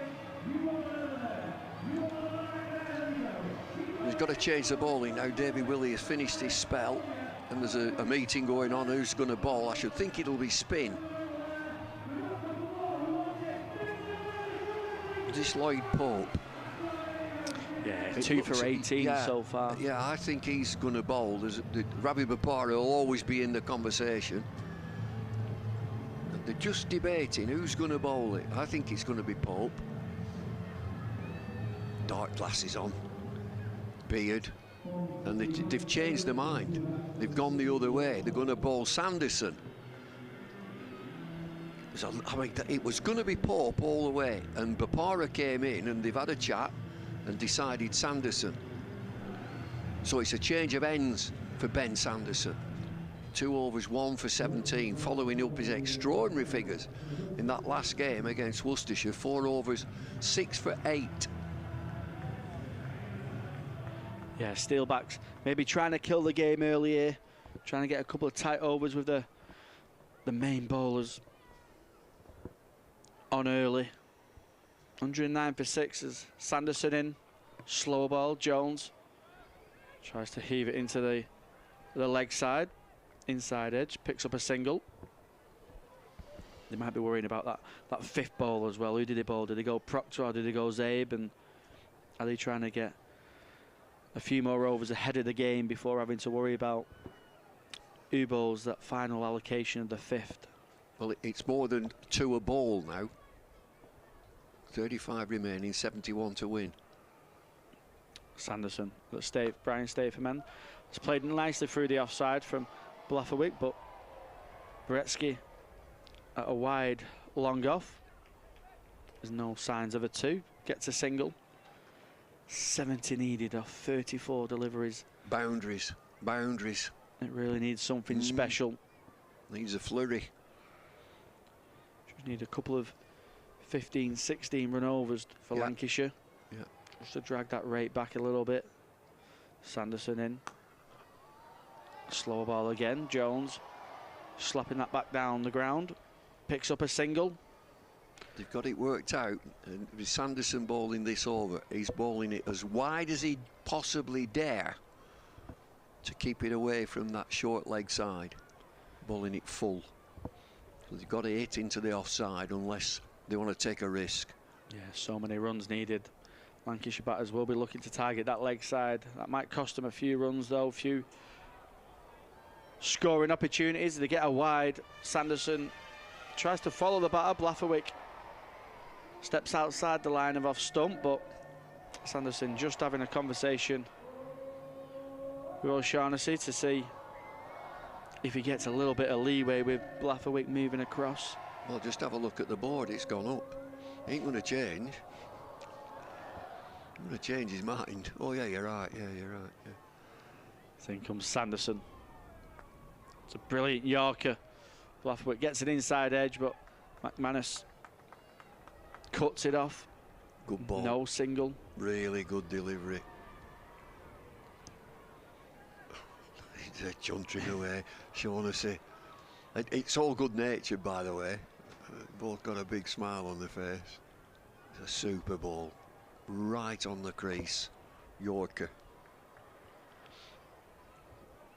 A little bit round arm as well, trying to maybe get a bit of tail into the batter. As that's hit nicely, and it clears him. It's 6.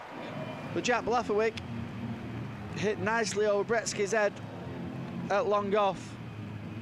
It's a much needed boundary for Lancashire, but they could still do with another boundary even off this last ball just to get up to the rate off this over. It's 10 off it so far off these 5. 119 for 6 Lancashire. Sanderson in. Goes for that Yorker again. Executes it well. Blatherwick mistimes it to long off. Gets a single. 120 for 6 Lancashire after 15. 61 needed off 30 balls now. You can tell you're a current player, Callum. You're coming out with that dreaded word, execute. I've heard it. I've heard. What are you on about in interview? He or she executed their skills. You mean they played well?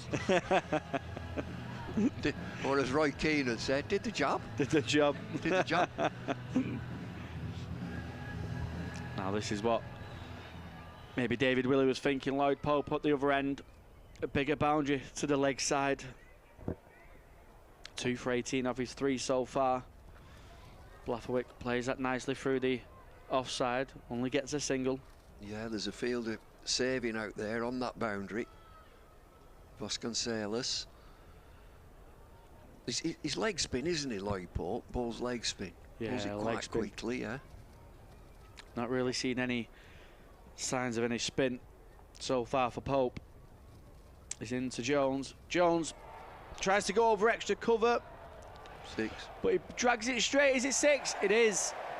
He doesn't quite get it over extra. He drags it straight-ish to a long off, but he gets enough on it. And it's a welcome 6 for Jones and Lancashire. He's going to look to target this over. Jones, he's played some nice shots off the spin so far in this innings. 54 needed off 28 deliveries. Lloyd in a little bit slower, straighter this time. Jones just tucks that away into the leg side for a single.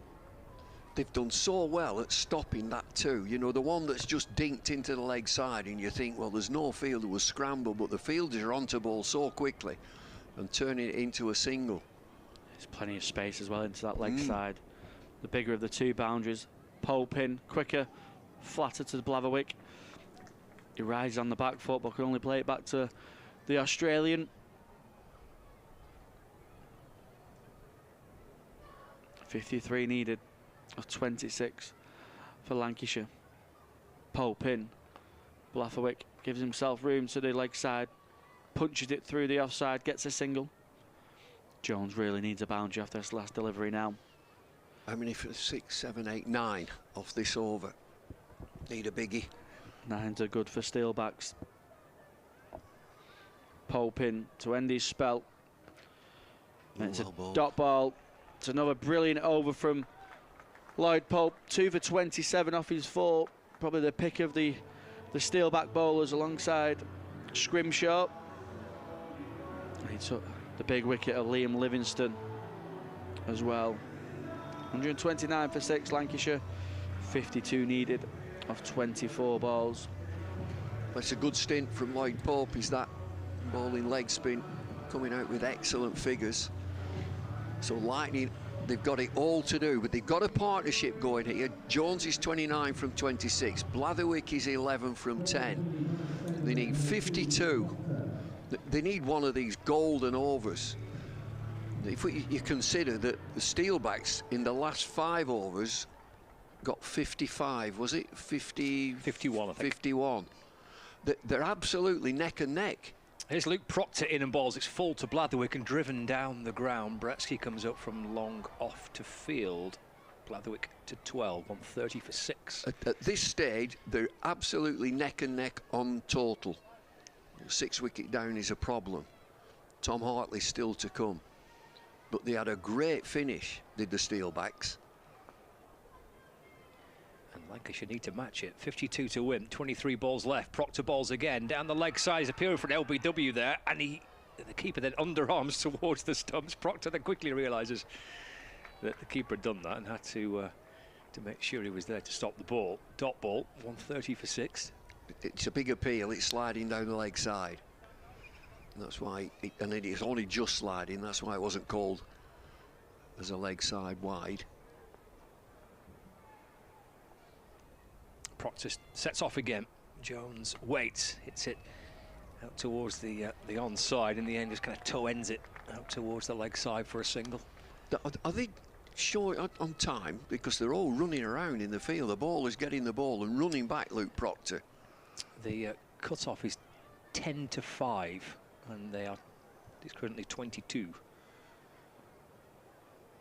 Halfway through the 17th over. Well, they're tied. Proctor to Blatherwick. He ramps it from a slightly awkward-looking position. Quite where he was aiming, but he gets a single. Trying to find ways to find boundaries. Blatherwick to 13, 132 for 6. Well, Jack Blatherwick, there's a lot of effort gone into that shot to get a single when you don't know where it's going. He's not a clue where it's gone. He tries that ramp shot. 3 off the over so far. Lancashire Lightning need a boundary. And Jones is trying to find one out towards the leg side. Super work. Those two have been excellent for Northamptonshire today. Safe Zabe and Vasconcelos on that leg side boundary. And again, they work in tandem here. Denying the 4 that Jones was searching for. 133 for 6. It looked as if it was 4 all the way. It's a good interception on that short boundary. How many off the over? 2, 3, 4, 5. Last delivery. This is an excellent over for the Steelbacks. From Luke Proctor, 1 for 11. Proctor to finish it, in and balls.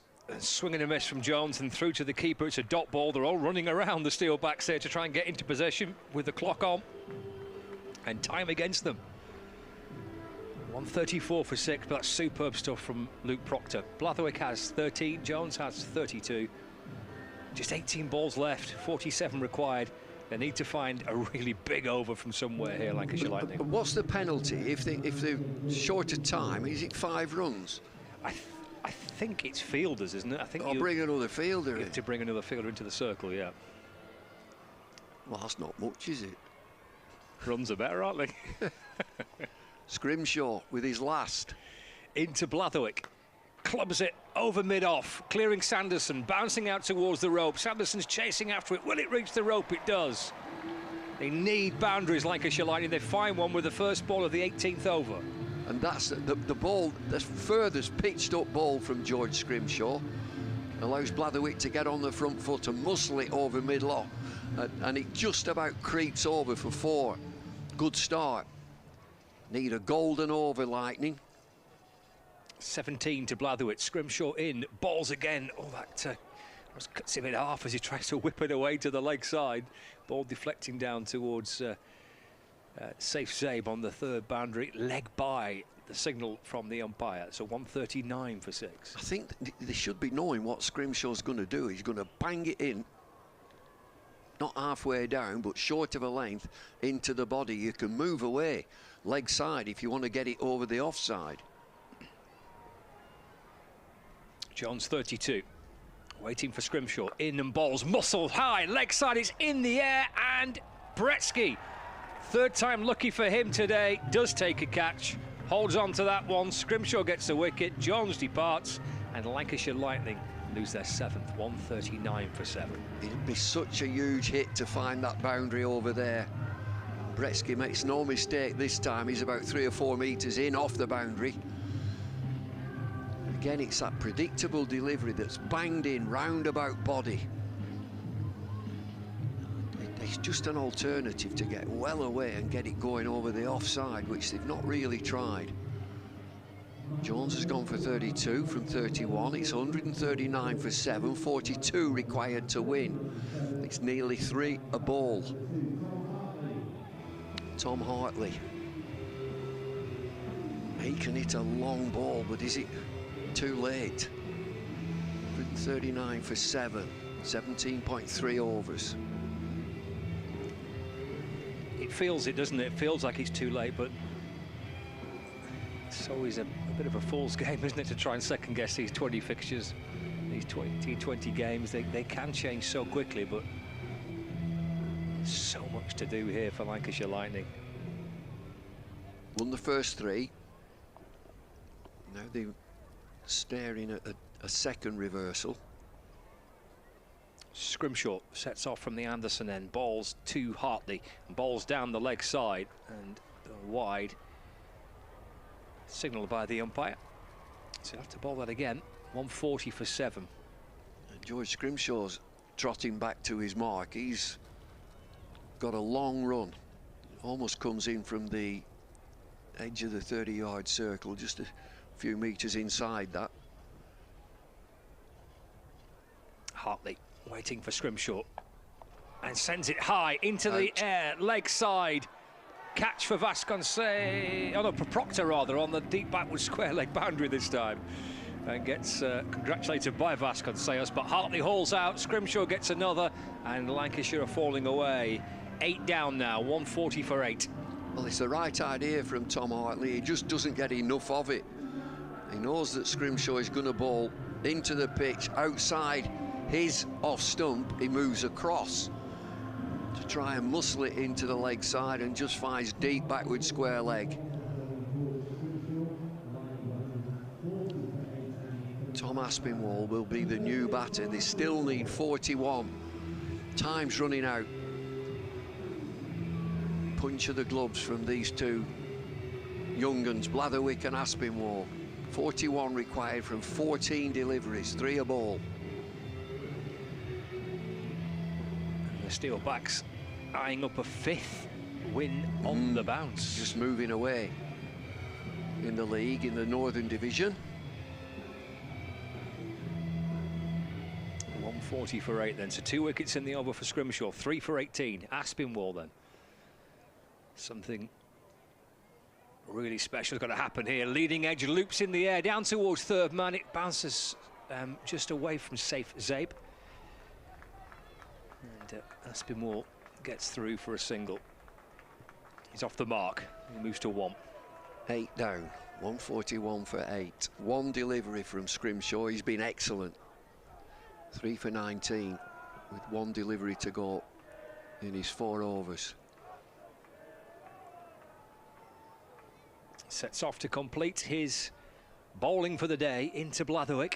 Blatherwick muscles it leg side, but it's in the air and Bretsky's underneath it and takes another one. Bretsky 4 for Scrimshaw, 9 down, and the Steelbacks, the league leaders, heading towards a 5th successive victory to start this year's competition. 141 on the board now for Lancashire Lightning, but they've lost their 9th wicket. Not just finding a boundary throughout the innings. They had a fabulous finish. Last 5 overs did the Steelbacks, and Lancashire Lightning had lost too many wickets and not been able to do that. Bretsky has been in the firing line. He takes another catch. And you can tell that he's disappointed that he's thrown 2 down, but he's caught a couple as well. Last man standing, here he comes. Getting a great ovation. 141 for 9. Sir James Anderson goes out to join Aspinwall, and it's a glove punch. Probably be leaving it to Aspinwall to try and get these very unlikely 40 runs from 2 overs. 9 down in 18 overs. And he picked up 3 wickets with the ball earlier on. James Anderson. At the non-striker's end here as Proctor sets off and bowls onto the pads of Aspinwall. A low full toss, which is flashed away out towards deep backward square leg. They'll come comfortably back for 2. Aspinwall moves on to 3, so 143 for 9. Jimmy Anderson at the non-striking end doing some stretches. Get your skates on, there'll be a fair amount of running to do. Proctor to Aspinwall. Again, leg side. He'll be swept up on that boundary by Vasconcelos. Single for Aspinwall. So 144 for 9. They've not been as powerful with the bat, Lancashire Lightning, as Steelbacks. The Steelbacks were peppering the boundary with 6s. They've just not been able to do that. Steelbacks would probably have bowled better. Proctor to Anderson. Tickles it away for his first run. Gets a great cheer too from the home supporters as he nudges that out to square leg for a single. 145 for 9. They don't expect Jimmy to win this as well, do they? They need 36. They need 4 off every ball.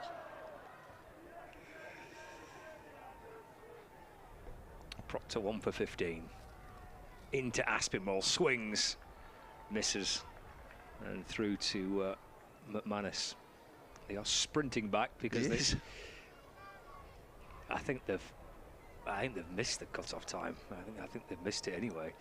Proctor into Aspinwall. Through it goes to the keeper, and there's no run. It's done now. I mean, it doesn't matter about really. Bring another fielder in. Nearly 6 a ball. Well, because they've missed the cut-off, I think that maybe now they have to bring somebody else back into the circle. They do. Yeah. They've got too many outside the circle because they've missed the cut-off. Don't seem much of a penalty, that. Final ball of the 19th over. Proctor in. That's taken off the hip by Aspinwall out towards deep backward square leg. And a single for safe Zabe. He's enjoying his afternoon. I don't blame him because the Steelbacks have had a very good day out here. And they are set to take 4 points from Manchester back to Wanties Road because we're down to the final 6 deliveries. 35 required for Lancashire Lightning.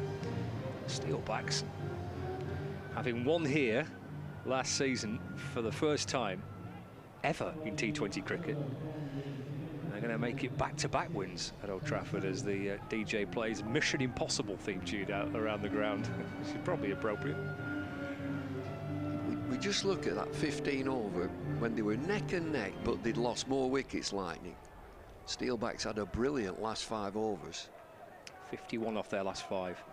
Here's Sanderson then to Aspinwall, swats it away into the leg side, and it's worth 1 run. Well, it's done and dusted now. Needs 7 a ball, something like that. Impressive, hasn't it? 7 a ball by Steelbacks. Very good. Look well organised. I think they've bowled excellently. Protected that leg side boundary, the shorter boundary. Protected it well.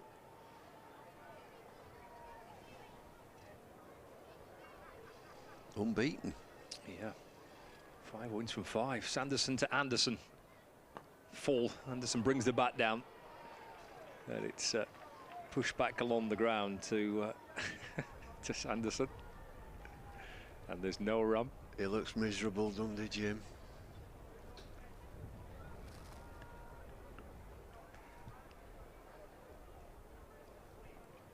Four balls left. 147 for 9. Bring the house down if you can find a boundary. Here comes Sanderson to Anderson. Short and wide and slow from Sanderson and through to the keeper, and there's no run. Come on, Jimmy, find a boundary. Make everyone go home happy. Won't be happy with the result, but they'll enjoy it if Jimmy can find a boundary. Picked up 3 wickets earlier today. He's got 7 in his first 3 games in T20 cricket, going at around 6 and over.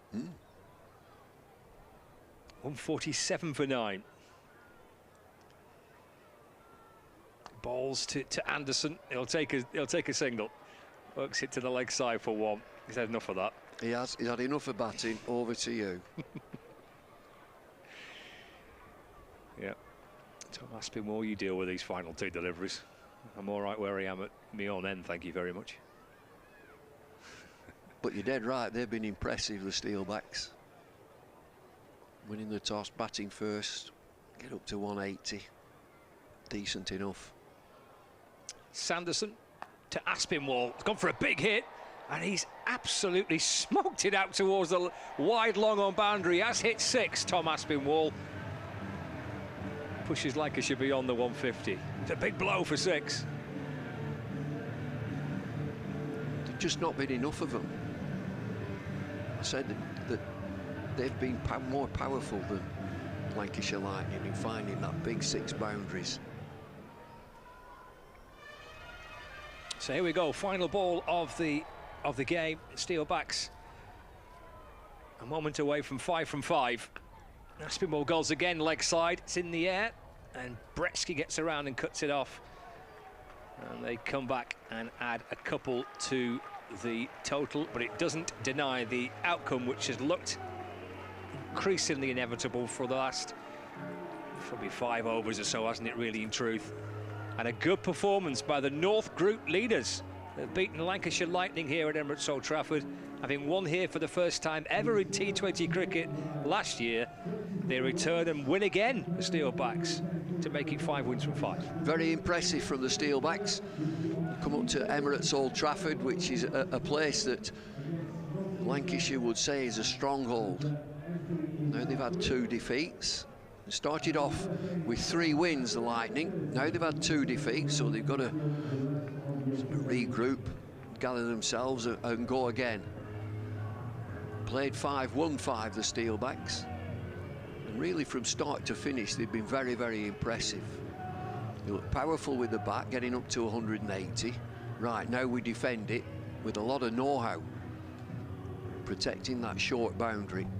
Scrimshaw, I thought, was excellent, hitting the pitch hard from that James Anderson end and bowling quite quickly, not allowing any of the batters to find the boundary, so he was very impressive. Lloyd Pope also with leg spin was impressive.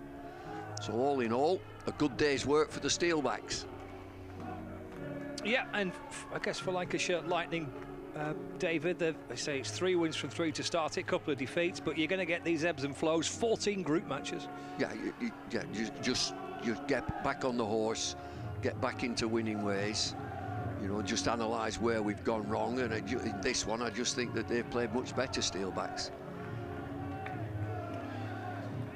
Just always a little bit behind, weren't they, Lancashire Lightning in that run chase. Any more traffic news before I go? I think the M65 bumble's all clear. As long as the M62 is where I'm going, it's always Russian roulette over there. There is the Lancashire Lightning's batting card. Top score of 32 by Michael Jones. Some contributions from elsewhere, some starts from elsewhere, but no one going on and finding a big knock to try and get Lancashire over the line to a victory. And a very impressive performance with the ball by Northamptonshire. A particular Scrimshaw, it was Sanderson that got the headlines last time out with 6 for 8. Scrimshaw 4 for 19 from 4 overs is a brilliant return. A couple of wickets for Pope, 1 each for Proctor, Sanderson and David Willey as well. So the Steelbacks here clinching a victory by 24 runs at Emirates Old Trafford. So yeah, back-to-back home defeats actually for Lancashire Lightning. They have a little break from playing here now. We're on our travels for a bit now in the Blast. We've got a couple of away games coming up in the not too distant future. That's how it's shaped up here though. A 24-run win for the Steelbacks. Lancashire in truth never really looking like, having lost wickets early on, they had to chase down that 181 to win the game. So congratulations to the group, North Group leaders. Northamptonshire Steelbacks winning this game by 24 runs. For our viewers on Lancs TV, we're going to head pitch side and hear from Calvin Flynn alongside Fraser Dayton. Thank you, Scott. Yeah, as you said, not quite the result we were hoping for this afternoon, but you've got to hand it to the Northamptonshire Steelbacks. They are 5 from 5 now and top the group, deservedly so. Callum, they just had that little bit extra today, didn't they? Yeah, the Steelbacks were really good, wasn't they? Every time Lancashire felt like there was threatening a bit of a partnership that they could get them back into the game, the Steelbacks just kept taking wickets, and I think that'll be the key message for Lancashire. I think there was around 5 or 6 lads into double figures, but only one of them breaking into 30s. So when you chase the total like 180, even though you never feel like you're out of the game in this modern era with how they hit the ball, you still need someone to make a considerable total. You still need someone to be 70, 80 not out maybe, and everyone else chipping with them teams around them. But sadly for Lancashire, that didn't happen today. Like you said, quite a few players got themselves a little bit of a start, but never really managed to put a springboard on from that. Maybe Liam Livingston, 1 or 2 others, Michael Jones did pretty well, but nobody really got a handle on the game from the batting perspective. Yeah, no, and that's like you're saying, chases. When you chase at 180, you need to be going at 9 and over from the offset. You need someone just to step up, just to say, you know what, I'm going to control the innings and the rest of you's bat around me, and they can go at a higher tempo. But you always need someone in a run chase just to get that, that big 50, big 60, big 70. And sadly for Lancashire, that just didn't happen today. Yeah, and as you say, credit to the Steelbacks, because it was a very, very disciplined bowling and fielding performance this afternoon, wasn't it, after they put on a good total? Yeah, they were superb all day. I think they probably left 20 runs out there when they was batting, they probably feel. It felt like a 200 wicket, but I think their attack, with the experience of Sanderson and Willey up top, and then the pace of Scrimshaw, and then the class of Lloyd Pope as well, and then obviously you've got Proctor and Seth Zabe as well, who backs them up. I think they've got a really balanced team in this T20 Vitality Blast, so I think they could go a long way this year.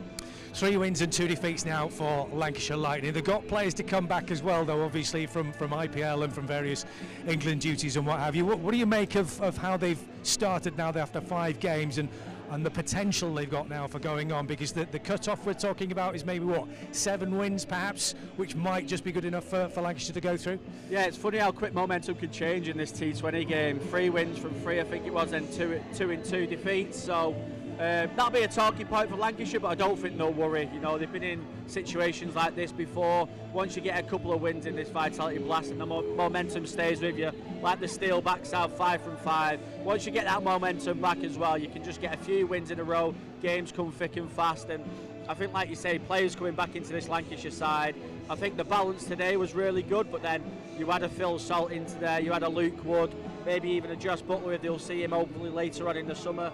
It makes Lancashire even stronger, so I don't think the panic buttons will be getting pressed just yet. Great stuff. Callum, thanks very much indeed for joining us. Great to have your company today. Great to have your company today as well. Thanks very much indeed for watching us wherever you are around the world. We hope you have enjoyed the coverage. Get on the socials and let us know how you enjoyed the game today, what your thoughts are and what you think will happen for Lancashire Lightning in the rest of this Vitality T20 Blast campaign. From myself, from Callum, from Bumble, from Scott, from all the production team here as well. Thank you very much indeed for watching. We'll see you again soon.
O is for the only one I see. V is very, very extra.